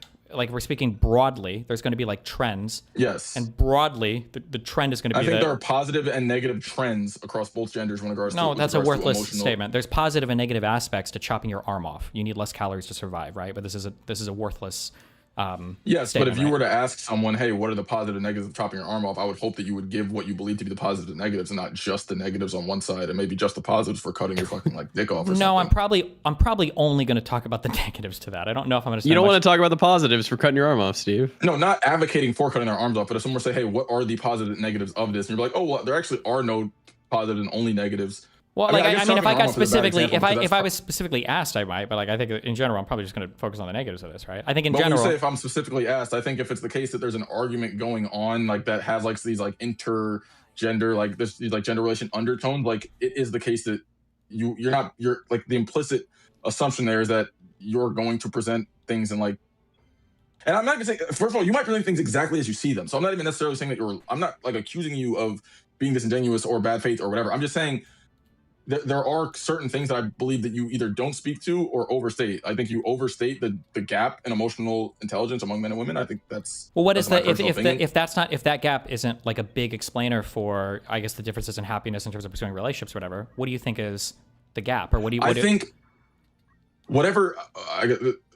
I'll answer that directly, but I'll say whatever the gap is, I think I would implore you to ask both men and women who kind of like are I don't, like that should be sort of like something you deduce from like I guess like a survey of ask 50 men 50 women what was the issue that presented itself most presently in your relationship. Whereas I think that if you surveyed a bunch of women, they might say that. If you surveyed a bunch of men, they might just say something different. Some might agree, some might not. Yeah, agree, but if men are the like, ones that are super unhappy with the current state of affairs, then it's probably the women's opinion that's pretty important here. Like, what are you missing, or what do you feel like you're not getting that you want in a relationship, right? Isn't that the one who we should probably be asking?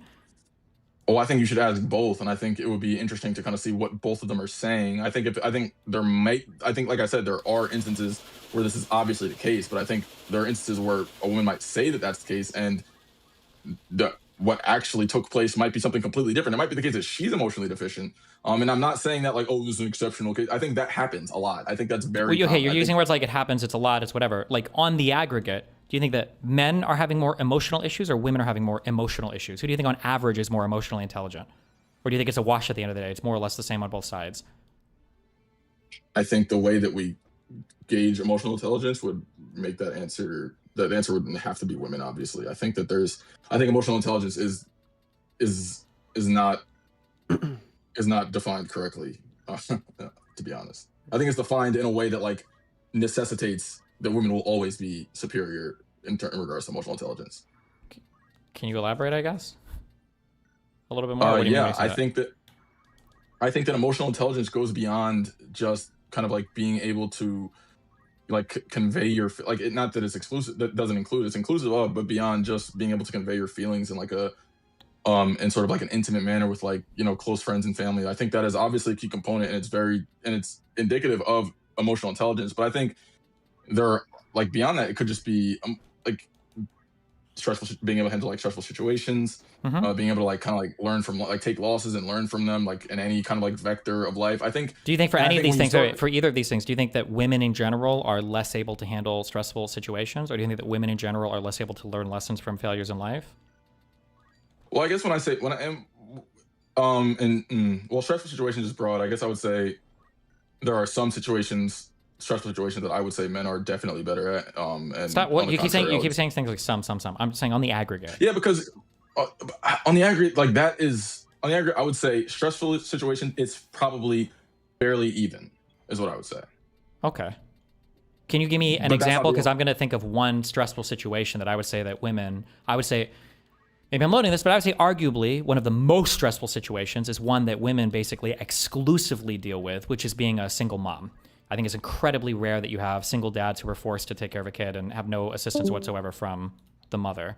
But so I would say that like that's an incredibly stressful situation that is insanely one-sided. What do you think? What's an example of an incredibly stressful situation that only a man deals with, or could deal with, or men generally deal with better than women? Home invader. Okay, something that doesn't involve physical combat that less than 2% of men are ever going to see in their entire lives in a first world country.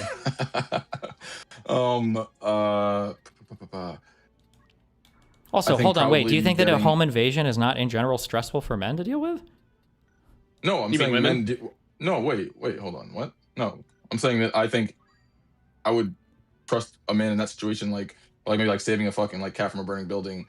I would probably say like similarly that men would probably on average exhibit higher levels of emotional composure and sort of like capacity in those regards, but that kind of plays into the physical thing. So I guess another example I'll give is like maybe like, you know, like dealing with like an authority figure, like scolding you, like condemning you, like yelling at you. I think I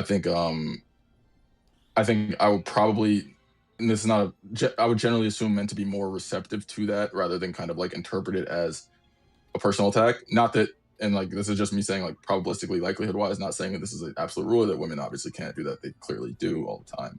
I'm just saying like I would say a man probably less likely to take it personally and understand why it's happening. Isn't this at ends kind of with the, I'm going to cite like the red pill ideology, but isn't this at ends with the idea that like men are more naturally born leaders than women are, and that men are more better designed to lead than to take orders? You're saying that men in general can be... I think that shit's retarded. Oh, stupid, sorry. Sure. I don't care if it's retarded. Okay. Okay. Yeah. I don't know if... I don't even know what I could point to for like evidence. Like intuitively, I don't feel like it is the case that men take instruction do you better. feel like Yeah. Do you feel like if you had a subordinate who fucked up real bad, cost you a lot of money or something, and let's just say your communication style was a bit more drill sergeant-y, just naturally speaking, do you feel like you would have to tone it down if you were speaking to a woman versus a man, or would you address them the exact same way? Who do you think would take it better if you were to address them in that manner? There's probably some like built-in fucking there's a name for this, like nice misogyny or whatever. I'd probably be gentler with a woman, I guess, because I think I would just gravitate towards that. But I feel like both would take it pretty poorly. I feel like nobody likes to be corrected. I think that when you look at like from the corporate world, if you look at like a performance improvement plan, like when you pip an employee, you're basically firing these people like 95% of the time, regardless of if it's male or female. Okay. But okay, that's. I mean, you still would say it's like roughly even there. So I think that's kind of that, and then the other example I gave, I think, with like the saving like a fucking cat from a burning build or burning tree, or like dealing with like a home invader, maybe somebody like tries to rob you. I think these are all situations where, on a from a probabilistic standpoint, if someone were to tell me someone stuck you up, and one person is able to kind of like comply to the extent necessary to survive, and then another person's like likely to like start like crying and freaking out. If you were asking me like which gender is more likely to do one or the other, I would say the man was probably more likely to diffuse, de-escalate, and comply to the extent possible. Not that a woman wouldn't do that, but if you were asking me who's more likely to do that, I would assume a man. Maybe I'm wrong about that. Do we have any drill sergeants in chat? Just to be clear, I don't know if I would necessarily disagree with that, but I would also say that framing is, again, part of the problem with this conversation, is like you're talking about an exceptional scenario that also coincidentally plays into male power fantasies, but also like most people are not going to ever like deal with this. And the idea that you'd be willing to take somebody who for the entirety of their life is emotionally underdeveloped just on the off chance that they could be a personal bodyguard, I think is not, I would say that's not a good value proposition. Yeah, but would you not say that the capacity to do so doesn't lend it, you believe that can't possibly lend itself to other vectors of one's existence? Not necessarily. I mean, I guess it depends on why you think you'd be good at fighting them off. Like if it's because you're the kind of person who gets in a lot of fights, then I would say you're probably negatively predicted for relationships. But if it's because you're a person who's like generally calm and cool regardless, then that'd probably be a positive predictor. But so I think that I can think of a case actually. I mean, this is about general trends, right? So everyone is a bit different from one another, but I mean, there is a case that females on average don't speak up for themselves enough, and this leads to them being, I mean, it's part of the suppression problem that we can have. And it also, I would say, I'm trying not to shout and be considerate, but it's also something for us as men that we need to then be supportive of our partners, assuming we're heterosexual, to kind of give them that confidence and to try and fulfill that role in the other direction rather than, our partner being our therapist. That's in the other direction, I feel like we have a role often to play of getting our partner to be a bit more confident in themselves, to believe in themselves, because I do think that there's sometimes, I don't want to call it emotional weakness, because it's often because they're trying to be considerate of other people, of not talking back. So let's giving the example of an employee apparently making a mistake and something breaking. Maybe actually it wasn't even. I think it's okay to refer to this as a form of like emotional weakness. I think it's an okay. Yeah, sure. Yeah, sure. And they may not. Yeah, people pleasing. Yeah, exactly, and that can obviously be a negative thing sometimes, especially if they don't think about themselves, or they maybe sometimes an overthinking of the situation emotionally, and yeah, I mean, I think that can happen. So I mean, to be fair to both sides in this, so I think you can see that, but I actually wanted to quickly build off of what you just said. I think that, and it kind of speaks more to, which is why I kind of push back against the, on average, emotional, like who has more the capacity for like superior or a higher level of emotional intelligence. Like emotional intelligence, I think it's also not exerting, like that's the thing I mentioned before, like the manipulation thing and like capacity to manipulate due to superior emotional intelligence. I think you also have to look at capacity to manipulate but not doing it. I think that also it plays into emotional intelligence. And I know I personally dealt with situations like when it comes to like the people pleasing thing. This is not an exclusively female thing, but like with women in my life who have kind of like a tendency to people please, like to their detriment in some instances. it could be the case in a lot of cases. There are other women who identify that, and because they identify that, and they like kind of like seek it out, sort of like the way a lion goes after like the baby fucking like the baby wildebeest, because they can identify that behavior in another woman and then use that to kind of like abuse them in a lot of cases. I think that happens too, and I think we would also Sure, have to kind of like dissect I think which that gender do we think is more likely to do something like that in the event that there's a people pleaser, and that I also think, plays into emotional intelligence. I think that can happen, but I think we're getting into like more niche examples here, right? Like I would say in general, I'm curious, why do you think it is the case that that like we talk a lot about like the male loneliness epidemic, but we don't talk. It doesn't seem like we're talking much about like a female loneliness epidemic. Why do you think that's so one-sided? I think that fucking red pillars are just stupid as fuck, and I think they just I think a lot of dejected men just cry a lot about shit, but I don't think that it's because they're being uniquely afflicted. I think it's because their afflictions are not addressed in the same way, so they feel so it's just there's just less kind of like societal buffers and contingencies to deal with these sorts of things that kind of exacerbate the issue for men, but not to say that it doesn't exist for women. I think it exists in a similar way, just with more contingencies to alleviate the feelings and the tendencies that arise from that affliction. So you would say that it's just a fiction, that it's not, there is no real male loneliness epidemic, it's just a bunch of crybabies. It's kind of what it... No, I male loneliness epidemic, I think, assumes that it is like uniquely male and uniquely it's just like I think there's just things like I think that if you look like at society, I think when a man and a woman, like let's say they both are like really depressed, I think for a lot of like nature and nurture reasons, like a woman is just more likely to kind of like address that in a healthy way. But when you say like when you talk about like the male loneliness like an epidemic, it sounds like your question is kind of like saying, oh well, it's because men are having this problem and women aren't. I'm saying no, I think both are having the problem. I think that there's just like certain things that cause men to deal with their problems a lot worse. Okay, so then like wait, like what? In this, yeah, because I feel like this is going back to the thing I was saying. Like I do agree, but it feels like that dealing with your problems a lot worse is part of the emotional training stuff that I was talking about. Yeah, but when we talk about like emotional training, I think the other side of emotional training is, I guess like emotional like support. So while you talk about like, oh, like men get more like, or men get less emotional training, but I also think to the same effect, like men get less emotional support. Yeah, but so that emotional support, remember earlier when I asked like, when would a man be vulnerable? And you're like, well, once they're ready to kill themselves. Like, wouldn't that be part of the emotional support paradigm? No, I think that's far too, I think that is kind of like missing the forest for the trees. I think the emotional support paradigm is like, your question, right? Why do we hear about like a male loneliness epidemic?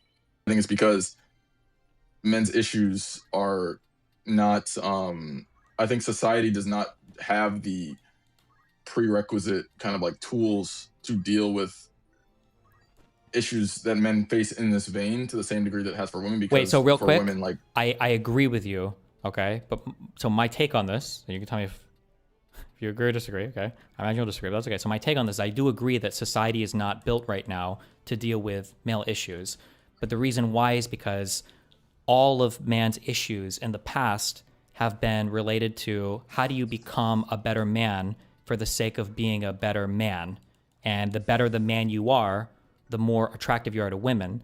But now because women have a lot more agency than they've had in the past, for the first time ever, men are having to ask the question of how do I become a better partner? Which historically, being a better partner has always just been a byproduct of the male power fantasy. The stronger I am, the more money I make, the taller I am, the more I can fight off criminals, the more I can do all these awesome manly things. Relationships are going to come to be naturally as a byproduct of those awesome things. Whereas women have had to, answer the question of like, how do I become a better partner for my husband? And a lot of those things aren't things that are good for the woman on her own. They're things that are just good for getting men. But now for the first time, I think men have been tasked with the question of like, how do I be a better partner? And they don't want to hear the answers to that because the answers aren't playing into the male power fantasy of like what makes me the coolest version, the most masculine, best version of myself. I think that's fair. I guess I would just ask, do you think that because of that sort of like historical, because of that historical context, do you think it's the case that there is not work to be done on the female side in regards to being better partners for men in the modern day? There can be, but there are realistic questions that we can ask of people, and there are unrealistic questions I think that you can ask of people. And a real, like, I actually, because I feel like, and I guess it's my own bias or whatever, but I feel like the majority of the work right now probably has to come on the male side, because men are the ones that are they're the ones that are issuing all the complaints about not being able to get partners and everything, right? It's not women that are issuing those complaints, it's men. So it seems to logically follow that men are probably the ones that need to do most of the work right now. So that's one aspect of it. And then the second aspect of it is like, it feels like for men, like the ask is like, you need to become more emotionally aware of what's going on around you. But for women, the ask is basically like, you just need to become more accommodating, right? Like the advice given to men is never, maybe you should just settle for a fat chick. Whereas the advice to women is, maybe you should settle for like a schizoid dude who only knows how to play League of Legends and recite every battle in World War II. But like maybe that guy's actually secretly really cool and you just need to give him a chance, right? So it seems like the advice, at least from the masculine perspective, from the male perspective, is like, you need to learn how to settle better. But the advice from the male perspective is non-existent, I guess. Yeah, that is what it feels like. Yeah, I think that's probably true for the most part, that the female advice, a lot of female advice is like to compromise, whereas a lot I got of a male advice, question. It's a good one. Do you also think that the nature-nurture discussion about the balance, do you think that's even all that important? Are you asking me or him? I think it's important in like pretty kind of like in like very narrow sort of scenarios. Generally speaking, I think well, like important in what sense though? Like relevant? Well, yeah, in terms of, you know, kind of self-betterment and trying to be better partners, being better independently for ourselves emotionally, which is also a huge part of being a better partner, right? Even if men aren't intrinsically good at it and it's something biological, surely, okay, that's nice to know, but we still can work on it and improve upon our weaknesses, right? Yeah, for sure. But I think this kind of goes back to one of my other answers, where it really depends on how you like define good, and like kind of like a recurring theme where I'm saying like I feel like the way we are defining these things sort of like necessitates that men will be behind the 8 ball. But it seems like they are. Isn't that kind of of like a descriptive reality? Like it seems like in terms of dating and being fit for relationships, it seems like right now, at least in the West, it seems like men are falling behind. No? Isn't that kind of the whole point? Like the education gap, the income gap, the happiness gap in being single, the ability to procure a relationship, like the complaints about online dating with apps and everything. Like aren't men kind of behind?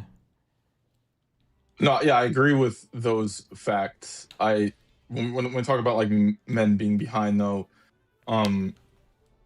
like it's not. I guess it's not necessarily like. Yes, I do agree that if you were to like pluck a successful, like a pool of successful people like today, like it would, you know, disproportionately be like you're pluck a woman out of that pool before you pluck a man. Women are like young women are just more successful by most kind of like performance metrics, I guess you could say.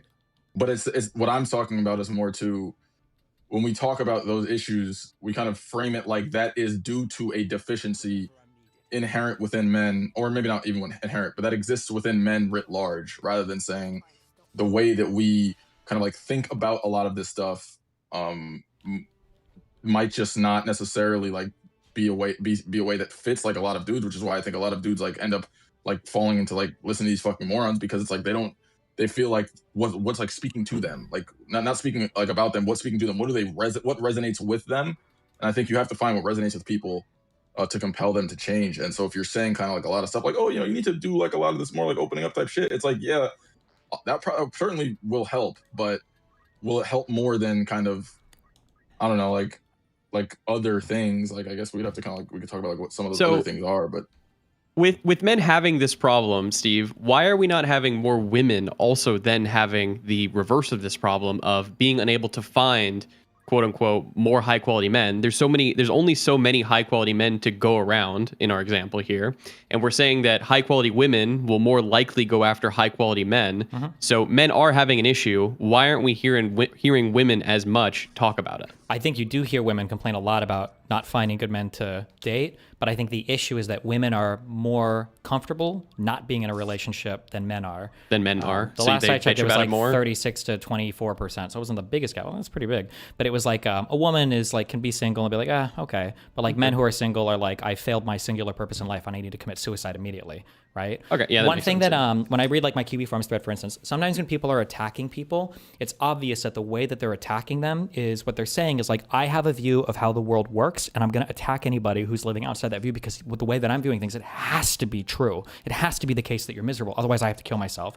So one way that I think this plays out in the real world is men that like a lot of like red pillars, all these people will make fun of women who say things like, oh, like I'm happily single or like I don't necessarily need a man. And you see all this content where it's like, you're going to be miserable when you get older, that you don't have a family, you're freezing your eggs and that's cringe and you're going to hate yourself and all that. And the reason why men say that is because men hate themselves right now. So they have to think that women are going to be miserable too, right? But it seems to be the case, and you can ask any woman, and some women are autistically fucking retarded about this, but like you can ask any woman, she can go to any app anytime she wants and have like fucking get 100 400 billion views. likes. Yeah, but they don't, right? So there must be a reason why. They must be at least a little bit more comfortable not having, you know, those people in their lives, right? And then, yeah. But I think it's because women are generally a little bit happier on their own, or can be happier on their own than men are, because their friendships are more fulfilling. Yeah, they're getting more dimensionality filled than men do in their friendships. Yeah, and I think you've spoken to this before, which I really agreed with, which is it's not like when it comes to like these like fucking weirdos that like say all this shit, like whenever they basically see a woman, you know, like signaling like, hey, like I'm, you know, not, I don't need a fucking relationship to like feel fulfilled. And then you see like a lot of these dudes like that are just like, you know, just like fucking like just literally fucking fuming. It kind of happens. Same thing happens with like weightlifting content. There were like a weightlifting woman's like in like Instagram comments. They're fucking weird.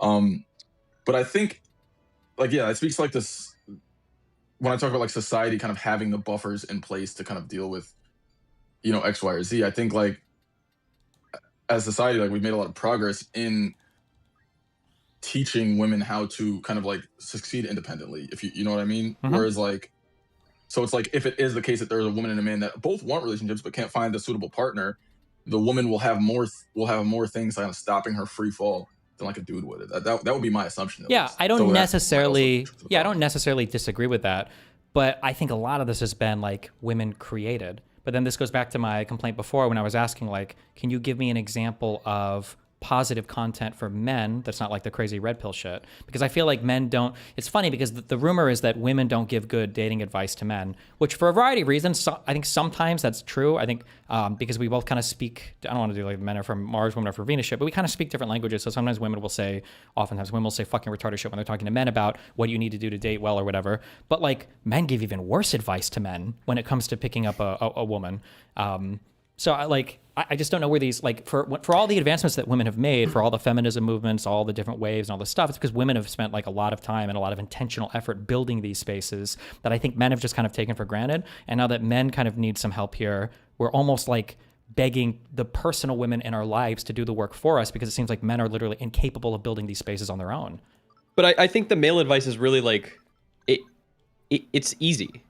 What's easy? But people aren't going to do it. Like the advice to like go get a girl, you actually have to go out there into the real world. You can't just sit online in fucking chat rooms 24/7 a day. You have to go out there, you have to do your hobbies, and you have to like not fucking be a pussy hound and like look for it. You have to like enjoy yourself and enjoy your life in order to like that's what makes you attractive. Is if you're enjoying yourself, other people are going to want to be around you way more than if you're just like out there looking for a fucking girl, like nonstop, going to bars. Yeah, I mean, like that might be the case. Yeah, that there are, but like nobody wants to hear that. Is what I'm saying. That's why there aren't. Yeah, like, which 100%. Yeah, and part of because it's hard. Part of enjoying yourself is just being happy, being independent on your own, right? And so, I mean, this is the thing I think Destiny was saying before. You know, women find it easier on average to be single. And so you learn to be single is the best way to prepare for a relationship. And part of that is having a decent ability to have an emotional connection with your other friends, and among males, it's more likely to be male friends. But even with other female friends, right? And having at least some friendship in which you can be open and honest with somebody else. That's also something that you see that's missing. And then it's the assumption that in the relationship, you can just use your partner as a counselor. And it's just... it's just too much pressure on your partner there, and it ruins your relationship if you even get into one. Yeah, I agree. And I also think that learning to be single also is very helpful in kind of even determining if you would like a relationship. I think a lot of people would be would like it would benefit them to definitely like kind of stew with that when they're kind of like feeling this way, because relationships really aren't for everybody. But I guess I think a lot of guys don't. I think relationships are also kind of rare. I think everybody wants to have a partner that they love and can share and spend their life with. And I think those are pretty normal. I think if humans are built for anything, it's probably relationships. No. I agree with you, but I think a lot of guys honestly just want to like have someone to like have sex with every once in a while and like hang out with. They don't want all of the other stuff that comes with a relationship. I mean, maybe. You disagree? I think that definitely is the case for a lot of women. I think a lot of women like will openly tell you that, like will literally say that in those exact terms. I kind of disagree, because I think like a really good example of this, if you go to the incel community, any guy can have sex at any point in time he really wants to, in most parts of the world, by paying a prostitute. But if you tell an incel like, hey, why not just go like pay a chick for fucking sex or whatever? Well, even though they're called incel and involuntary celibate, the focus isn't really on sex. It's the idea that like, I mean, for a man, they're wanted. Yeah, as much as a man, might be sexist or hate a woman, at the end of the day, the man's ultimate validation is from a woman. And if a woman doesn't want to have sex with you or be in a relationship with you or do kind, loving, and caring things, unless you're paying her, then it's like you feel like you failed your principal part of being a man. Yeah, I hear you. I don't think I wasn't just meaning like they want penis vagina to come, blah, blah, blah. I think there's a lot more with that, but I don't think they want like the emotional quote unquote baggage that comes with like actually having a relationship, having to give a fuck about another person, etc. They just kind of want like the easy part of it. Oh, sure, maybe. Or they're not used to doing the work to maintain a relationship. Yeah. Sure. I think there's a bit of conflation happening there. I think so. This kind of like goes back to what I was saying before about how I think there are like kind of like society is kind of structured in a way that sort of like feeds into this sort of thinking. Would you not agree that like when you say like talk about like an incel, right? Like why don't they just like pay a fucking prostitute? It's like the same way we talk about like societal conditioning. I'm sure most people can attest to the fact that most men are conditioned not by like women, just by society generally, like that paying prostitutes is like bad. Not that everybody adheres to that, but that definitely is. I feel like generally like, oh, if you need to go pay for sex, like that is they're conditioned to believe that is a deficiency. Like you like why pay for sex when you can just fucking like you can't get bitches? Like that's like the mentality. And then on the flip side, wait, real quick. What you're saying was true, but you said it correctly the second time, but I would say not the first time. It's not that prostitution is bad. It's that if you need to go to prostitution, then it's pathetic, right? I would agree with that. Yeah. Yeah, but on the flip side, I think there is like that. I think is probably that's the more male perpetuated like negative, positive. That's how I think what discourages men from men. I think from the women's side, it would be women are not like it's like a fucking like like hot button issue, but I think most women would say like they would prefer a guy who doesn't pay for prostitutes.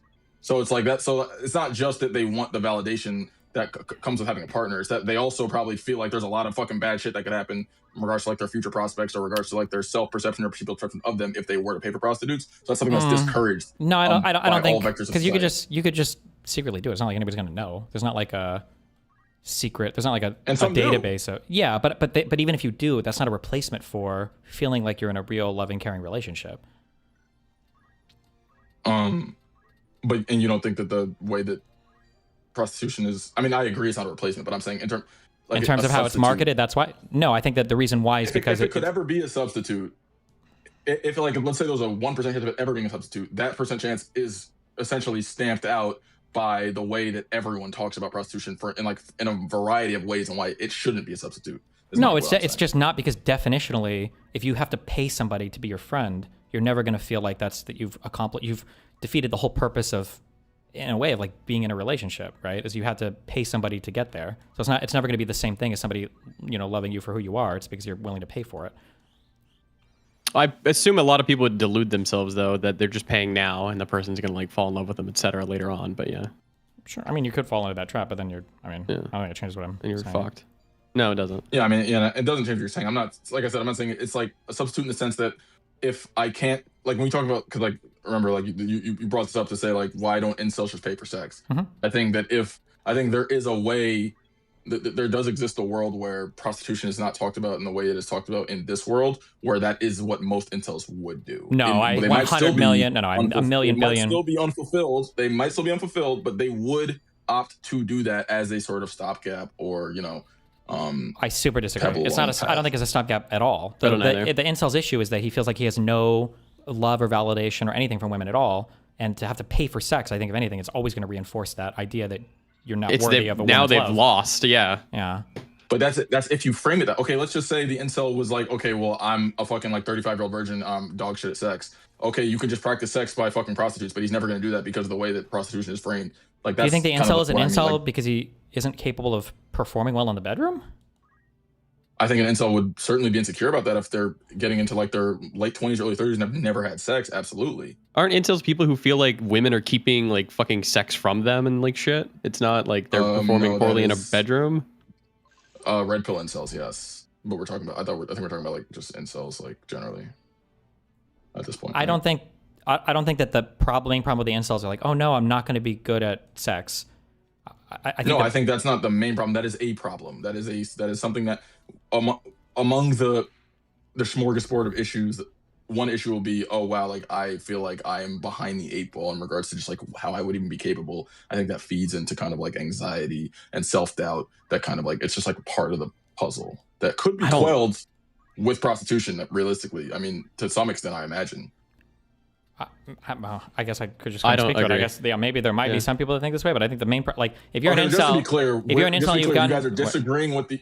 Yeah. You guys are disagreeing with the idea that if you are someone who has a smorgasbord of insecurities, issues, anxieties, if one of them is I'm probably ass at sex because I'm X year old and I feel like I should have had sex like 20 fucking years ago.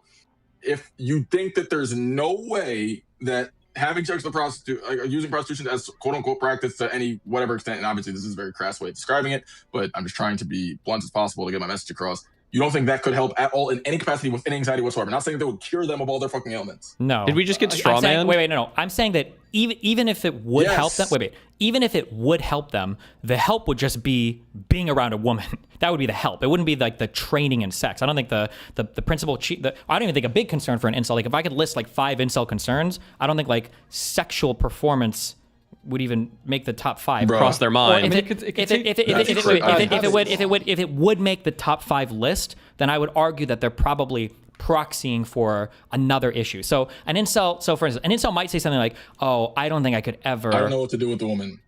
No.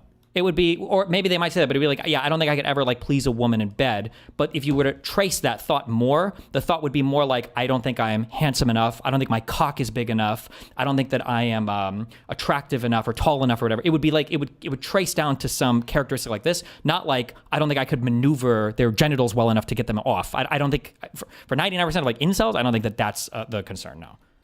Well, it's not that. It's just like, just do they? I don't know. Like, I think the concern could be like, I just don't know what to do. Like, just generally, like, I've never been in a situation. Yeah, I do you literally. know- It's like, I think driving a car without practice. I think we're in totally different worlds when it comes to incel Maybe people. okay, Yeah. fine. I'll drop that point. I will. Sure. I'll drop that point. Fuck that. I'm right about everything else though. I'm glad you agreed. Sorry, reason if you were gonna say something after Destiny admitted that I was right. No, I was going to completely support Destiny on this point. I mean, Oh, never mind. Anyway, there's other things going on here, right? Firstly, if you had decent friends, especially male friends, and you're having problems in the bedroom, and you'd talk about this. You should talk Bang about the this. homies. Yeah. Realizing, Yo, hey, bro job. everyone has Locked in. problems sometimes, right? And that's the way it plays out. Yeah. And the other thing is, like, if you get into a habit of having sex, I mean, I don't say this from experience, but if you get into a habit of having sex with prostitutes, I don't think that's really teaching you the best of habits in a loving relationship. If anything, it's going to give you a lot of bad habits. And it's not really setting somebody up for having a good, healthy relationship with a female. What habits do you pick up from a prostitute? I'm curious. Well, I imagine you're not going to pick up anything positive in terms of like pleasing the other person because this person is literally exactly, the foreplay paid. side Oh, of yeah, things, yeah. and Yeah. reading people's emotions, and that's Yeah, the, I agree with the that. joy you get from knowing that the other person genuinely wants to be with you, and there's none of that. And that's also what, okay. I want to be clear. What I'm saying is like that. If it is the case that you have literally no other outlet, I'm just talking about like that's something where it's like some familiarity with just like what is even taking place, like just some physical familiarity with the situation could help to some extent, like not to a large extent, to some extent. Not that it's ideal. Not that Sure, it's I optimal, understand. but Just one the even difference. should do it. The different area that we're coming from is that I just in my mind, being an incel has nothing to do with sex. That's what I think. I think a lot of people think that, but it really is not even a factor whatsoever. Sex stuff is not. I don't know how you can say that. I'm sorry. I know. Well, I feel like it's maybe mainly you about just like naturally- relationships. You probably are a guy who naturally has a little bit of game or naturally has been around women more often or whatever. But for an incel, I think the main issue is they feel like they are never, ever, ever going to be the type of person to get any kind of validation. I'm loading that negatively, but I don't mean to. But they're never going to be validated by a woman. A woman will never like them or love them or cherish them or be in a relationship with them. Yeah, but it's not a sex thing at all. It's a relationship companionship thing. It's not a sex thing, as in sex is not the integral component. But to say it's like thoughts of sex don't cross the mind of an incel when it comes to like their ability to be able to like maintain a relationship and like maintain like desirability of themselves by another person. There's a fair point that they're going to project it onto what they see as their own inability to have sex or some other insecurity that they have. But or like if they feel like I can't maintain a relationship, one of the pens in the pencil case might be, well, I'm fucking dog shit at sex, and all these other guys are way better at sex than me. I think that's all. They might think it, and of course, it would be wrong for them to think that, and they would realize that if they had decent friends around them that they could talk to about stuff like that. So yeah, for sure, it might be a problem because they're thinking that, but that isn't actually the problem. Yeah, I mean, I agree that if they had like good friends, I could like kind of like reason with them that one, like a woman is not going to be expecting you to be fucking Ron Jeremy, and two, there are plenty of women that also probably have a similar lack of experience that kind of would like to learn with you. I think these well, are the real things thing that is can that certainly if you're a guy who's worried about your sexual performance because of women you're dating, you're already out of the incel category. You're like this is like a stolen valor at this point. You're not an incel. This is something different. So okay, so I mean, so the three of you do believe that incels, like the thought of sex is not part of the calculus. I don't know. Wait, I wouldn't go, it's thoughts of sex. It's sex, but it's the fact that somebody's willing to have sex with you. That's the big thing. Not like the sex itself, but that somebody's even willing to do it. It's like someone's willing to choose them to over all other do men or something any with. man. Yeah. Yes. All right, fair enough. All right. Okay. Did we figure out all our big problems? Were there any unanswered questions? Well, he keeps saying that he owned you. Yeah, this is the problem. I hope so. Yeah, like completely. So what is our?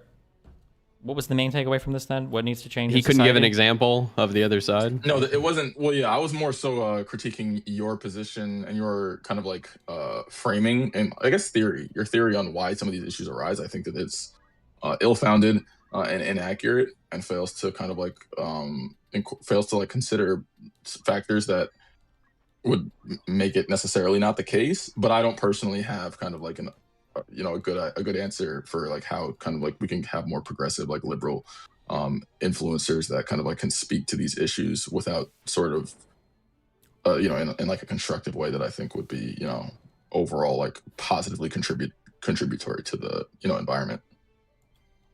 And what is those positive contributions? Oh, you said you don't have an example of what you think those positive contributions need to look like? Yeah, I can't think of like how that kind of like should be like beyond like very kind of like cookie cutter stuff that like most people would just be like, yeah, thanks, mom, and then just like go to like jerk off or something. Okay. But yeah, I definitely do think that I think you dodged the not even dodged, you just straight up conceded that it makes no sense to say that the value proposition argument is a main factor here. Wait, how does it make no sense? It's literally the whole point. I feel like we've spent this whole conversation, you've agreed with me, you just don't know how to solve the issue.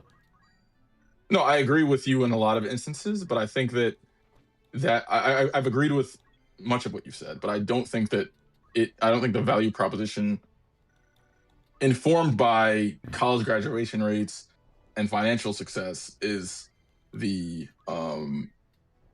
cause. So do you think right now that there is an equal level of discontent? Well, here, who do you think is easier to get into a relationship, a man or a woman? Easier to get into a If they just wanted to start a relationship, would it be a man or a woman? Who's easier to start a relationship? A woman, almost certainly, right? Okay, but they don't. So then why are they not doing it if not for what I'm saying? Because the value proposition is just not there for them, or they feel like it's not. Okay. Okay, yes. Now I think we're kind of like playing fast and loose with definitions. Yes, I agree with you that it wouldn't be worth it for a woman to just get into any random relationship despite being able to. But the reason it wouldn't be worth it is not because of a lack of men that are like, I guess, like on their level. It would be because they would just know that there are a lot of men that would take advantage of that situation for like very selfish reasons, and kind of like try to exploit them. Which I guess you could say is like that's a value, like a value proposition with like within that interaction, but it's not like a societal like, oh, there are a lack of suitable men. If there aren't cause a that lack of suitable particular men, issue. then what's wrong? Where's the mismatch? So you're saying there are a bunch of suitable men out there for women, they're just not picking them for some reason? No, I think they are picking them. That's my whole point. My point is that the suit, as women get more successful, they're more likely to find that suitable man, which means that like if you were to say, okay, what level, and we Wait, so we then just there's no disagree on issue how right that now in society. manifests. There's no difference in issue right now between men and women being able to find partners. Then that's just a total myth propagated online. It's totally equal right now. There are issues in men and women being able to find partners. Wait, but is it more skewed to one side, or are both sides facing the same level of difficulty? I think that honestly, I mean, this is gonna sound like I don't even know what this will sound like, but when I talk to like women that I work with and stuff, like they're like, a lot of them are like, dating as a straight woman is miserable. Yeah. So I would say, in that respect, it's probably equally difficult. I would just say that women cope better. That's what I would say. If women are complaining that dating is miserable, then how do we feel like this is an issue on both sides? You don't see a lot of men saying, Men are like, also man, complaining. well, no, they're complaining that they're not dating. No? Yeah. Wait. Huh? Men are complaining that like dating is Both hard, are right? discontent with the current. Yeah, both. Yeah, men are genders discontent with their partners and so aren't choosing, and men are having difficulties even being able to choose. No? Yes, but I mean, like that. I feel like that diagnosis, like, kind of like necessitates that there must at least be one man for every woman that's having an issue, and that man will either be having an issue, the same issue, or won't be having any issue. In which case, like that just Well, there are immediately literally tilts the more scale. women than men in society, no? Shouldn't there be? No, yes, but when you say something like what you just said, right? That would necessitate the woman like doing a dating activity and like being upset by it, which means that like, to speak to that issue, there always is at least one man that is experiencing either the same issue or not experiencing an issue. Whereas with the other one, where you're saying like a lot of men like can't even like get up, like that's like that mean like that's like an exclusively almost like that type of issue would be like an exclusively like singular person type issue. So right now, both men and women feel like they have equal difficulty finding suitable partners in society. You would say equal difficulty finding suitable partners.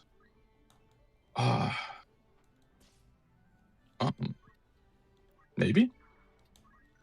Okay. Probably like I feel like the vast amount of overwhelming like social stuff would dramatically disagree with you, including every single piece of content you've ever seen. I don't think you could name me a single person who's saying, oh yeah, men and women are having the same problems finding suitable partners right now. I think overwhelmingly socially what we're being told is that women are having trouble finding suitable partners and then you run into the whole diagnosis there. And you hear men more often talking about feeling rejected. Yeah. It becomes this kind of self-victimization, but the reason they're being rejected is just they're not appealing at that point. It's not the fault of the woman if they don't feel attracted to them, right? Yeah, see, I'm so. This is what I mean when I talk about like the way that you guys kind of like frame things.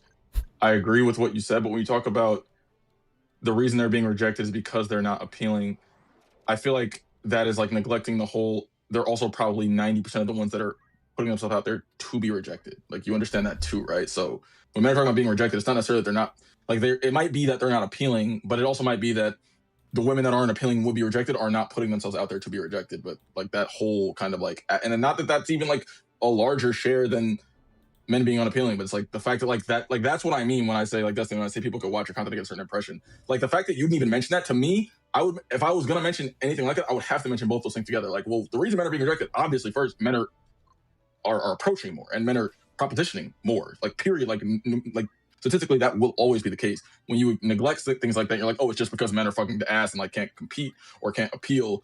Okay, seems so you like think you're that kinda, men like, today have trying just to as much push a success? particular- Men today have just as much success in the dating markets as women as they ever have, and there's not like any unique problems today with regards to dating that are starting to There favor. are unique problems today, and there are unique problems today, and men do have unique afflictions that they are less equipped to deal with. Well, then how is it than even? women? Or I don't understand. If it's the same issue, then how can that be? If I think, okay, I don't want to loop. I guess I keep saying that it's the way that men are unable to deal with those issues, and whereas women are better at dealing with those issues. So they might face similar levels of an issue, but they might be affected to different degrees by the issue.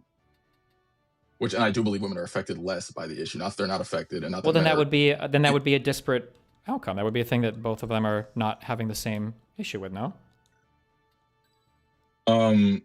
Well, no. Well, I mean, at like the second, like they're from like in a derivative sense, I guess. But if you were to say, like, are men and women both struggling dating to similar degrees? I would say yes. Who's dealing with it better? I would say women deal with that better. But I would say they're still facing the issue. Still exists in the same capacity. It's just not as detrimental to their kind of like overall well-being and socialization. I guess so, but we're playing really weird word games. So then it doesn't exist in the same capacity. You're saying it does exist in the same capacity where they can deal with it better. That means it doesn't exist in the same capacity, right? Well, like if I were to say that me and a poor guy both had issues when our cars like have tires that break, the only difference is that like I can get a new tire pretty easily and he can't really get one at all. It fucks his whole month up. Well, like we don't really have to deal with that problem the same way then, right? Even if we both have tires pop or whatever, like I can deal with it very easily, so we don't have the same issue with that problem, no? No, it's more like you know how to change a tire and another guy doesn't. So your tires pop, and while you both had the same issue, you have the prerequisite capacity to address the issue in a constructive way that allows you to get back on the road. Whereas a guy might just be with other guys, kind of just sat there. He's fucked. Yeah, so we don't have the same capacity to deal with the issue. But I mean, it's even more than that, right? Because if men on average are worse at dealing with it, that in itself is an unattractive trait. So it's actually worsening the problem even more, right? So men are having even more of a problem because of how they're dealing with it. So they're then appealing very unattractive, and then they're projecting all that on it's a woman's problem, but they need to work on themselves. Whereas women on average don't have that reaction. So the reaction itself becomes unattractive on the part of the male. Yeah, and I completely agree with that. I think I just like we were talking about like, oh, is dating like easier for one or the other? I guess I'm just saying like I don't think that it's necessarily easier for one. It's just easier to deal with the tribulations for one. But the problem like is like quantifiably the same, though it's of a different kind in many instances. But I do agree with like the rest of what you said though, that like yes, like the way that men deal with it is uniquely destructive to their well-being and to the well-being of everybody in society, unfortunately. And which is future relationships, a bigger problem. Yeah, future relationships, future people's like well-being, like people, like it's just like families. Yeah, I think that is like a big issue. But I guess when I just talk about like specifically like the topic of like dating, like I think that's different than like how one copes with their struggles. I mean, none of this is saying that there are not women out there that could also work on themselves, or that everyone could be better partners, right? We're never perfect, so it's not like we're saying, or I'm not going to say what Destiny says, but I wouldn't say that focusing on this is to suggest that there's nothing that women can't do on average, or that men should feel happy about that they're already doing enough of. But this is the more pressing issue, so you look at the more pressing issue, right? Yeah, all else equal for sure. So yeah. I mean, yeah, I've agreed with the majority of what you said. I just think like I said, I think the framing could be better, just generally speaking. But I think that's just sort of like a are you asking intractable issue? Are you asking for us to pat each other on the back and say all the good things that we're doing at the same time, or do we need to do that? A little bit. I think that could be helpful for people. Did I miss something? No, I was just saying, like, basically, reason for asking if I think that like coddling like these dejected men would help at all, and I think it could help. Coddling to some extent, like. Yeah, I mean, like we say coddling, which is like very negatively loaded, obviously. But I mean, like the reality is we would hope that people would get this training prior to being in relationships. You don't want to feel like the big complaint or a complaint that I've heard a lot from women is you don't want to feel like you're training wheels for a guy to finally learn how to like be an ordinary functional human being. I think that's a really. But I'm pretty sure that's like almost every fucking guy has to get that in their first relationship, which absolutely sucks for women. Yeah, but then the flip side there is that you could just get this like in terms of like social training. So the way that we socialize like little boys, or the way that we like ourselves like culturally, like enforce certain norms or whatever. But but for like this is because you'll hear the complaints from guys who will say things like, "Oh, I hate that women are always going for older men or whatever." And it's because they figure for the older guys like they've got that out of the way, like they don't have to be their training. They're big boys. Girlfriend. Yeah. Yeah. All right. Yeah, we good? There's truth to that. Yeah. Yeah, I think we're good. All right, good. Yo, so Mooten, you playing Smite? Fuck no. Ooh. Smite 2? He said, "Fuck no." Damn. No, I don't play games anymore. I'm on my grind set like Steve. Wow. All right. Bye. Be careful, buddy. Bye. All right. I got something to fucking say. Uh-oh. I don't understand how people can say so much and say so little at the same time. And it's not just this guy. Uh-oh. This is a problem I see in a lot of streamers too, like Hassan, and I feel like Vosh does this as fucking well. They'll go on massive fucking tangents, but they actually can't get to the root of the fucking point. And they'll say like 90% of random shit, and like the 10% gets buried because I'm like sitting there and I'm trying to figure out what the fuck they just said. I think one, there's a skill to being able to like get to the point, as dumb as that sounds. Mm-hmm. And then two, there might be a little bit of insecurity sometimes about like speaking and getting to the point too quickly. So you feel like you want to fill the air with more stuff. I guess. Yeah. I don't know. Okay. Wow. I'll pull someone else what a up. side quest. Let me. Hussein, Wait. what do you want to talk Hold on, about? wait. Oh, yeah.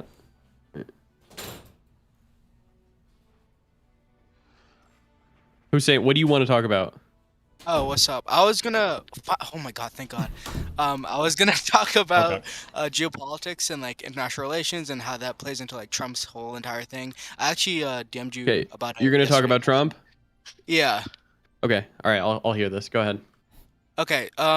Destiny, I DM'd you yesterday about neo-mercantilism and Trump's geopolitical footing. I sent you something in DMs, like a general, like my train of thoughts, and like a lot of people like try to like kind of map on Trump into like the like traditional schools of international relations. One, I feel like it's more accurate just to map him on to like international political economy, which is another train of like political thought where like, what does he do economically? What is his economic footing? And I think he very strongly maps onto neo-mercantilism. Like I have like three main reasons: like the tariffs, his general geopolitical footing, and like this transaction-based viewpoint where he talks about like it's very transaction-based in the sense that, oh, we need to get something concrete out of this. We shouldn't help Ukraine because we don't get much out of it. Like you see like the MAGA talking points, but like at the same time, like it like kind of ties into the other thing I DM'd you about, where it's just like, oh, the Spanish Empire kind of did this whole other thing with like restricted trade barriers and. Oh, I'm talking way too fast. Sorry, I need to slow down. I'm a little Don't bit read nervous. chat. They're retarded. Okay, Don't read sorry. them. Okay. So, like, number one, the tariffs. The example I was going to talk to you about was the Spanish American example. This like I have a whole like article like from the journal Political Economy that I could like send you. But essentially, the Spanish Empire, as a colonial power, put forward trade barriers and limited intercontinental trade in order to increase their short-term economic gain and benefit. But this neutered the Spanish economy in the long term. I could like it's very hard to map on like previous like historical events onto like current like geopolitical reality. Like that's a thing I would not entirely go off of.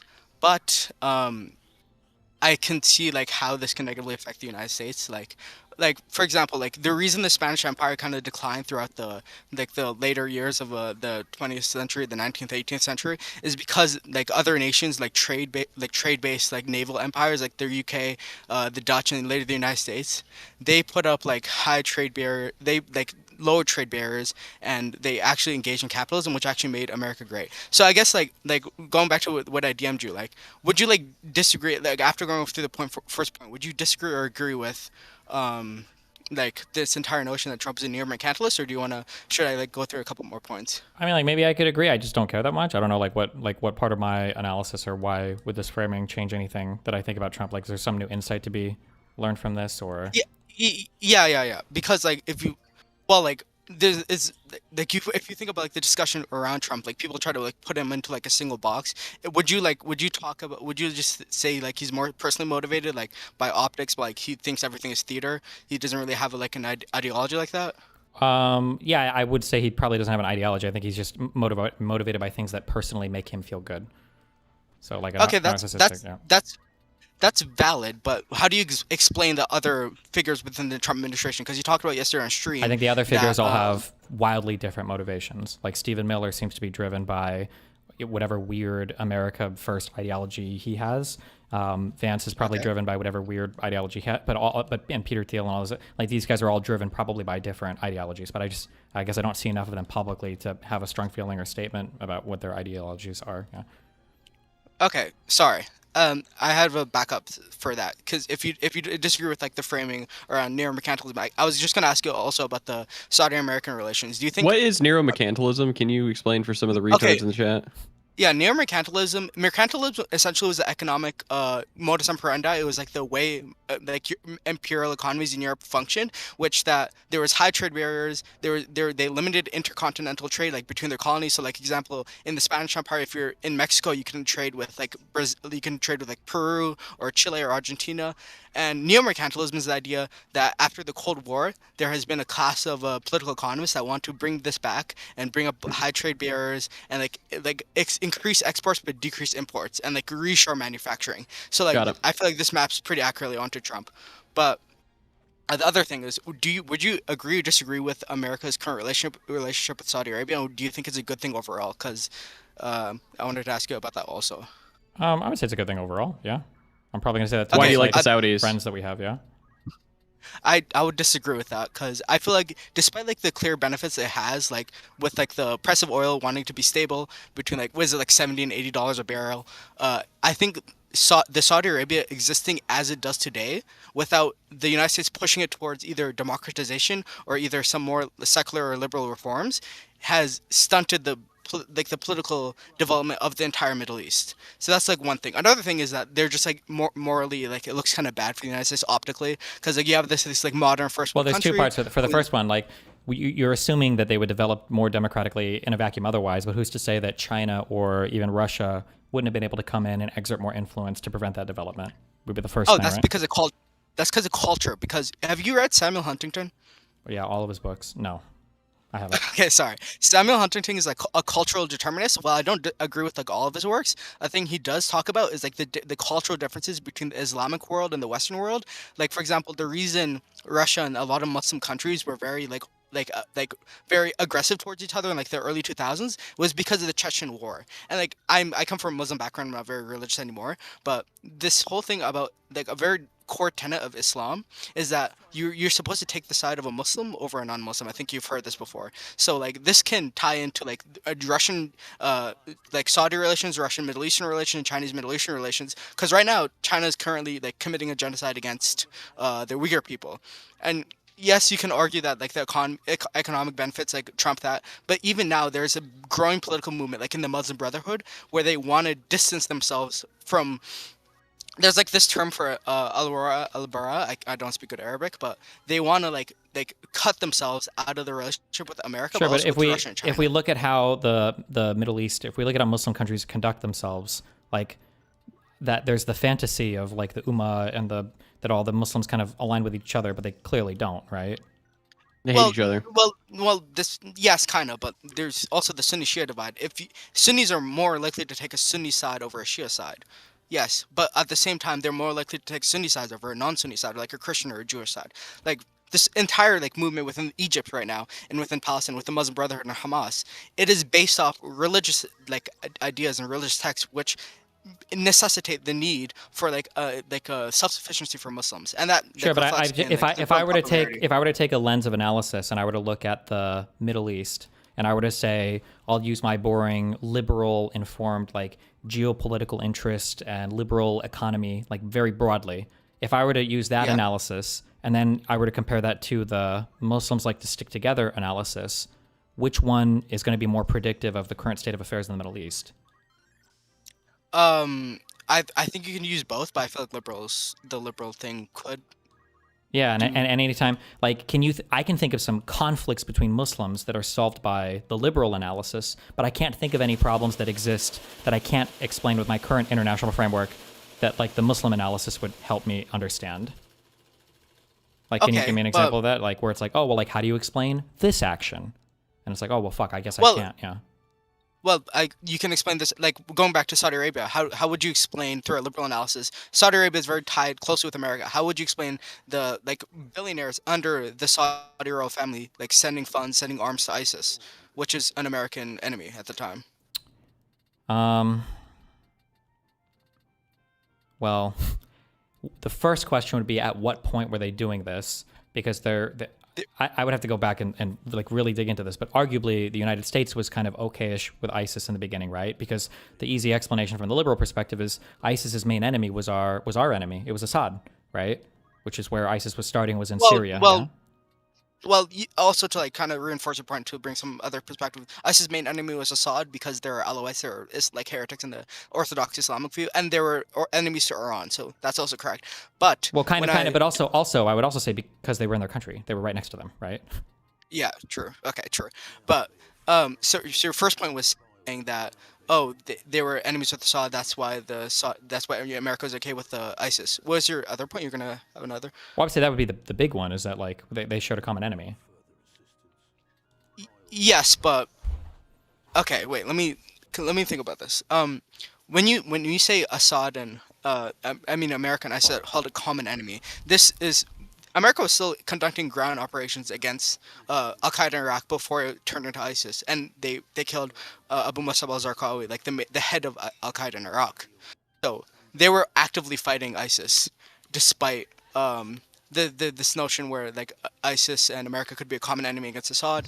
But also there's, like, nuance between, like I know you're kind of referencing al-Nusra, but there's nuance between, like, al-Nusra and Al-Qaeda in Iraq and ISIS, if you understand what I'm saying. Sure, yeah, but I would say that ISIS wasn't like for real until like Baghdadi was in Syria and starting to recruit, right? Like, they're relatively minor, not like a minor player in Iraq before they went to Syria and started recruiting a fuck ton of people, right? Well, they were recruiting mostly, like, al-Nusra and Al-Qaeda in Syria and Iraq. They got a lot of people mostly from, like, disaffected, like, Sunni people, but they also got a lot of people from international recruiting. Like, yeah, that they showed up as well, sure. Tons of Russians. Yeah, but okay, so this thing, when I say the Saudis were billionaires, were sending money to ISIS. They did this most principally in the early formation days, like in 2014, 2013, when ISIS was really, after the death of Musab al-Zarqawi, and ISIS was reconstituting, and there was a split between, at the time, Ayman al-Zawahiri and Abu Bakr al-Baghdadi over who had authority over the Muslim world.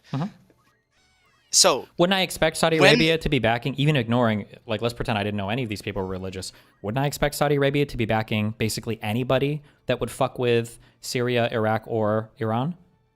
Yes, that's a good point. Yes, but they continued to do so even until America started conducting airstrikes, especially after ISIS started their convoy push into, like, Kurdish areas, like especially Erbil, and especially when they were going into Tikrit, into Baghdad. There were still Saudi billionaires financing ISIS, but I guess I have to get you a source on that for you to believe me. It wouldn't surprise me if maybe that was the case, though I would be curious if they were lockstep with Saudi interest, or if these were kind of like their own people doing it. So, like, for instance, like Bin Laden, I think, was not aligned with Saudi interest by the time he was, like, massively funding Al-Qaeda and had moved to Afghanistan or whatever. Yes. Yeah. Even though he was technically of Saudi origin. Yeah. Sorry, go ahead. No. I think my main point on that front is that, like, in Saudi Arabia, there's this myth in the West that, like, the Gulf states are very, like, pro-capitalist. They are very capitalist in their leanings, but, like, they're not, like, politically they're very authoritarian. So, like, even though there's, like, this market freedom, billionaires, like, similar to in China, they still have to toe the party line, which is the parties like the Sahwa, or the Saudi royal family. So, like, despite this, there was, like, billionaires, like there's numerous of them. Like, I think Al Jazeera and Al Arabiya even report on this, that they were directly funding like elements of ISIS, and they were sending arms and weapons to ISIS. Like there's a reason why, like when you look at like these like early videos, they're, like some of these ISIS people, they have had like American equipment despite them not overrunning any like American bases yet. Like the main one was like Mosul, where a lot of like American tanks were captured. Sure. But the thing is, when like these billionaires are sending money to ISIS, it's not like the Saudi royal crown is like saying don't do this and do it anyway. It's an authoritarian society. Do you think they were doing it because they just wanted to back their fellow religious people? That's one part of it. Another part could just be that the Saudi royal family. I mean, like you could be right in a sense, like the Saudi royal family kind of just like let it happen because they're fighting against like Iran and like the Syrians like early on. But like after America started like sending in like special forces, when they started like getting really involved in the airstrikes like under Obama, it doesn't make sense like in a liberal perspective to say, oh, the Saudis they just let this happen because like whoopsie, they just had no like control over these billionaires. Like their billionaires weren't rogue when this is like a politically authoritarian society. Okay, yeah. I guess I would have to know more about the individual funders. I guess what their motivation was. I'm curious. How do you explain when you look at an entity like Hamas or whatever that is like more Sunni aligned? How do you explain like Iran being willing to work with them and yeah? Oh, this is I actually really excited to talk about this because I feel when you were going on your anti-Muslim arc like 3 years ago, 4 years ago. Anti-Muslim arc, Jesus. I feel okay. Well, like it was like you were fighting with like Salafists online. Okay.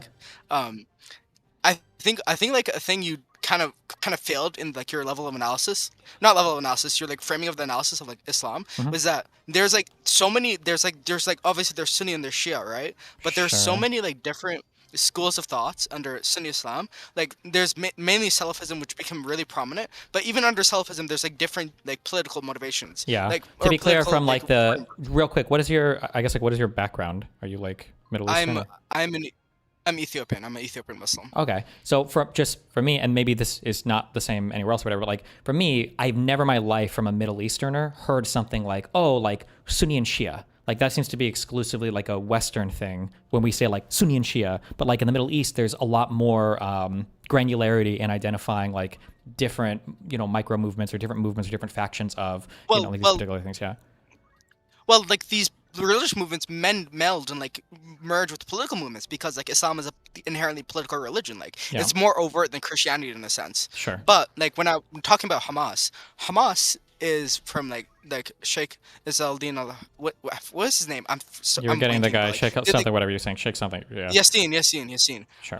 Like the main guy, he studied in Al Azhar University in Cairo, like which is a very like Salafist university, but it has elements of not only like Shia thought, it has like Maturidi and Ash'ari thought. So like this guy was like he knew, and he was very very lockstep with like Salafi thought, but like he was aware of like other streams of thought. The main thing about the Muslim Brotherhood and Hamas is that they're Ikhwani in like their approach to Sunni Shia relations. So they would work with a Shia person or like a Shia political entity like Iran because of like just the entire religious like motivations of that specific sect of Salafism. Like when I assume you don't know who Hassan al-Banna is, right? Oh yeah, he's from the Muslim Brotherhood, right? Yeah, he's like the main like spiritual like I'm founder just of the kidding. Muslim Brotherhood. I have no idea who that was, so I was super lucky guess. But go ahead. Yeah. Okay. No, he's like the founder, de facto founder of the Muslim Brotherhood, because during the British occupation of Egypt, there's a Wafd, and that kind of merged into the Muslim Brotherhood. But the thing he did, even before Sayyid Qutb, who was like the main religious scholar, the thing he did was he kind of like melded the relationship between Sunnis and Shias explicitly because the time he lived in like increasing Jewish migration into Palestine or like the land of Israel or whatever you want to call it. Oh, they don't like that. Yeah, so like he had the foresight to be like, this could be a potential problem in the future, and like this we should like kind of mend our relationship if we're gonna fight another like crusader force, because like a lot of like in the Muslim like ideology or the Muslim culture zeitgeist, like Israelis are just seen like as an extension of crusaders, if you know about that. So, why do you think there's been an inability for the Muslim world, if they see themselves as all part of the same congregation of people, why haven't they been able to come together to to like fight off like the invader. I don't know if they have a name for non-Muslims or whatever. Why haven't they been able to do that? It's just kufar, or like for the Jews it's Yahud. But this has been something that's been talked about a lot in like contemporary Muslim sources or even like political scientist sources. But I think the main thing is that they're so politically and economically stunted. Like talking again, like reaching back to my main point about Saudi Arabia, the Saudis, they want normalization with Israel. Like you said this before. Yeah. The main royal family want normalization with Israel, but the people want to continue fighting with Israel. So there's kind of push-pull effect. And the Saudis, because they have oil wealth, they have a lot of money, essentially what they do is they just bribe their neighbors into like oblivion and keep off like autocratic, like not even Islamists, sometimes secular regimes, like the current guy, Abdel Fattah Sisi. He is like when he military couped the Muslim Brotherhood guy, Mohammed Morsi.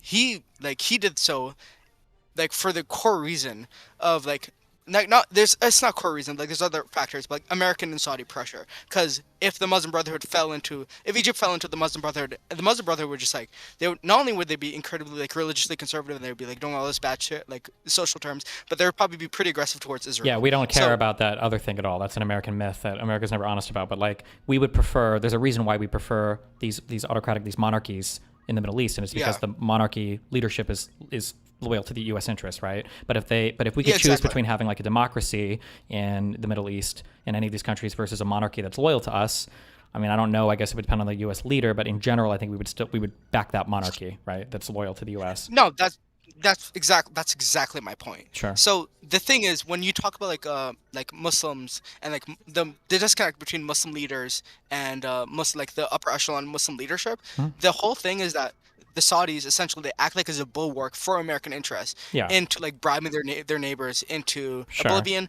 and like just keeping up. That's why I try to like illustrate the difference. Sometimes like I'll use the term like the Arab Street might feel a little bit differently than Arab leadership, because Arab leadership is kind of in a way, well, it was handpicked, but it's still largely supported by America because they represent American interests probably a bit more than the people do. Although my feeling is that over time, the people's feelings are probably changing a bit as well, just because once you've lived in economic prosperity to some point in time and you're like generations removed from huge conflict, you probably start to care less and less about it, would be my guess. No, yeah. I think that's generally true. The thing is, like, what I'm trying to tie into this point, like this tangent we went off in, the reason that America keeps Saudi Arabia, like exactly what you said, it can act as a bulwark against like anti-American interests. It could stop like Islamic fundamentalist group, even though they're themselves very religiously conservative. They could like continue like to help America economically. But at the same time, what you're doing here, I think your friend Kraut had a really good video on this, but what they're doing is they're stunting political development. So even if there was like a chance that the Middle East could go democratized or secularized, because of the state of affairs being kind of like frozen in time, that can never happen. Do you kind of understand the core of my argument? Yeah, I don't necessarily disagree with this. I wish that they fucked up the recording. It was so fucking annoying. But I talked to some guy on the Middle East diet called he's a South African. It's like Ash. He just said to call him Ash or whatever. I can't pronounce his fucking name. But the idea that like, because a lot of people talk about like Western imperialism in the Middle East, and usually it's just the most retarded shit ever. But like on a more honest analysis, the true quote unquote imperialism that impacts the Middle East today is the fact that the United States favors leadership that is loyal to the U.S. interests, even if that leadership is not necessarily democratic. And then the next step to that is it might be the case that in the Middle East you could see democratic leadership emerge, but right now the United States definitely wouldn't be okay with that if it meant displacing an autocratic regime that was loyal to the United States. Therefore, there might be a stunt of the development of these Middle Eastern nations towards democracy, basically supported by the United States. They would support the autocratic regime. Yeah.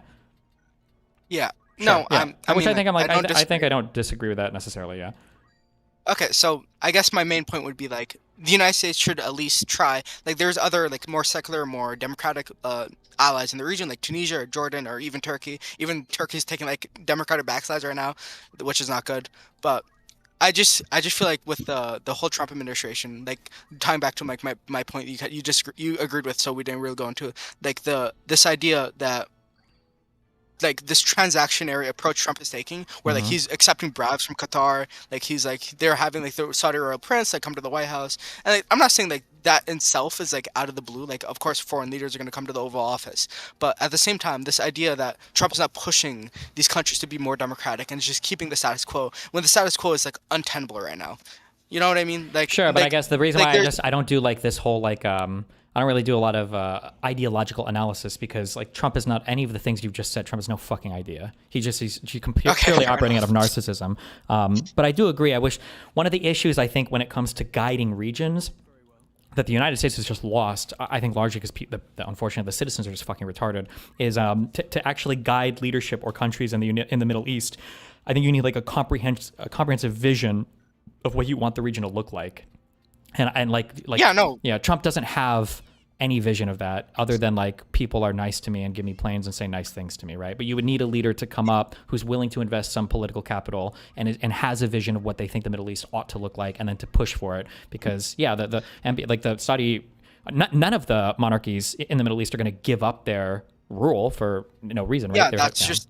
There's not been a single monarchy where they have just like willingly, hey, we're gonna relinquish power now, lol. Sure. Like, that just hasn't really happened. Mm-hmm. But to like agree with you, but to also like, okay, I'm gonna say something that might like kind of trigger you, but like just, okay. I feel like Obama, in terms of his Middle East policy, he wasn't like ostensibly terrible, but he was dealt a bad hand with the situation that he inherited from Bush. Mm-hmm. But like his geopolitical focus was very unfocused. So like tying back to like international relations, there's like realism, there's liberalism, sure. and then there's like this English school. Obama is not like a realist. He's not like a liberal, like in terms of international relations. He kind of took from all of these different like strains of thoughts. Like he was a liberal when it came to. What am I thinking about? He was a liberal when it came to like the Arab Spring in like in Egypt and like in other places. Like in Iraq, he was a liberal. Like he was like upholding liberal interests. He was like promoting democracy. But like he was like a staunch realist when it came to like Ukraine. Like he essentially allowed like Russia to annex Ukraine. If I'm not. Yeah, I would say even like I understand what you're saying, and maybe you can disagree with me, but like. I don't even know if I would say Obama was like drawing from different schools of thought. It almost felt like Obama was elected. One, we had a domestic issue. Well, it was global, but like with the housing crisis. So there was economic stuff going on. And then I think that the U.S. population's appetite for foreign stuff was severely decreased after Iraq and Afghanistan. I feel like Obama was just mainly like reactionary to things that were happening. So like the Libya stuff was kind of like reactionary to Gaddafi and the insanity there. And like our approach to ISIS. Our approach to ISIS, like we didn't really, I don't think we took the reins on much there. It was all just kind of like reacting to stuff that was going on. And do you understand when you like take that step back instead of being like proactive and you be reactive, you lose kind of the initiative when it comes to like geopolitical events. Absolutely, yes. So like when Obama like just let Ukraine kind of just get steamrolled by Russia, not to like use like hyperbolic language, when he let that happen, it was just setting the grounds for like Putin to invade Ukraine in 2022. Like.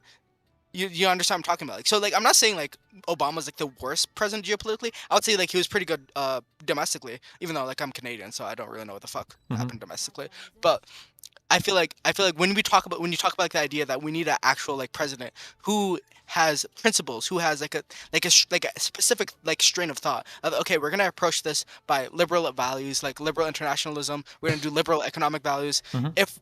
If you guys had a president like that, it would obviously be work. But like I feel like this is why I said it might trigger you. Obama was not necessarily that president, but I think you kind of disagree because he was just dealt a bad hand essentially.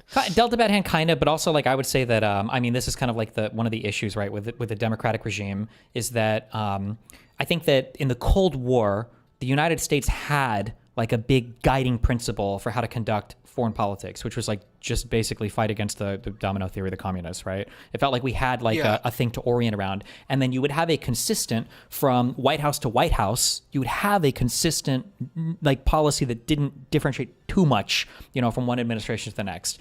Maybe they had varying levels of hostility, maybe towards the Soviet Union, but generally speaking, it was like this is the enemy. And then once the Soviet Union fell, not only, do you have questions like, did NATO lose track of its mission or what's going on, but like the US, I think foreign policy wise kind of lost track. We did the Gulf War. I think everybody could agree. The first one is like, okay, well, this is bad. You can't invade countries and do horrible shit and all of that. And then we kind of like invade that and get rid of that. And then we're kind of like looking for ways to apply military pressure, and you get your Bosnia Serbia stuff, which is also kind of bad. But then our first like big fumble was Iraq, Afghanistan. So once that happens, and then we have a huge fumble and everything is fucked up, and we have no more common enemy. Now the American population desire for foreign anything has evaporated, right? And you run into this weird thing where it's like, why are we involved in anything at all? And it's hard to justify that to the average American now that we don't have a common enemy, and it's hard to speak honestly about U.S. foreign policy interests. And so then you end up in a world where basically all the U.S. population loses their care for dealing with foreign affairs, and then how do you get a consistent policy from White House to White House dealing with that? Yeah, we basically just abdicate our whole role internationally. Yeah. Wait. Everything you said was like I agree with, but I have like 5 things I want to talk about. I'll just like pick 2. Sure. Like my whole like degree, like international relations, like the entire study of international relations was like flipped on its head with the end of the Cold War, because like traditional like classical realists, they expected the Soviet Union to go on for a long more time, into like the near future. So like when this happened, like liberals took over, and like just tying into your thing, like they didn't have like a concrete like enemy, like. You know Francis Fukuyama, that famous scholar, he said this is the end of history. Yeah, exactly. So like, without like a clear goal, like liberals obviously like they fumbled the bag, yes. But at the exact same time, like, how am I supposed to phrase this? At the same time, like you can't like expect like the like average people to like have like good like geopolitical positions, because they just don't have the time to like the average person doesn't know like what realism or like neo-Marxism is like, but like you need like a good leader to like kind of channel in like just the like channel the people into like a positive direction, and like Bush just didn't do that. Like Bush was a liberal. Yeah, I think Bush. Yeah, I think maybe you can tell me. But before you say that, just real quick, I would agree. But I would say that like when you have like one big bad enemy like the Soviet Union, I think it's a lot easier as a leader to say like, well, this is the enemy and this is who we fight, and boom, boom, boom, and you don't really have to like do much in terms of propaganda. Like it kind of writes itself, you know. And then we really did need better leadership to kind of channel our foreign policy better, and we just didn't get that. Can you tell me? I actually have no idea what the answer is. Why did we go to war with Iraq? Why did we go to war with Iraq? Yeah, we just went to. I feel like oil. In my studies, okay, well, the professor like I'm studying under for this, he has like 2 reasons. One is like a really funny like psychological reason. Like it's like a personal analysis of Bush. Yes, the Bush daddy thing. Okay. So that's like one reason. The other reason is that America wants, it's not like this whole like thing where like, oh, Israel made America invade Iraq, or like it's not like, oh, oil, like they want to steal the oil, which is like the dumbest fucking thing I've ever heard in my entire. I hate when like my Muslim parents like repeat that shit to me. Anyways, but the main thing was like expanding American influence. Like this entire theory of like the domino theory was kind of flipped on its head and like made to like fit into Iraq. Like if Iraq became democratic, the rest of the Middle East became democratic, and thus we would have peace, and Israel Palestine would be solved, and everything would be okay. That was like Bush's like and you see this in like the memoirs of like people in the Department of Defense, the Secretary of State, like everyone had this idea that, oh, if we just like invade Iraq and we just make them democratic, then like everyone's gonna see democracy and liberalism and like capitalism is the best thing ever, and then we're just gonna like have the like fairy tale line, everything's gonna be fine. But in reality, like going back to Samuel Huntington, there's like this is like the main like contrast I have, like this like fight in my ideas. Like I'm just like, well, maybe liberalism is, I think liberalism is in general good, but at the same time I don't think that it's kind of contradicting my previous point. I don't think it's necessarily possible in the current situation for the Middle East. So like when Bush like invaded Iraq and he's like, okay, we're gonna do democracy now, we're gonna do democracy promotion, because of the cultural like framework Iraqis and like much of the Middle East operated under, it was kind of impossible, and just based off the political institutions, for Iraq to become democratic. So when you talk about like America like kind of just losing like the moral high ground, or like the political like capital they gained from defeating the Soviet Union in Iraq, I completely agree with that. It's just something I'm gonna have to like research more when I potentially go into my master's. But like, one issue that I heard that came as a weakness when it came for foreign policy for America was like this misunderstanding that like the transition to democracy can theoretically be like a slower one. And in the United States, we don't view secular dictatorships as being any better than theocratic dictatorships. So we treat both the same, and we want to get rid of both of them with the same fervor. But the reality is like a transition from some kind of like theocratic dictatorship, a strict theocratic dictatorship, to one that's slightly more secular might actually be highly preferential. But like in the United States, we don't say it differently. Yeah, go ahead. I disagree with that. Maybe it's just because like like my Muslim experiences, but like Assad was like just the worst human in the history of not the history, but like he was like one of the worst humans. Like him like recruiting Hezbollah to like kill Palestinians in death camps. Mm-hmm. Him like barrel bombing every city like north of Aleppo. Like him barrel bombing Idlib, Hama, like Homs, like him like gassing Homs like with the sarin gas. Like Mm-hmm. I don't think necessarily there's if you talk about like ideologically, I would agree like a secular. I do real quick. I'll say on that, authoritarian- like I do agree that Bashar al-Assad was not good. But before Hafez took over, I felt like for the Syrian regime, you know, in the early 1900s, it was like every 2 years. It felt like there was a new coup revolution, and then it wasn't until basically Egypt took over the country, kind of, and then after that, you get the Assads that come in and it's got more stability, even if they're bad guys. But go ahead. I mean, yeah, that could be true, but Mhm. wait, do you know? Do you have you like read about like the Syrian fascist uprising? Is that a thing have you read about? Which in what you might have years? done that. In the 40s, there was this. I I'm don't know. not sure if it was I don't know 70s. much about it. I just know that like the leadership ends up trading hands like pretty frequently back and forth until there's this combined country. What is it called? Like the Arab state? I don't know what it's called, but like at one point, like Syria and Egypt were the same country. Oh, the United Arab Emirate. Or Yeah. Something, not Emirates, but something like that. Yeah. No, United Arab Republic. United Arab Republic, Yeah. Sorry. And then I think it's after that. I think Hafez comes in. Assad, and then they finally have some like leadership stability. Again, I'm not cheering for the Assads or anything, obviously, but that it was an improvement from what existed prior to that. Yeah. Okay, I'm so sorry. I don't want to take up too much of your time. I'm just really enjoying this conversation. Sure, you're good. The thing is, Mhm.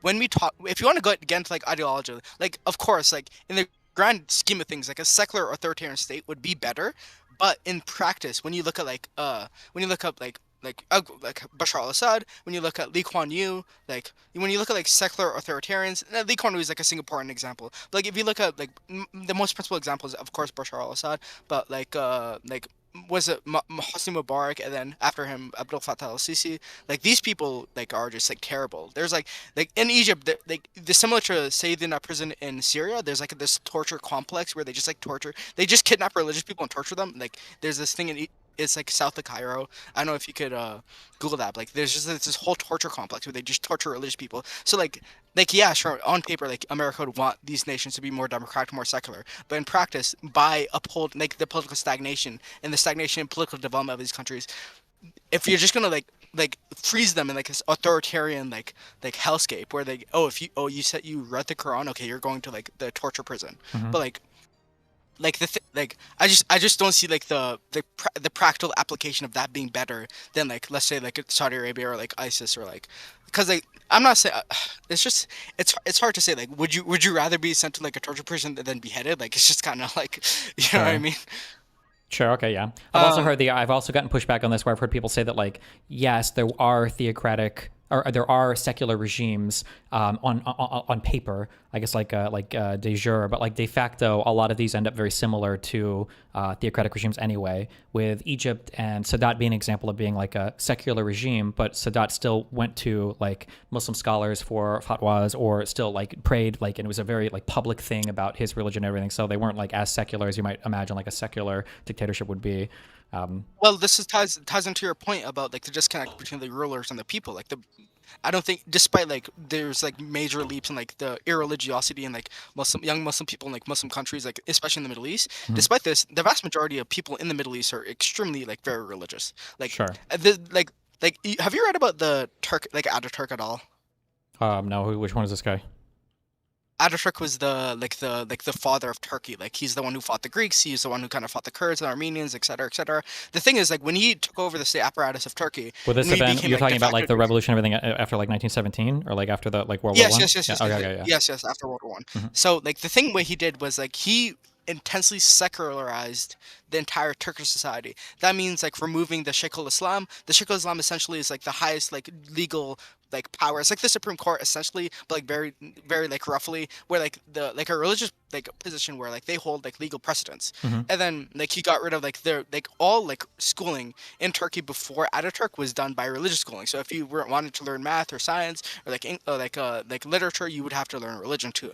This when this disappeared in Turkey, this didn't necessarily disappear in the rest of the Middle East. So this explains why the Middle East is so religious, because it's just baked into their society, and there hasn't been like even the secular rulers, like Bashar al-Assad took major leaps in kind of rolling this back, but he wasn't successful before the civil war started. So the thing is, like what I'm trying to get at is that like the disconnect is there, but like just the religion is just so ingrained within like Middle Eastern and Arab Islamic society that unless you had like a very like revolutionary leader like Ataturk to kind of like take those steps back and or forward and like kind of remove that from government in order for Turkey to democratize, then it's not really going to happen. Like even you see now with Turkey, like one thing that seems pretty extraordinary for the Middle East, maybe this is true for all of history, I guess, but I haven't studied any history as in depth as I have for Israel, is like I don't know if you've heard, I don't even know if I'm saying it correctly, it's just some stupid Joe Rogan shit, but like this idea of like great man theory, or the idea that like a singular person could make like a huge change in like the path of history. I'm sorry. You think this it's retarded? Is the most retarded? Okay, yeah. No, it's obviously retarded. Okay, cool. Well, okay, tell me why, because I feel like sometimes there are like particular leaders where like if not for this singular individual, maybe somebody else would have come up otherwise. It seems almost unfalsifiable in how it is, but yeah, go for it. Well, I used to be a history major, so like, the first class I took was like a history major required course, and like we laid out the theories of history, the viewpoints of history, like Marxist theories of history, like liberal theories of history, like all this stuff. I think the one thing that stuck with me the most is when the professor said, if anyone points towards like one figure as like changing everything, they're probably like fucking either lying or retarded. He didn't say that, but like that's like the gist of what he said. So wait, sure, like, I do believe that. So like for instance, like it would be a person who would have to be situated at the right point at the right time, but like the conditions would have to be appropriate for that person to make a huge change. So like when people say, for instance, like World War I was caused by the assassination of Franz Ferdinand or whatever, right? Franz Ferdinand, yeah. It's not really true, right? Or one of the definitely not true things for Israel-Palestine. A lot of people say that Sharon caused the Second Intifada when he stepped onto the Temple Mount. It's not really like the failure of Oslo and everything. That's why this exploded, right? They're just waiting for that fire point. I guess when I think of great man, maybe the great man people are legitimately retarded and think that one person could just come from the shadows and change everything. I'm just thinking in terms of like there are pivotal moments sometimes in history where like the right leader can make such an important and monumental choice, and without that leader, things could take a much different direction. So for Israel-Palestine, I would say that like Arafat was such a massive fuck up for the whole Palestinian people that a different man there could have done something so much different, right? Yeah. Yeah, but like, how does it get to that point? Is like the whole like when you study history, you don't study like, oh, this specific person fucked up. What led them to be in that position to fuck up? Sure, of course. So the fact that Palestinian leader, right? So the counter would be like, oh, so you thought Arafat was the big problem? Well, why was he even the Palestinian leader? It's like, well, okay, I guess it was because he was born of a military resistance to Israel. Well, why was our military resistance? Okay, I guess it's right. So it's not. So the man is produced by the circumstances, sure, to some extent. Exactly. Like I would just ask you to like point towards like one.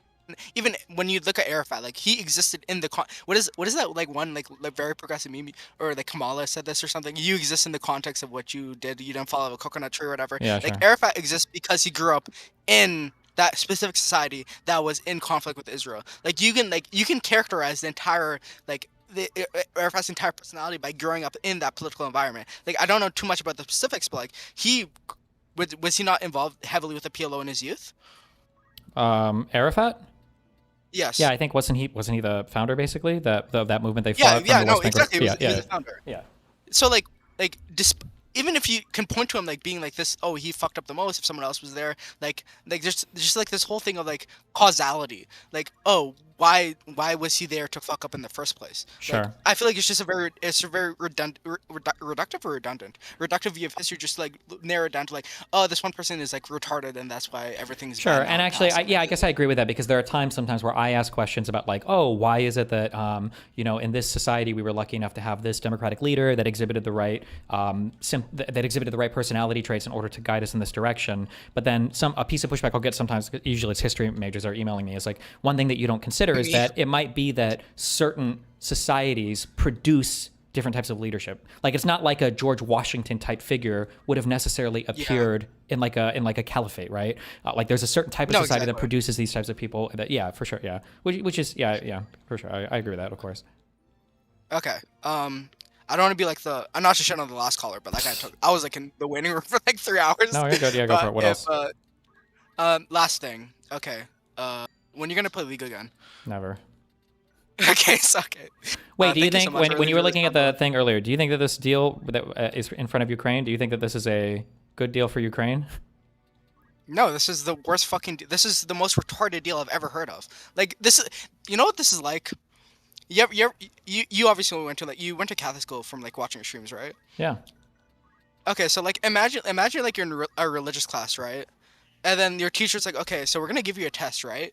But I'm gonna like know all the answers, and you're gonna know none of the answers, and then I'm gonna like put like 3 bonus questions that weren't like on the material, and then you're like, okay. And then the teacher's like, wait, no, not yet. We're actually like put like 3 math calculus questions on the test, and like this whole thing where like Ukraine is that was a shit analogy, but you know Ukraine is just like, oh we want to negotiate, we want like to keep our land, and then like this like retarded shit with like the backdoor deals where it's just like, oh we're gonna send like 2 Russian people who are just gonna give this deal to Trump and he's just gonna table it, like I just don't. Who's the first caller? He was like this Russian sounding guy. Sure, yeah. Might have probably was. Like, I think he was Russian. That would be my guess. Or maybe not actually. Yeah, I shouldn't say that. no, You can speak Russian and be from some other country, but yeah. He might have been Kazakhstani. Who knows? Sure. Who knows? But like, like I never see like a world where like this. Like tying back to this entire conversation about geopolitical footing. Like Trump is just like the worst person. Like if you're talking about like great man of history, like do we have like retarded man of history, like where he's just like doing the exact opposite, like he's just fucking everything up like by himself? Sure, yeah. Like I mean, I don't disagree. Obviously, yeah, I'm a huge Trump fucking hater. Actually, and that is actually the worst thing that I don't like about Trump is I feel like at the very least, like if he was more ideologically driven, like maybe he's moving the world in a direction that I don't like, but at least we're moving in a direction that is like at least somewhat beneficial to my country. You can look at it concretely, but like it's so incoherent the direction he's moving in. Like I actually like think about it more. I think you're right. I think he's just self-interested and narcissistic. Because like there's no shot like where he can trade like Ukrainian land for like like minerals, and like if Bush did that, I feel like Bush would be like not okay. I'm not gonna Fed post, but like you know what I mean. Yeah. Well, I mean, like if you had a leak from any administration, which was a crazy leak, the phone call between 2 Russian people speaking. I think was this in Miami in the United States, or were they speaking overseas? I don't even know where the call originated from. But like that's an insane leak that would have involved some pretty high level intelligence that is probably burning sources, everything too. Like clearly there are people who are foreign policy minded who really don't like the direction that these talks were going. Yeah, it's pretty extraordinary where we're at. Like that would be an administration ending thing in any ordinary time, right? I guess my whole thing is like geopolitics, because like I'm like in my 3rd year of my degree. I might go to like to do my master's, but like some context, like not knowing much about Trump like until recently, and just like doing like learning about like my like professor has like mental breakdowns in class because like how terrible Trump is for the West. I'm not even joking. Sure. Like he's like yelling and screaming, and just like learning just from like one lens how terrible he is. I can't even imagine from like if I took economics, or like I took like sociology, or like I took any other field, like I studied any other field, and I was just like, wow, this guy's terrible. But like he's terrible, like he's multi-paradigmatic, like he's terrible in every way. Literally, yeah, and everything too. Even from like domestic politics, like watching, like when we talk about like the structure of our government, like forget even checks and balances between the legislature and the executive branch. Like you can see with these leaked talks, like even the executive branch is in disarray when you have the State Department on a totally separate negotiation track than the special envoy from the White House is like, yeah, what are we even doing right now? Yeah. Okay. This is like, it's just terrible. I'm sorry. I'm Canadian. It's gonna affect me, but it's gonna affect you as bad as you know what I mean. Anyways, Sure, thank you so much. I'll DM you later. Is it okay if I send you a paper? Yeah, go for it. Not written by me, written by like an actual smart person. In regards to this like entire issue. But thank you so much. Yeah, have fun. Be careful. Bye-bye. Bye. Fucking nerd.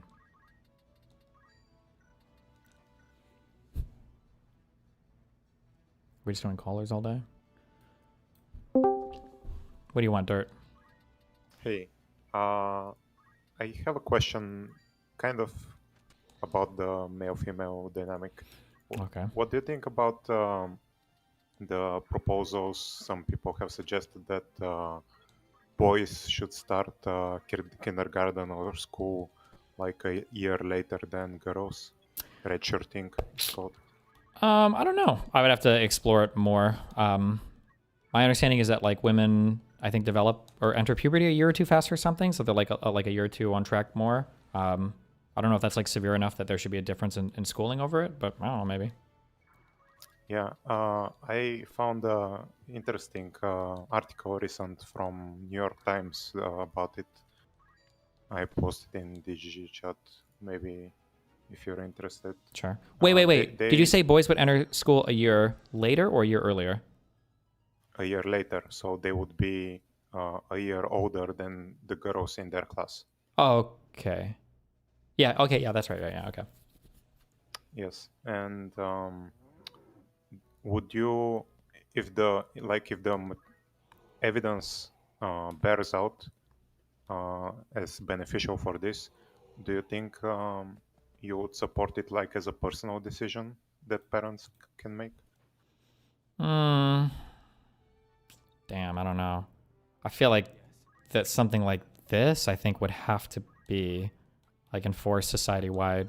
But if it's just a year off, I don't know. It feels weird. Wait, you're more likely to support it for mandate? Yeah. Like, Well, because like, wouldn't it be weird if people were allowed to just send their kid into school at whatever age they wanted? Isn't that kind of weird? Interestingly, in the article, they mentioned that like a lot of the big athletes, male athletes, often start school like a year late. Mhm. So they I think some parents that want their kids to become athletes intentionally do something like that already in some places. Yeah, I don't know. Like, wouldn't you always be? Yeah, it feels like parents would just be choosing to send their kid into school, not for what's the best for their educational outcomes, but with just whatever they think is best. Well, I guess what they would think is best for their outcomes. Should that decision be left to parents? I'm not sure. Maybe, I don't know. I would have to see the research. It depends. If it's like a clear cut, like this is definitely better, like one there's like inarguable, then I probably like, okay, yeah, fuck it, we should just do this. But if it's like kind of doesn't make a huge difference one way or another, and I probably wouldn't feel as strongly about it. Yeah, in the article they cite some research. I haven't gone through all of it, but I think most of at least the research now suggests it might be beneficial. I don't know if it's a good enough margin, but I think it's an interesting idea. But I might also be biased because I did the opposite. I started school like a year early, and I think that also has like distortions that maybe should be looked at because I think it kind of gave me a bit of a smart kid complex, you know, the type. Sure. Which later bit me in university. Yeah, I know this because when you're in like honors and AP classes, you sometimes, depending on how advanced you are, all the kids in your class are like a year or two older than you, and they're in they're in the class ahead of you, so you don't have any friends, and it feels kind of weird. Also, everybody treats you differently, even though like it's the difference between like one age. But if you're a sophomore and you've got majority juniors in your class or upperclassmen, it's a different vibe. I don't know how much that plays into the education and everything, but like, yeah, I didn't have very many friends in those classes. Yeah, and it also like people would always tell me, "Oh, you must be so smart to be 1 year younger or something like that." So you get like this. It kind of goes to your head maybe as a child that you're gifted, or the gifted like stereotype. Sure.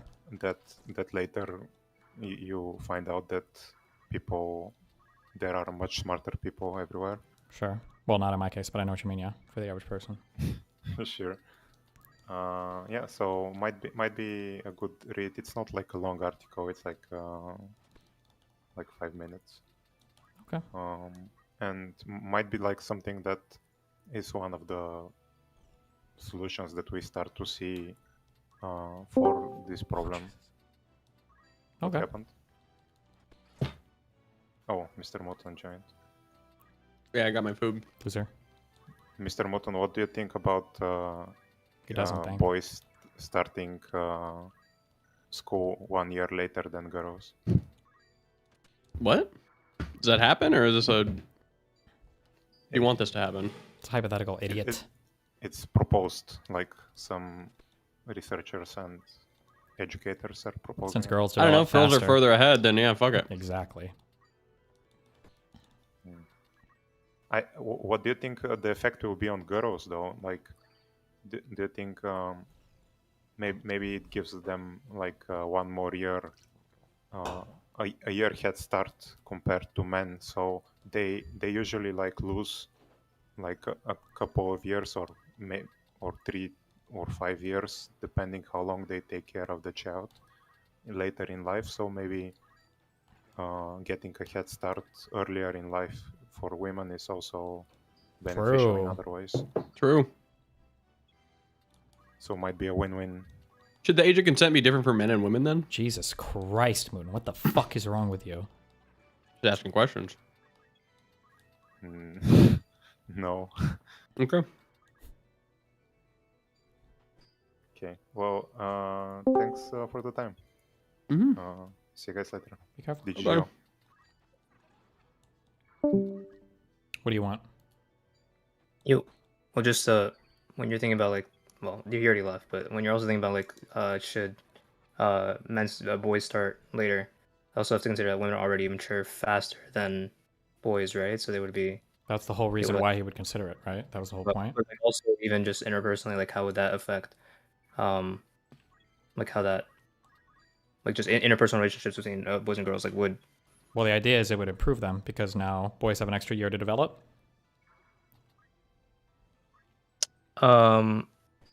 Yeah, sure, but also just like, I don't know. There's like a difference, even like in high school, depending on where you're dating people and a year older than you and stuff like that. Yeah, wait, I don't understand. The point is that it would be helpful, right? Well, because that's also just a factor. What would the fact? Yeah, but besides just educational outcomes, there are other. Yeah, but the factor is that this would be a factor that would help. This is what it was trying to alleviate, right? Because it would give boys one I thought extra it was year. mostly the educational factors, no?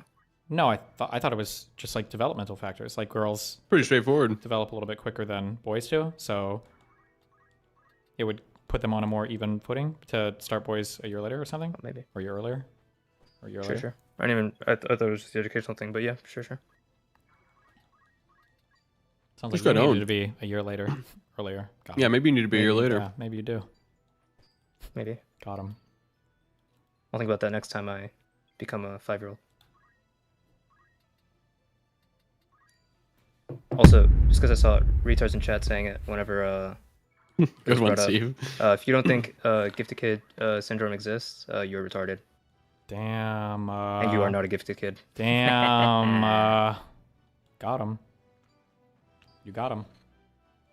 All right, let me vet one of these guys, Steve. Okay, who are you vetting? 9 Lion, what do you want to talk about? 5. Bruh. Hello? 4. Yep, you're on. What do you want to talk about? So I have a point about pardons. Ooh, okay, I'm interested. Oh. Steven, your position on like how we charge people because they, if Trump preemptively pardons a whole bunch of members of his administration and his cabinet, that you can use that to apply the 14th Amendment to basically get them ineligible for office, correct? Hell yeah. So that doesn't, I mean, it could work in some instances, but that runs into some roadblocks when you like factor in how a pardon actually operates, right? A pardon, Trump will sign a document, or Biden or whoever signs a document and says, I pardon this person. But how it actually applied is that if a court case gets brought against you, then you basically, if there's a you're charged with something, you pull out your pardon and you say, actually, Judge, this should be dismissed. Here's the pardon, right? Like this was published and authored by the president on this day. And so please dismiss the case. Now, you don't have to actually do that. You can still opt to go forward with your case regardless and say, you know what, I got pardoned for this, but I didn't do it. I'm innocent, so I'm going to fight it anyway. Yeah. And so just merely the fact that Trump may pardon someone doesn't mean that Republicans will automatically... Well, doesn't that revoke the pardon then? It doesn't revoke it, but you don't have to accept a pardon.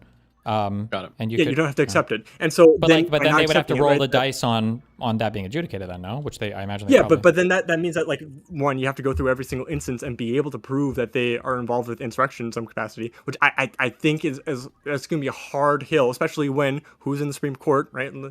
Like, not exactly friendly to that instance.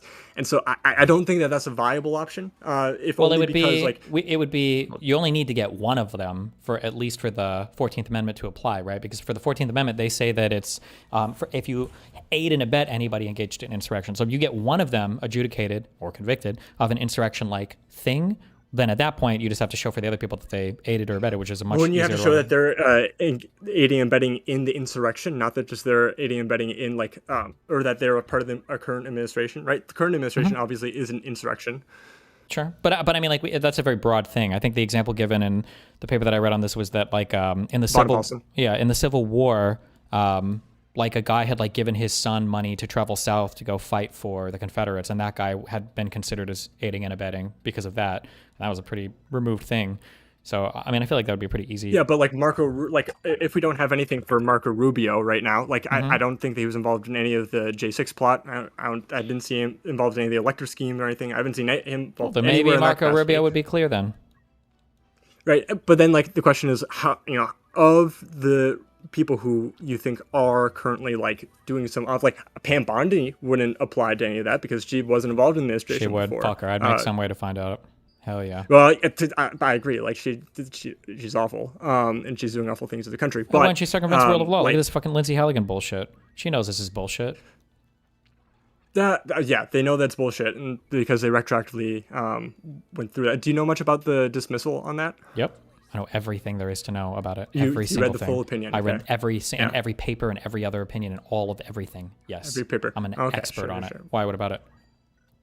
Well, I had been following that docket pretty closely. Oh shit. Okay. So well, if you had any questions, okay, but obviously you're an expert on it, and True. you're, as we know, you're an expert of federal legal procedure. Exactly. Yes. He knows all the legal procedure. Everything. He knows all the legal procedure. I bet he would be able to properly file an exhibit in conventional format with the court, right? Yep. I drive down with my USB drive and I'd go and do everything I need to do. That's really all you have to do. It is that easy. One thing that I think is very annoying that is supposedly, this is supposed to be a rule somewhere of federal, I don't remember what it is. The Rule 11? I don't remember. But like you're supposed to do things that you know you can do, right? Like well, now this is just applying maybe necessarily to civil court actions or whatever, but like you can't act in bad faith. Like that's not the goal of a litigator. You can't do things that you know are against the rule in the hopes that they work.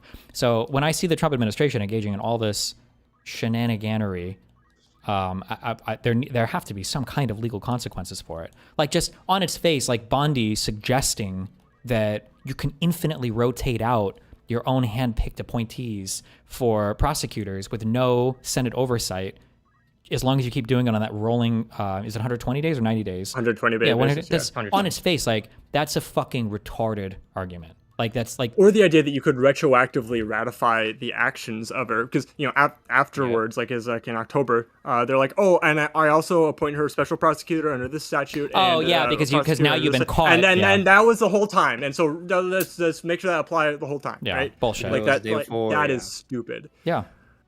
Well, not just stupid too. I'm trying to use that word less because it's not really stupid. It's like intentionally bad faith, right? Like she knows that this is a ridiculous pretense, and right? in a way that like you can't convey to like the average person. Yeah, but we don't need to. We've got courts and judges for like, this. oh, fuck the average like person. what every administration does is like they go and they play with like the word and like they finally like this isn't legalese. This isn't like, oh, there's a plausible reading of the statute, but that really goes against the rest of it. It's like this is like an intentional gamesmanship. Yeah. To like it's criminal or unseen, right? But also, I think you can explain this to the average person. I think that we just don't even try. Like I think that the Republicans are pretty good at conveying relatively sophisticated conspiracies to the public because they really try. They put a lot of effort into figuring out how to do it. We just don't even try. I think I agree that this could be conveyed, right? Maybe if someone made like a great Jan 6 video, we could convey that whole thing. But like, think about how speaking of Jan 6, think about like how convoluted their election fraud schemes were. The ones that they were accusing the Democrats of doing, right? That like they were rigging ballots that couldn't be caught by a recount because they were making fraudulent submissions when the envelope had a different address and when the chain of custody was broken because the envelope was separated from the. It's like, Jesus Christ. Like that's a relatively convoluted accusation, but like a lot of Republicans are like, oh sure, I guess, yeah, seems right. I just think it's because they put effort into it. I think if we put effort into informing the public of certain things, I think we could do it. But it is a thing that we need to convince like people who are agreeable to our position that what's happening is wrong and crazy, or that like we need to get the majority of Americans to agree that this is wrong and crazy, right? Because I think the hard part is even if you're able to get that popular message out there that like, whoa, this is actually way over the line, like for a lot of like Republicans or MAGA people, if Fox News goes and says like, well, actually no, this is perfectly fine because of whatever point, and like this is she's acting perfectly capable, they'll get that message. It'll go, oh, this is very comfortable, and it'll just turn into like, well, it's just polarization. Then I think you have to. I think people need to get more comfortable fighting back on their beliefs. Like this is a thing that I keep running into over and over and over and over and over and over and over again, where people are like, oh no, like it's not politically popular. It's not politically popular. Like the Democratic Party and all these people, Wick and everybody else, I love them all, okay, but the Democratic Party views the Overton window, or like what the American public is willing to accept. They view that as a constraint on all of their actions, but conservatives view it as like a springboard, right? Like if they're okay right now with this idea, we can springboard off this and do something even crazier. Whereas for the Democratic Party, it's like, okay, well, they're only okay with this. We have to operate within these strictly defined margins. And then as a result of that, we're always playing catch up to the Republican lunacy, Like if I were to say today, like, because people are saying that my 14th Amendment idea is like crazy and not possible, whatever. What if I was a Republican? We're having the same conversation. I was like, what if we try to say that like all of Biden's pardons were invalid just because of like an auto signing thing that I have literally zero proof for of its existence? Yeah. You're like, up to this point, there is absolutely zero proof. There is no proof anywhere ever. In fact, like a lot of Republican conspiracies, to the contrary, that Trump used an auto signer and they had to invalidate and re-sign some or whatever. So like, it's just like. And also, by the way, I hate even giving this framing. Even if there is an auto pen, it doesn't matter. Like, let's say Biden's like, yeah, we can sign these or whatever. Like, I'll do this for because what they're really trying to imply is that not only did he not sign it, but it wasn't even his idea, that some other sneaky people he didn't make the decision, or he didn't agree to it, or yeah, like he knew nothing about it because he's a zombie walking in the deep state. Yada yada yada. Exactly. Yeah. Or look at how complicated the Hunter Biden conspiracy was. Hunter Biden worked for a foreign operative organization, Burisma, where he was getting bribes, and his father was able to influence the Ukrainian prosecutorial board to dismiss a case. And we know this because of a laptop that was found from a blind dude's repair shop. Like, that's a really intricate conspiracy theory, but they all believe it. So like, it's because they try it. Yeah. It's really intricate, but I think the issue you might run into is that like how many Republicans actually know like all of the steps. So you might, people who like you debate or end up like coming on a show to challenge you on it. Sure, they know, but like actually when you like, at least my experience, like going out and like whenever I'd hear someone bring up one of those points and say like, do you actually know about this? Do you know what Burisma is? And they're like, oh, actually don't know a whole lot about that. Sure. It's like heard, but they know but that's okay because they know the talking points, and that's all you really need, right? Like when I did, when I had that conversation with, was it Tectone or whatever, who's like an apolitical guy who doesn't follow much politics. Like I believe him when he says that, but he knew all the defenses for bringing back manufacturing for the tariffs, and it's going to help us like not be taken advantage. Like he knew all those talking points. But if I would ask him to explain, do you even know what a tariff is? I don't know if I could fucking explain it. So it's Dan's best friend. Yeah, so I feel like it's possible to communicate these things. We just give up immediately if we feel like people don't already intuitively have a grasp on it. Whereas Republicans seek to educate and inform and turn people to their crazy lunatic side. On our side, we're like, oh fuck, it's lost. It's literally impossible to do this, and because we don't even try. Sure, but then the question is like, what do you do about that problem? We try. Try. Try. I think like the other day, the conversation about like impeaching senators and shit. That's also why that was important, because like you were saying before, like if you can't get them on the insurrection thing, which might be possible, like Marco Rubio maybe wasn't involved with that shit. Like the avenue you have to go through is impeach and then bar them from office again, which you can do in impeachment. If nobody's talking about that, then. Yeah, and we've given up on like easy stuff. Like even all the liberals today in Snopes or whatever all repeat the lie that when Trump said there were good people on both sides, he wasn't referring to Nazis there. That's actually taken up. No, that's bullshit. He was referring to the march the night before. They were all Nazis. To the tiki torch, like Jews will not replace us. Like those people. Yeah. But even I'm pretty sure if you look at even Snopes now, all the liberal media is like, oh yeah, guys, that was a big fuck up by us. We fucked up. Like no, it wasn't. Or look at how many liberals gave up the whole Russiagate argument. They're like, oh yeah, the whole Russiagate, all of that was, I guess, not true. What? You mean he literally fired Comey to stop the investigation into that? He literally obstructed this and begged Jeff Sessions. He begged multiple people to kill the investigation to that at multiple points. People like Manafort were indicted and convicted and had to give tens of millions of dollars or whatever back because of all the stolen Russian money and everything. Like, what do you mean Russiagate was bullshit? Or the Tower meeting, right? That nobody even knows happened, where they literally lied about meeting some fucking Russian attorney to get dirt on Hillary Clinton, and they lied about it initially, but then one of them was like, oh yeah, we did do that. Like, yeah, it's just crazy. Like, liberals, even on the easy wins, liberals just give it all up. Like, okay, yeah, fuck, we were wrong on this, guys. We gotta find stuff that's more palatable to talk to the public about. It's like, okay. The TDS is real. I agree with you there. But my point is just that like the actual mechanics of implementing the ability to like disqualify these people from office is probably a lot harder. So like, to the extent that you want the president to personally spearhead a investigation, as we obviously all know from your positions, the mechanics of that wouldn't be viable. Yeah, but like, what were the mechanics of? Are you pretty familiar with the 14th Amendment thing? Yeah. What were the mechanics of that? They basically had to kill the Section 3 of the amendment, and they added some weird qualifier that I absolutely agree. That's crazy. That's my big bugbear. It's like there's nowhere, and they would know how to write like a in that amendment that like anyone who like is convicted of treason. Yeah, of course. And the idea treason. that some amendment is not self-actualizing, like you can find, or self-executing, I'm sorry, and self-actualizing was our Constitution, a living document that always believes in itself. But like the idea that like, yeah, well, if they don't put a thing in here, then we don't know if it's actually law or not. Like, what? It was like unbelievable. Or look at like, how do we get Trump out of all these like criminal convictions? What's the mechanic for that? Well, what if we say that the president actually can't be charged with crimes while he's president? Like, these are very difficult things to do, but they did it. Like, well, yeah, but like then we need the Supreme Court, right? And like, I think the only hope that we have of winning back to the Supreme Court is that Alito and Thomas are actually too goddamn stubborn for the conservatives' own good, and they end up not resigning within the next year before. Well, that's also why the conversation, whenever this conversation comes up, it also has to like it encompasses so many things, because you can't just talk about just the one thing. It can't just be charge them all with insurrection and bar them from office. You also have to talk about Supreme Court reform, including maybe packing the court in order to get around it. Because, like you said, maybe if Alito and Thomas or whatever, but you would also just kind of like you need to just put justices on, and that would solve the issue, right? But if you're not going to do it, then yeah, exactly. But right. I unfortunately like here's the interesting thing to me about the Supreme Court, especially, is that like if you better know that if like they're like when Breyer was on the court, right? Everyone was talking about like, well, he's going to resign right before the midterms, and like that was within. If it was Thomas and Alito were liberals, you would have like on the New York Times, like they'd just be talking about like, are they going to resign? They need to resign now. But you don't hear a peep about that coming from the Republicans at the moment. And I don't think that's because they aren't focused on it. I think that like it's probably because that conversation is probably happening within the Federalist Society and like the conservative legal judicial movement, because they're the ones like actually focus on that. Yeah, of course. But like it's interesting how all of the liberal issues get fleshed out in front of the public and like on the square, whereas there's kind of like the marching orders that get sent down to all conservatives of like, here's what we need to do, and they're much more in lockstep. What you do about that is a hard problem, other than like excising the like super like wokies who end up just hamstringing our movement. I don't know what you do.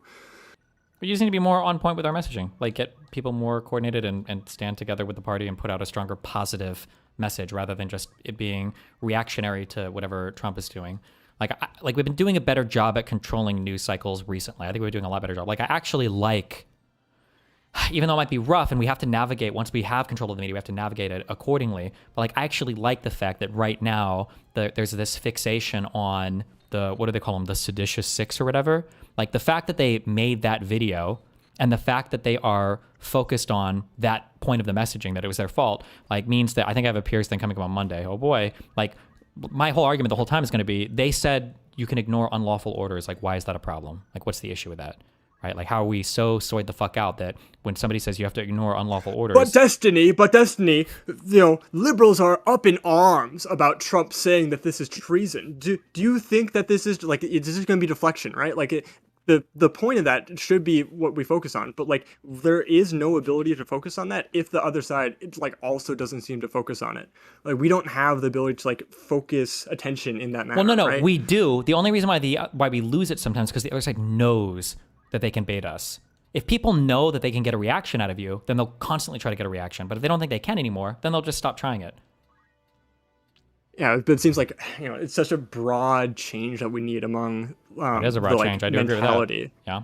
Right, like, and like, I just feel like, damn, are we just gonna have like too many outraged millennial women to like who pull us off course, right? Like, is it that we're just gonna be like too divided and it'll have too big of a tent of like people that we need includes to people we need who to end up throwing us off. I think it is important. There's a whole other thing that is maybe going to be difficult, but like we have to get rid of the elements of the party that don't support the party. We need to come to some realization that it just can't carry on where we have members of our party that don't support voting for the party. So the tankies got to go. And the yeah, thing but how is, do you actually convince like the mainstream party to do that? I think the mainstream party would welcome it. They just have to feel like they have support from other people in the party to do it. I think they don't need those people. Yeah, they're deathly afraid, and they don't even have them anyway. But they're deathly afraid of doing anything that might be even perceived as unpopular. But I think if they feel like they had more support for it, because like the Democratic Party doesn't like all these people. Like I feel like every time there's been like a major policy fight involving these people, like the Democratic establishment and the politicians have always gotten ass painted over it. Like over the BLM stuff. How many people were complaining? It's like, this BLM stuff fucking wrecked us in our midterms. Like we got so ruined on this shit, or in the election. Like we got so ruined on a lot of this stuff, and there was nothing that we could say or do to push back against it. Like I think if they feel like they just need to feel like they have more support from other parts of the establishment, like the media, the alternative media, some political leaders, like, yeah.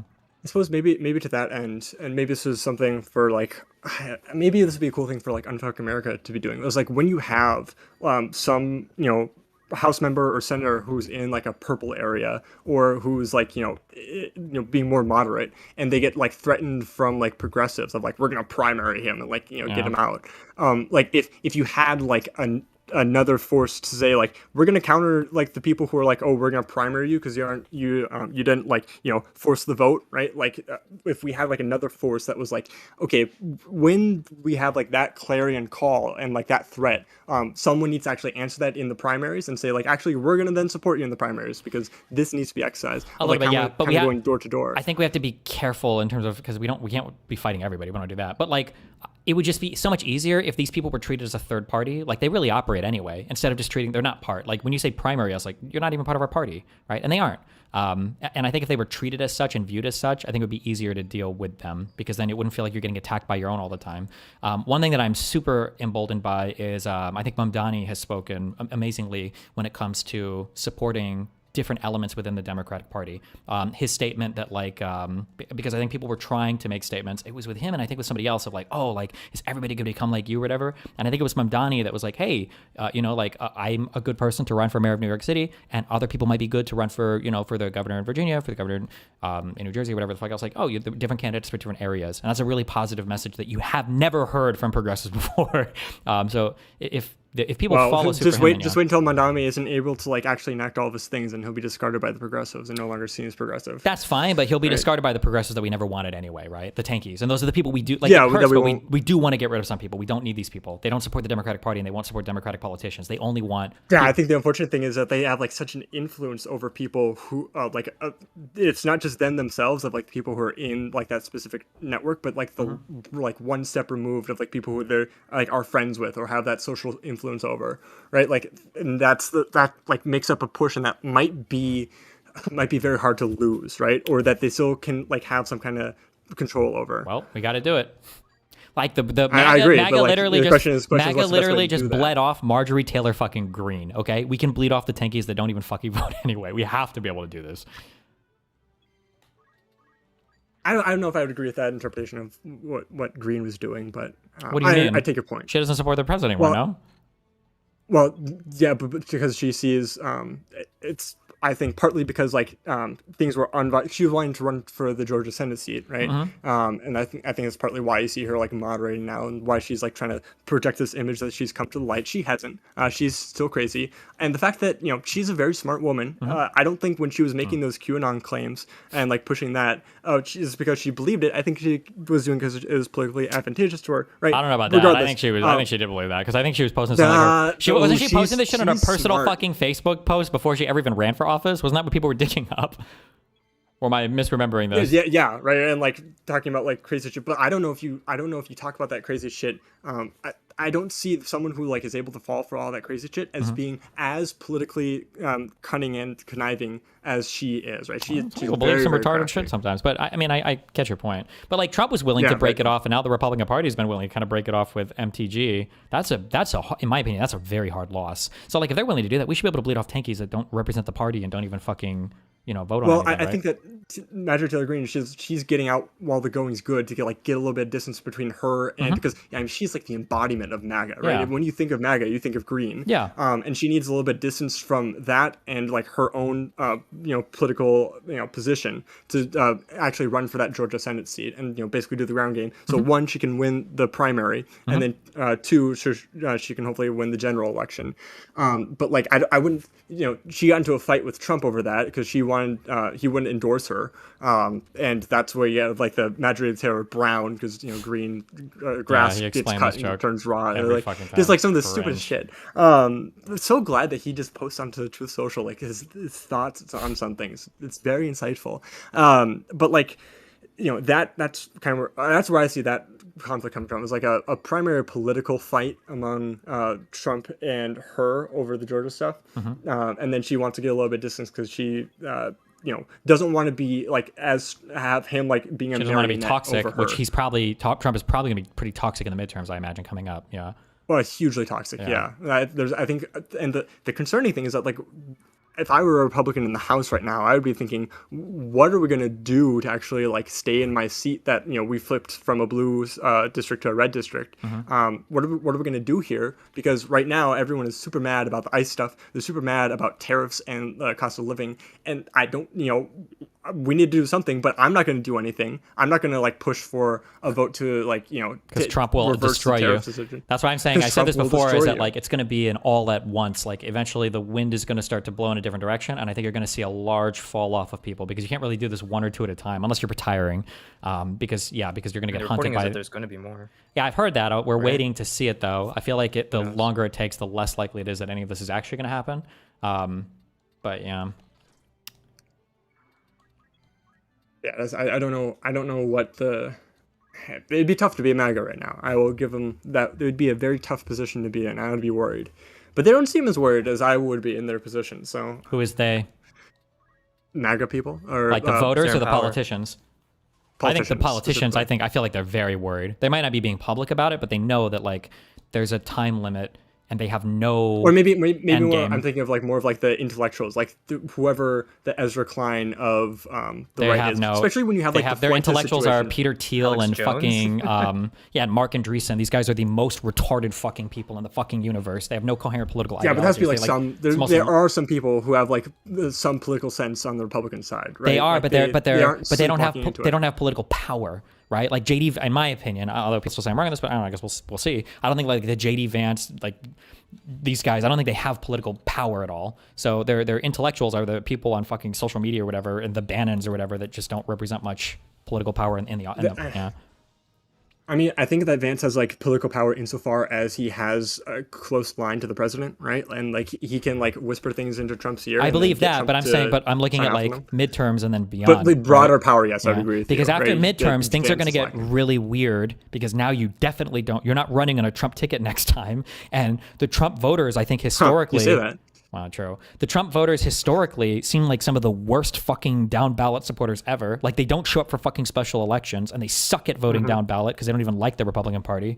So like, I don't know like post midterms, I don't know what the Republican Party is going to look like at all or where the leaders, like the politically elected, the political class, I don't know where they're going to be on anything. God, what's going to suck is when in 2028 we end up for like stupid reasons nominating like a super like socialist. Someone's like, oh my gosh, we need to do what Mondami is doing, and that's going to be the way forward. No, that won't. And then we win only because like that like dearth in Trump because the Republican side is going to be so stupid. They're going to do like a Sarah and then we're going to be like stuck on that for like the next like 12 years of like, oh, we just didn't do it hard enough, or like we need to try more, right? Like if that comes out to be like the world that we live in, I'm going to be upset. I don't think that'll happen. Hopefully. No shit. We don't hope that doesn't happen. So, rip Mooten. Loser. Mooten's always had a problem with being a big fucking loser, I think. True. Fuck him. Just kidding.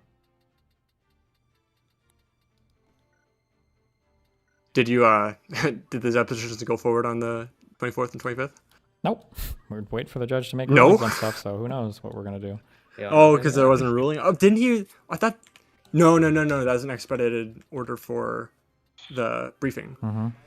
The reality is the other side doesn't really. Damn. They don't want to do depositions. It's all a game to them because nothing Yeah, good they is every single time they open their They mouth. won't get anything good out of a deposition. Yeah, no. and they're just getting killed on any evidentiary thing ever. They're getting slaughtered because they have no evidence for anything, and every new piece of information that comes out just hurts them more and more. So they don't. They're probably happy pushing this off as long as possible, with the goal maybe of getting, hopefully not, but getting the discovery extended, which I don't know if that automatically pushes back the trial date or not, but it shouldn't have to. I think so. Isn't the trial set for like June or May of next year? No way. Oh, May. Oh, it's then May or yeah, June. yeah. I'd have to check what the scheduling order on that is. I'm not familiar with your scheduling order, so. Good. I don't want you to be. Okay. All right. I see how it is. I am. It's okay. Yeah. Oh, well, obviously you are because you're showing up and you're the one rooting fan. Okay, you're keeping things open. Got him. Appreciate that, Zip Zip. Good for you. Yeah, I got you on that one. Don't even worry. But for you, that transcript might have been sealed, and we never would have gotten some juicy secrets. So. Mm-hmm. Anyway, I feel for you with all the court stuff because having followed it for one, just by looking, this is stupid, but like just by looking at their filings, just like how it's formatted, I was like, what is this law firm? This is like a Did you see shoestring. Did you see on the last filing that they did? Like they put on the date formats like February 27, for example, and then they on the next sentence it's February 27th, and on the next one it's like, bro, like I can't do it. And then on the other line, it's inconsistent. It's 27th, they and don't. it's like super scripted, and it's like, what are you? I think I'm pretty sure. I really do feel like, and I hope this comes up after Discovery's over, I think they're using AI to format stuff or to even do research. That's the only way it becomes that way. Because because there's that fucking quote when they try to quote the local rules, like it was like 7.4 or 7.1 subsection 4B. Yeah, the quote doesn't exist anywhere, and she doesn't understand the rule. She's like, and the rule is written like very plainly obvious if you just read it in English. I'm pretty sure she's using AI for research, which might be then that might partially explain why she's willing the opposing counsel to waste so much time on this, is because it's not actually taking much time. She's just formatting shit with AI and then shipping it to the court. Radiant moment. True. Yeah, I don't know what the end game is for them. Like just to draw it out, waste my money, and then my guess is they're gonna dismiss the case when like at the last minute. It would be my guess, but maybe not. I don't know. I'd be really shocked. But like, is that? And then they'll say it's that's like on a technicality, and that's it, right? Do you think that's like the express understanding between Pixie and her lawyers, or do you think that's the like that Pixie's lawyers have like told her like, okay, well, we aren't going to be able to win this anymore, but Pixie's like, fuck it, go for it anyway. Yes, I don't care what the excuses or whatever. She's literally in law school right now. She's an adult. She can read her own fucking filings. Like, there's no excuse for her to be totally fucking clueless about what her law firm is doing. So, yeah, I would never accept the excuse that like, oh, she just has no clue and her lawyers are doing this without any part of her, input. Yeah, sure, but just like she is. My question would be like, she might know that, but like, do you think there's been like express conversation of that? Drawing it out as much as possible? Absolutely, I think so. Yeah, for sure. I would think so too. Like, these are like evil, like lawyers not living up to their ethical obligations, right? Yep.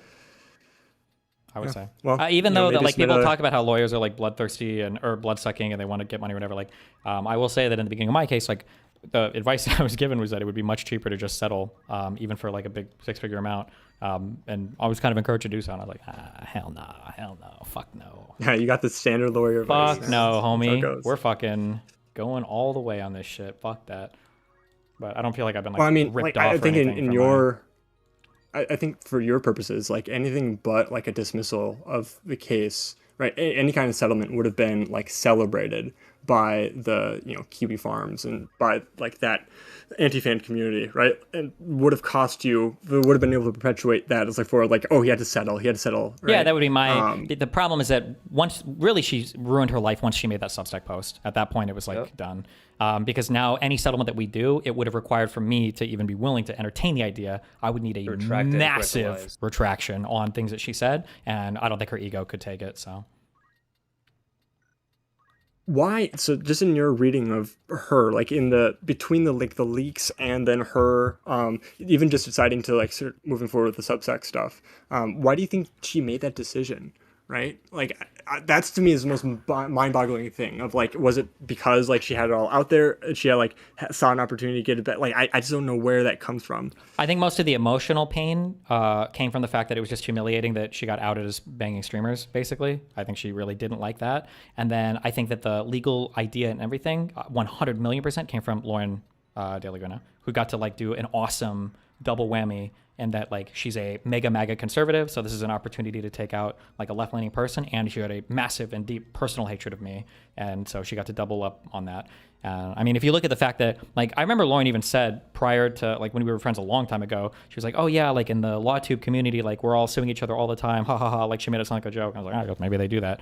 But now looking at the fact that Pixie's wife that she tries to hide all the time and doesn't show up with anything with because she did a fake marriage with her to get her citizenship, the fact that her wife is literally suing another company for sexual harassment, her last employer that she worked with for like 4 months or whatever, like, okay, this probably came from Lauren too. I think Lauren just like encourages all of her friends around her to do lawsuits all the time because she thinks it's fucking epic.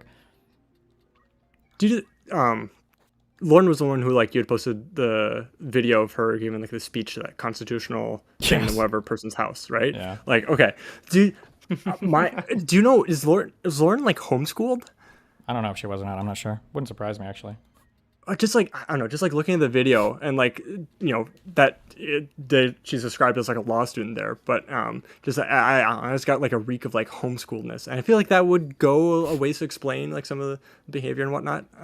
Possibly. But, and now you say that.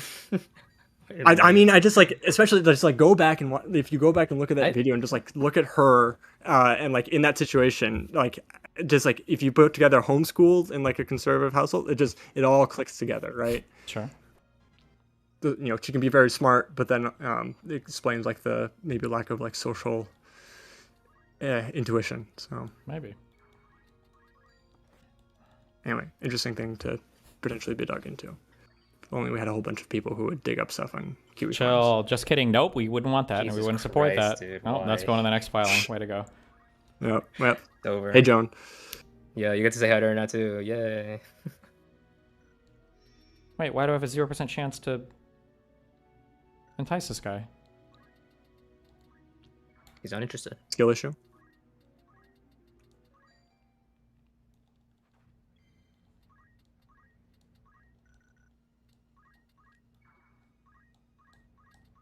What? Why can't I? Hello? Is it like a Zodiac thing or?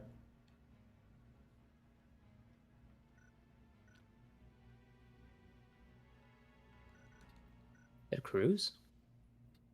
What? What? You cannot talk to animals as another class. What? Okay, good one. Well, someone gives you money, you don't read their message. Fuck, what was it? What was the dono message? Yo, Destiny, I'm one of the people from the end of the WIC panel. Can you elaborate more on your position about MAGA consequences? Yeah, I just think that if they're in office right now and they're a supporter of Trump, they shouldn't be allowed to hold office again, okay? That's what I would say. Okay, hold on. We have Hassan. Simple as. Slop. What is this?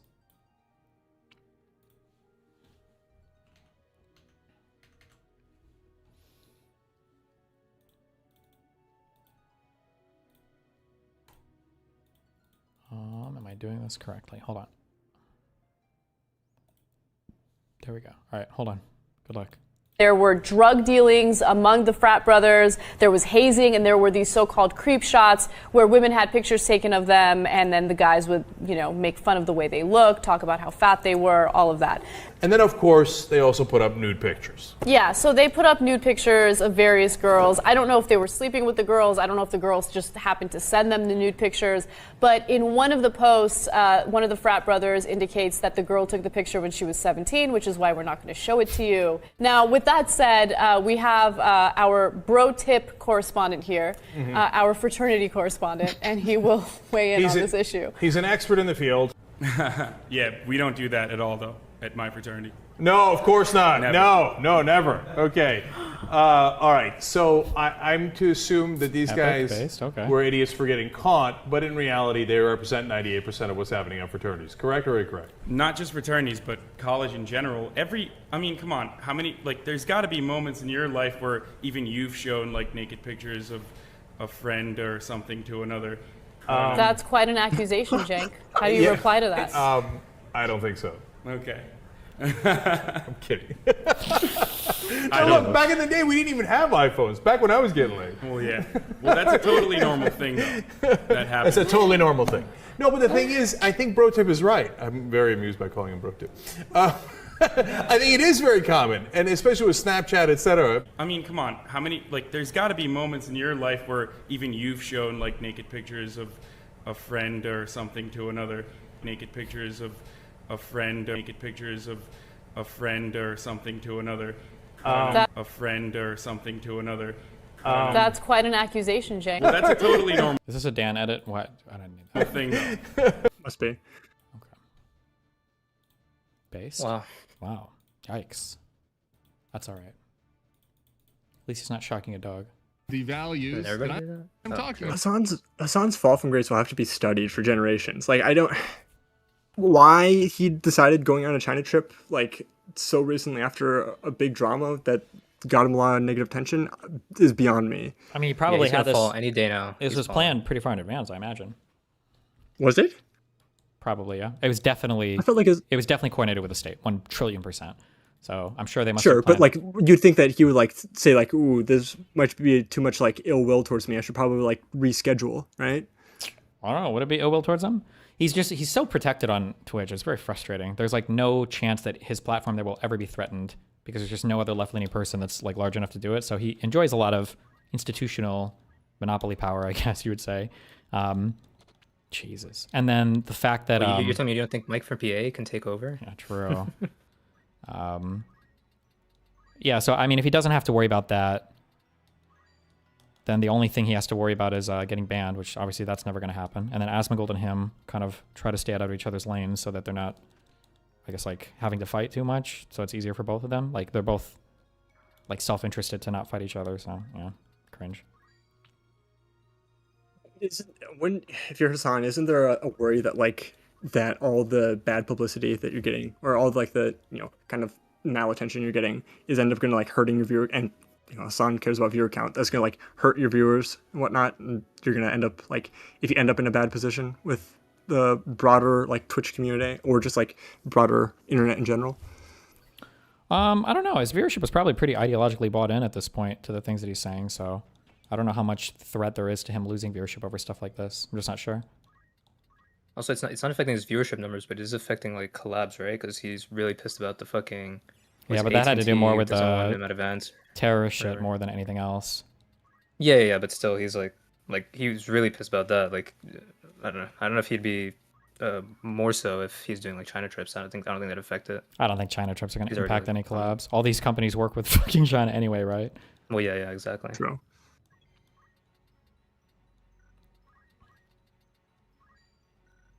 I don't know. It just seems to me he had a broader image of he was a left streamer, right? Kind of opposite Asmongold. Even though obviously not if you actually pay attention to him. But that was the broader perception of him. But I think that by hurting his perception by shocking a dog and lying about it, and then doing pretty clear propaganda for China they get clowned on for, I think that. I just wonder if that is going to end up hurting him in the long run. Yeah, but who's clowning on him? It's just people who already disagree with him, right? Like, is anybody No, I new? think that it was people who like weren't really aware. I think there's now people who weren't previously aware of like just how insane he was. They thought, just kind of didn't pay much attention to him. Who are like, oh my gosh, like what is he doing, right? Like, and like the new attention brought to him. I mean, maybe this is probably like what Dan would be hoping for, right? Is that like there's gonna be so much new hate brought to him. So we'll see. But I would worry about that as Hassan. You're talking about like hurting like his growth, but his growth is already like really limited. So that's like the other factors that if you don't have that much room to grow, then you're not really affected when your growth is stunted. Yeah, I mean, question would be, was he growing before? How many like kind of normie viewers was he just picking up on a regular basis, and how many of those people will now be, dissuaded from? I think he's been pretty handicapped for a while in terms of being able to grow, because he's kind of locked to Twitch as a platform, and that's it. He can't doesn't seem like he's able to go anywhere else. Sure, but like, do we think that his entire viewer base was like bought into all of his, Probably most of them, yeah. Marxist tanky stuff? They have to. At this point, I mean, after this guy's fucking virtue signal on Israel-Palestine for fucking 2 years, right? I feel like you're pretty bought in ideologically to his position at this point. Well, maybe for Israel-Palestine stuff, where like there are like people who are like super, pro-Palestine, but aren't tanky, right? Yeah, probably, yeah. But the crossover is probably Hassan's pretty... a tanky. Yeah, I feel like if you're a Hassan fan, you're probably like pretty close to being there full-time anyway, would be my guess. It's probably a pretty casual fan of his that might be disaffected. But like if you lose those, right? Yeah, but if you're a casual fan, in America, you don't even know anything about Mao or China or anything of that bullshit. So like, how are you even gonna talk to a normal person to make them realize like, hey, like simping for Mao is probably like really cringe. Like most Americans don't know anything about Mao or China or anything. So it was like, oh, I don't know. His trip just seemed like a cool, like he had fun. He went on a little like a little trip where he got to see how cool China was, basically, right? I think that him like so clearly like contradicting himself and being like, oh, they wasn't censorship. They just had to like make sure it didn't have any like we weren't making fun of Mao, right? And like those clips that that was bad. Like, I agree that was bad, but I don't think that Hassan didn't know that was going to happen. He got fucked on that. He really didn't think he was going to get fucked on that, especially because he has like a little fucking state-sponsored tour guide. So that was just that wasn't planned. He didn't want that to happen. That was just rip.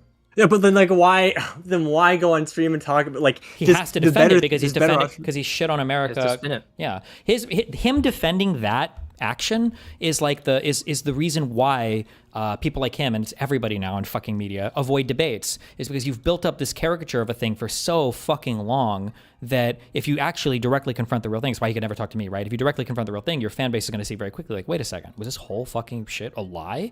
And that's a really difficult position to be locked in. But that, unfortunately, that happened. They got a confrontation with like, oh wait, what is actually happening in China? So Hassan had to defend it. He's roped into defending it ideologically. There's no way he can't not defend it. Sure. Right? Because what's he going to say? Come and say, okay, well, actually, maybe China's policing is worse than the U.S. He can't do that. The U.S. is literally fucking, fascist state to Trump or to Hassan or whatever. And so, yeah, Well, so why would he need to say that, like, make fun of... I feel like the make fun of Mao thing, why... I feel like he could have spun that in any other way that would have been better. He could have said, like, oh, we want to make sure, like, we aren't, like, terrorists or something, because they weren't doing anything. They were literally just making fun of Mao. What are they going to do? How is he going to spin that? Bro. It's a TSA security clearance, right? Like, who knows? True.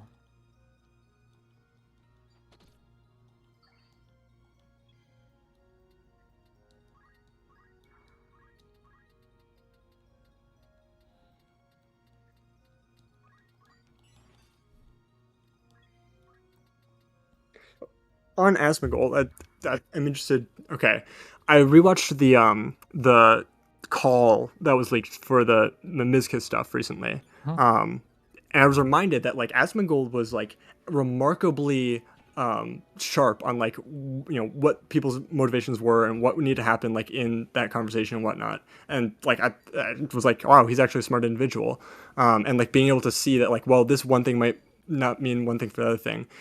Do you think that like that would imply that like his current kind of just glazing of the administration is there's like bad faith, like he knows that what's happening is wrong or bad, but he's just riding the train, or is there like something else going on with his cognitive process there? No, I think he probably just largely agrees with it. No, what part of it would have to be bad faith? Well, like when we're talking about tariffs and these, saying like, it's gonna be great, ignores like all of the, no, this is obviously gonna raise prices. How like even just the mechanics of that work. I don't think he knows the mechanics. I think Asmongold appears smart because I've said this before. There are people. He's got like a good heuristic. He's got like a good way of like viewing the reality and doing like pattern recognition and all this bullshit.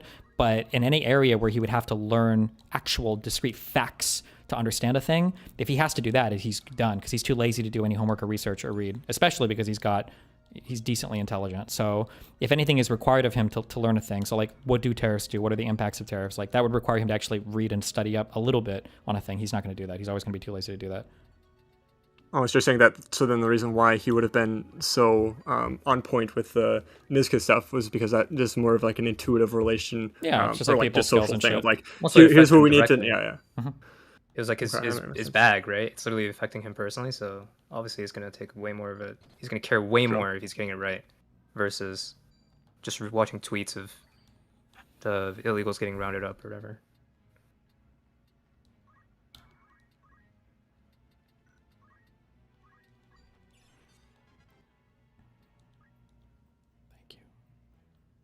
Oh my god.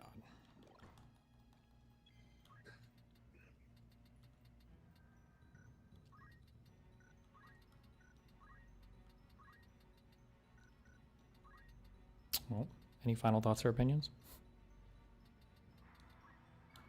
Not really. Do you have any further questions about legal stuff? Happy to provide. I can be the next legal orbiter who eventually goes and stabs you in the back. Like if I'll do or go crazy. So. Are you a legal person? Who are you? Yeah, exact Wait, position. are you like a lawyer or what? I am going to law school. Currently a legal assistant. So. Wow. Yeah, very good. Read the response, Dink Doc. Read what response? Fuck. That doesn't sound like a serious position. I'm sure you're tired of discussing it, but what's the point of messaging an unrealistic position? Well, one, I think it's the morally correct position, so I'll message that because I think it's correct. I don't think it's impossible. We lack imagination. Oh, so on your conversation with Hutch, about like, he seemed to be he had the impression that like you were saying that the president needed to spearhead this. Wouldn't that, and you were disagreeing, you said, this wasn't ever something that you had attached to it. Wouldn't that kind of need to, I think that by promoting the idea that this needs to be something to be done, wouldn't that be something that the president would kind of need to run on and platform on, is like, we need to like, hold these people accountable, and like we need to do that. Sure, Otherwise, but once he's in office, I mean, it's not like he has to spend all his time on it. Hutch he doesn't have to do it personally, weird but position like, that he was like, Hutch just had this position that made it sound like he would have to spend like an inordinate amount of time doing it, which I just don't know where that came from. Well, I think he's saying that it'd burn an inordinate amount of time of like political goodwill. If that's his position, I didn't hear that at all. It sounded like he was saying that once he was in office, he'd only be able to do one thing, and if he was spending all of his time on this thing, he wouldn't be able to do other things. That's what I heard. I heard him saying that because if you have the president doing this, it's going to be seen as so partisan. That's why he wanted a special why it's going to be done like through a special counsel, and like why it need to be done like very properly, right? I mean, I support that. It would have to be a special counsel. The president himself can't do it, right? Yeah, sure. Yeah, but like the president seeming removed from, like, the question would be like, if God willing, Gavin Newsom wins in 2028, should he have platformed on, or ran on this as part of his platform? Yeah, on accountability, I think so, 100%. Or be like, but then if you do it on, is that going to like, so then I suppose his what Hutch might say is that like that's not going to be a political winner, right? If it seems like we're just doing retribution and we lose. Why? They do retribution. They ran a retribution over and over and over again. I agree with you, but I'm just saying what Hutch's point would be. I understand. Why can't it be like, why are we automatically conceding that like retribution is a bad thing? If people do bad things, there should be retribution. This has been the most retributive fucking administration. Well, that sounds like justice, not retribution. Then sure, then call it justice. I mean, it is justice, yeah. But I mean, like, yeah, call it justice. Justice and retribution is the same thing. Well, I'm not saying that you were the one who said retribution or whatever, right? Yeah. But like, if you want to call it justice or retribution, I mean, this is just a perspective on the same thing, right? That's all that is. well, I would say that justice is like what is actually true about the matter, right? Whereas retribution. Yeah, but there's is, obviously going to be a different frame of reference. The person who feels like they're being unjustly prosecuted isn't going to call it justice. They're going to feel like it's retribution, right? Yeah, but whether justice is being done is more of like a objective question, right? That's great that you think that, but like if that was the case, we wouldn't need. I understand that it's a perception objectively problem, but like you thing, know, right? yes, I understand that, but just not to say like, oh, you know, whatever. There's no truth of the matter, because I think it might be important to like just actually keep in mind, you know, what things are. But not saying that you weren't, but you know, just for maybe the wider audience. Okay. Wait, more Hassan slot. 1 sec.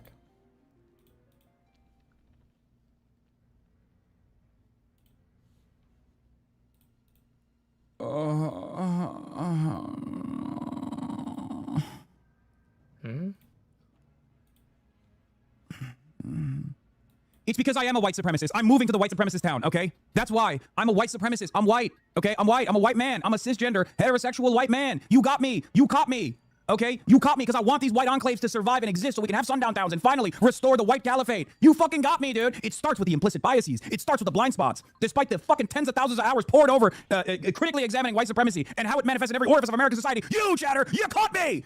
It was actually my privileged blind spot that you identified. And now the mask is slipping. Shut the fuck up. God damn, dude. You're so fucking stupid. Uh-oh. What is this like? Chatter was cooking. Are you okay? No, I'm not okay. No, I'm not okay. No, of course I'm not fucking okay, dude. I can't even crack jokes at the expense of a bunch of inbred white douchebags that decided to fucking try and build a failed white supremacist enclave in the middle of fucking nowhere where they're in self-exile without a bunch of chatters saying that I'm actually blinded by white supremacist values. How can I be okay? I hate all of you. I hate the woke. I hate woke. I hate the left. I hate the woke. Fuck. We will never achieve anything. We'll never build communism, socialism, any sort of progress whatsoever. It's never going to happen. It's never going to happen. It's not happening anytime soon, regardless. But we're not even building even a modest expansion of social safety nets, okay? Because this kind of mentality is just cancer at the heart of any kind of fucking coalition building, any kind of movement building. You can even fucking make a couple jokes about people being like, whoa, it's a privileged blind spot. And now I'm crashing out because I'm a white supremacist, okay? Just get the fucking ball rolling ahead of time. Make some fucking TikToks, chatters. It's time. Let's go. Hassan, consistently dropping the ball on black issues. He needs to stop talking about black issues. It's just like you're centering your entire worldview around being a fucking smarmy douchebag. What the fuck are you doing? We're getting to a goddamn point where if people want to fucking be white supremacists, they can openly say it. You won't achieve shit because you're not an organization. You have no idea about movement building. You've clearly never been a part of movement. You, whatever movement you're a part of, you are destroying, okay? Whatever fucking movement you have actually been a part of, you are actively undermining and destroying. You literally are born with a copy of the fucking CIA disruption manual. You, Chatter. I am not a movement, exactly. But even though I'm not a movement and an entertainer, nonetheless, you still treat this as though it is yet another opportunity for COINTELPRO. And it's not that you're getting paid by the fucking CIA. You're just doing it for fun because you're a fucking moron. You're a fucking moronic dipshit. Every single thing must be designed according to your own personal values. That's it. You're selfish. You're stupid. And even when something is irrelevant and unproductive and utterly for entertainment purposes, you can't fucking stop yourself. You have no charity. You have no grace. You're just a fucking narcissistic loser. Okay? And you behave like a little federal agent for free. You're catastrophizing. You really have no clue you're crashing out for a place of sensitivity? I'm not. I'm crashing out because I can't fucking stand losers like you. Okay? I can't stand it. And guess what? No one can. No one can stand you. No one. You need to really stop behaving like this. Oh, no. You okay, Fuck, buddy? man. Jesus. Now that is an example of justice. The problem is, you think you're doing progressive politics, when in fact, what you are doing is being a fucking annoying woke scold. Your own personal inability to understand context, nuance, whether someone is actually joking or not, is not actually doing praxis. You're not doing praxis. You're posting in a fucking Twitch chat. You goddamn loser. Shut the fuck up. You are so unimaginably insufferable. You are not actually doing praxis right now. Please understand this. Remember, this all started because you had to argue that sundown towns are cool. You are a mentally deficient, absolute moron. If you think I said sundown towns are cool, that is not a thing that I said. I actually never said that. You have to make up what I said in order to justify your worldview, in order to justify your smarmy, annoying, narcissistic tendencies. This is what I mean. Stop. Stop masquerading as though there is a real point of contention that you're advocating for here. There is none. You just want to be heard because you're a fucking loser and no one cares about your opinion. Okay? That's why you're doing this. I hate the tendency of the left to make it seem as though as long as they use academic language and emancipatory language, they can just be a fucking woke scold, boring loser who just everyone has to pay attention to. And the other problem is there are plenty of people that are going to fucking hear this shit and go, you know what? Was that person a black person? Was that person a brown person? Maybe they do actually have a real serious issue with what Hassan is saying. No, you're just being fucking insufferable and also incredibly cynical. And not only are you being insufferable and incredibly cynical, you're also lying about my positions now. If you have to justify your worldview or what you did just now by lying about what I'm saying after spending years in this fucking community, then maybe you should really reconsider how you approach the subject matter. Why? Why do you feel the need to do this? Day one, because your blood pressure is at insane levels right now. Just stop being fucking weird. Stop being annoying. The reason why I pop off like this is because it literally, it's the most annoying tendency. It's the most annoying tendency that people have. It's so frustrating. Holy fuck.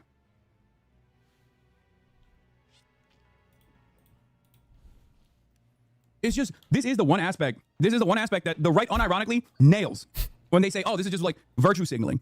Because that's what it is. This is not even like, you don't genuinely believe this. You don't genuinely believe this is my position. Because if you did, then you're a fucking moron, right? Like if you spent years and years in the community of someone who is justifying sundown towns because they think it's cool, then you have to be a fucking moron. So which one is it? Are you mentally deficient? Or are you being cynical here for the purpose of winning an argument? Damn. And then here come every single person that will turn around and in the least charitable way go, you didn't say you like sundown towns. You said, let these fucking mentally ill white supremacist losers self-exile. Because that's what I said. But you're not going to actually say that. You're going to say, Hassan, you justified the existence of whites-only towns. Okay? That's what you're going to say. That's your misunderstanding. And I totally understand if someone has never encountered my commentary before, and maybe they misunderstand my position. But if you're in this community, you don't have to masturbate to a deliberate misunderstanding, okay? It's just so frustrating. I hate having to deal with, you said you like pancakes, you must hate waffles as the primary fixture of people's politics on a daily fucking basis. Because that's all this is. That's all this is. You're not doing politics. You're not doing praxis. You will never understand the point I'm trying to make because being insufferable is your politics, by the way. Me. I'm being insufferable. Pay attention to me. I'm using academic language. I'm using emancipatory language. You have to listen to me. I'm going to tell you right now that you're actually hurting my feelings, but you're not hurting my white feelings. You're hurting my feelings as someone of insert marginalized identity. That this way, other people who will encounter this conversation later down the line, because I have a million different fucking haters who are clipping right now, salivating at the prospect of this conversation taking place, are going to use the most negative framing to cut 1,000 other fucking arguments about, oh, Hassan is a white supremacist. He snapped now. Okay? Jeez. Oh, gotcha. Politics is boring. No, politics is not boring. You can make politics fun. Okay? You can make it fun. I try to all the time. In spite of the fucking best attempts of the most smarmy, annoying fucking douchebag loser on the goddamn planet. Man, he really likes that smarmy. Yeah, I know. False dichotomies. I can see this as a sore point for you, bro. I just sound like that. Haha, I don't have to try. The victim complex is so wild. I'm not a victim, dumbass. I'm not. You are. And you're also self-victimizing. And you're also just fucking a nuisance. I'm not saying I'm a victim. I'm not a fucking victim at all. I'm a profoundly privileged person who at the very least tries to use their privilege to fucking reach a broader audience and try to change their minds in spite of your fucking shitty best attempts to try to gatekeep any kind of fucking progressive movement from happening. Because you're a fucking loser who is a hipster with their politics. Don't ever come in here and say this is life or death for me and you don't take this shit seriously. Because if this was life or death for you, you would probably not behave like this. Don't refresh, just ban. I'm gonna refresh and then ban. Sobering, bro, this is entertaining. How long can you keep this crash out going? Oh, dude, yeah. I wasn't actually getting bitched at by a 34-year-old Twitch streamer that I fucking financially supported in a community that I enjoy being a part of for the better half of the last 30 minutes as a 40-year-old dipshit from fucking Oregon who tries to present himself as like the champion of woke. Shit. It was actually fun for me. I really made you crash out, bro. Fucking idiot. You sound like one of these goddamn gray sock account trolls. Oh my okay? God. A dude that came in as a first-time chatter. He's been I holding his wasn't. I'm just back for pretending, dude. I was years. just trying to piss you off. You're fucking 40 years old, dude. Wake up. God, what a fucking pathetic way of existence. Holy shit. Holy shit. Wait, one more.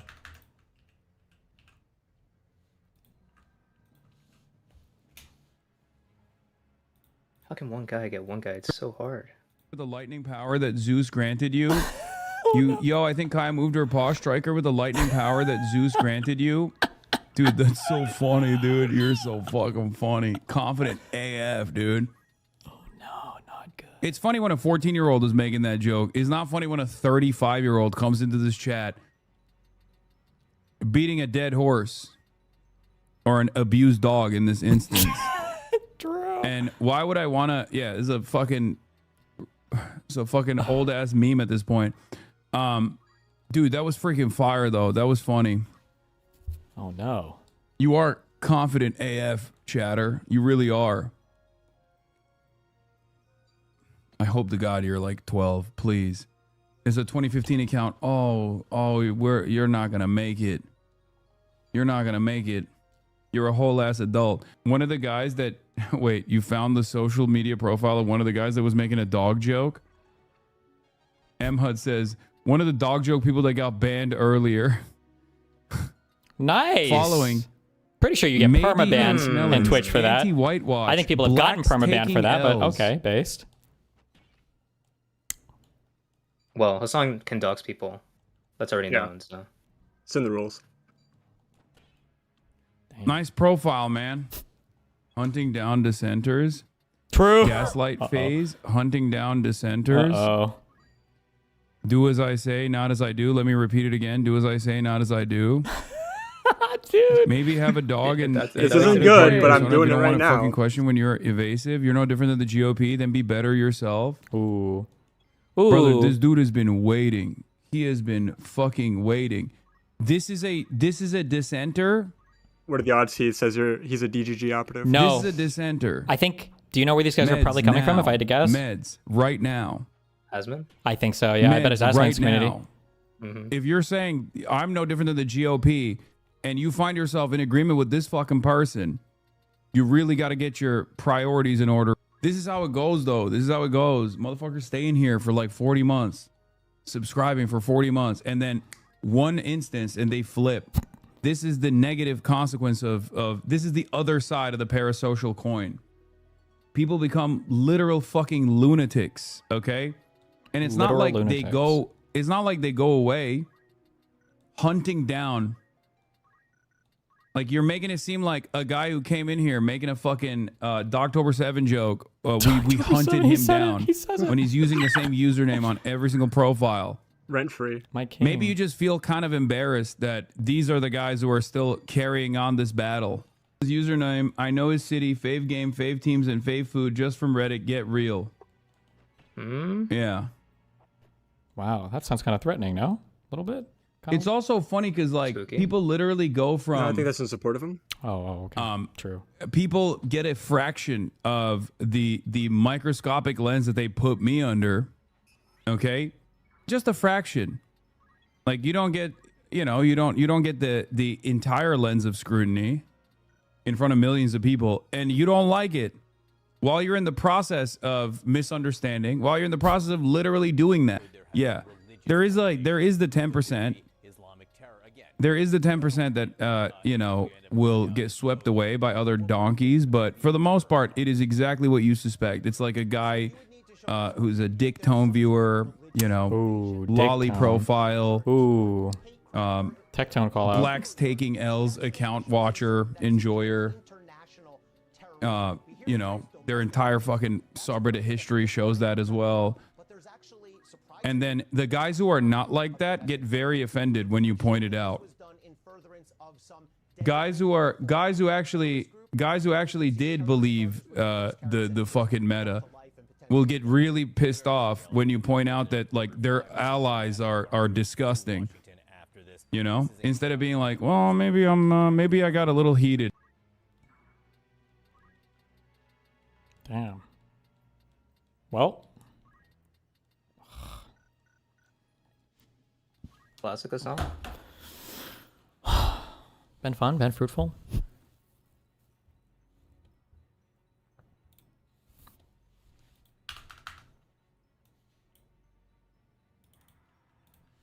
Time to connect. Okay, I love you guys. Be careful. All right. Bye-bye.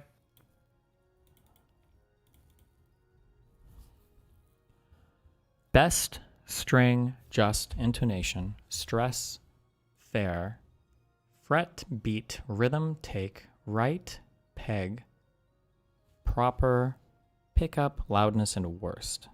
Fair, just, right, and proper.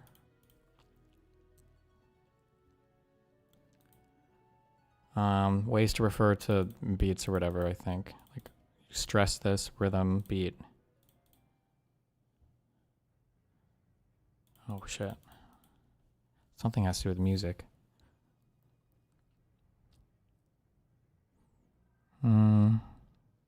Things on a guitar. Fret, pickup, string, peg. Rhythm, intonation, beat, I don't know. Stress, loudness.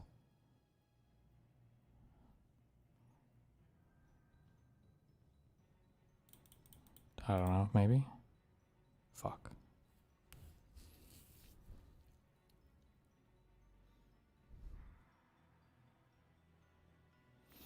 Best, worst, take, loudness, rhythm. Oh wait, hold on. There's gonna be a retard thing. Hold on.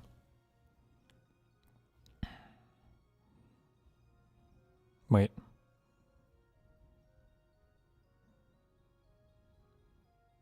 Eat, ache, ithem, Sean. No, okay, hold on. Wait, am I missing like an easy one? What do we have here? Hold on. Green. We're missing the green one.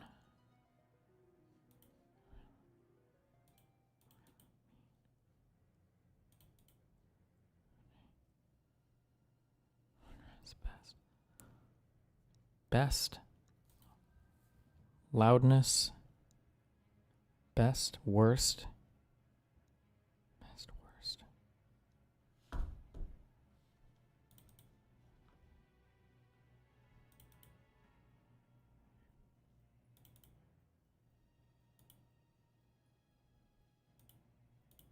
I have no fucking idea. Fuck, I don't even remember what I guessed before. Was it that? Fuck, it wasn't that. Rhythm, intonation.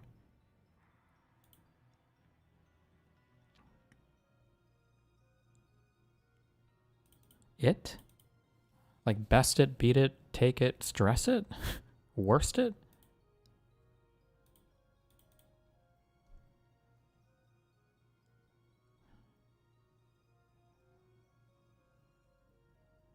Did I guess this one? Take. This whatever this is retarded. Okay. Oh fuck me. I was too musically. Phonetic elements of speech: intonation, loudness, rhythm, and stress. Rhythm and loudness? Okay. Take, beat, best, worst. Achieve victory over. I guess he took the day. He worsted him, I guess. He beat Jesus. That was the green one? Okay.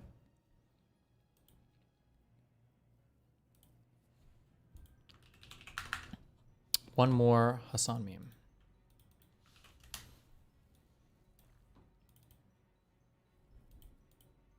Nice.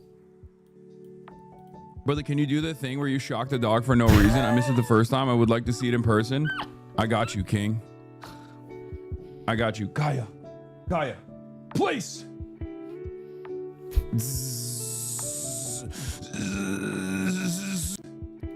Gaia. Please.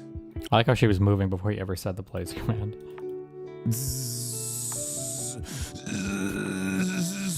Get down. Boom. Was that good?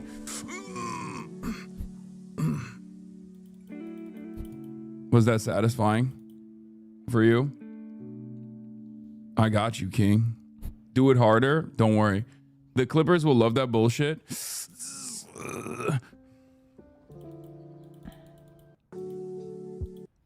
Nice. Okay. I love you. Be careful. Don't die, okay? Stay safe. Always stay safe. I love you.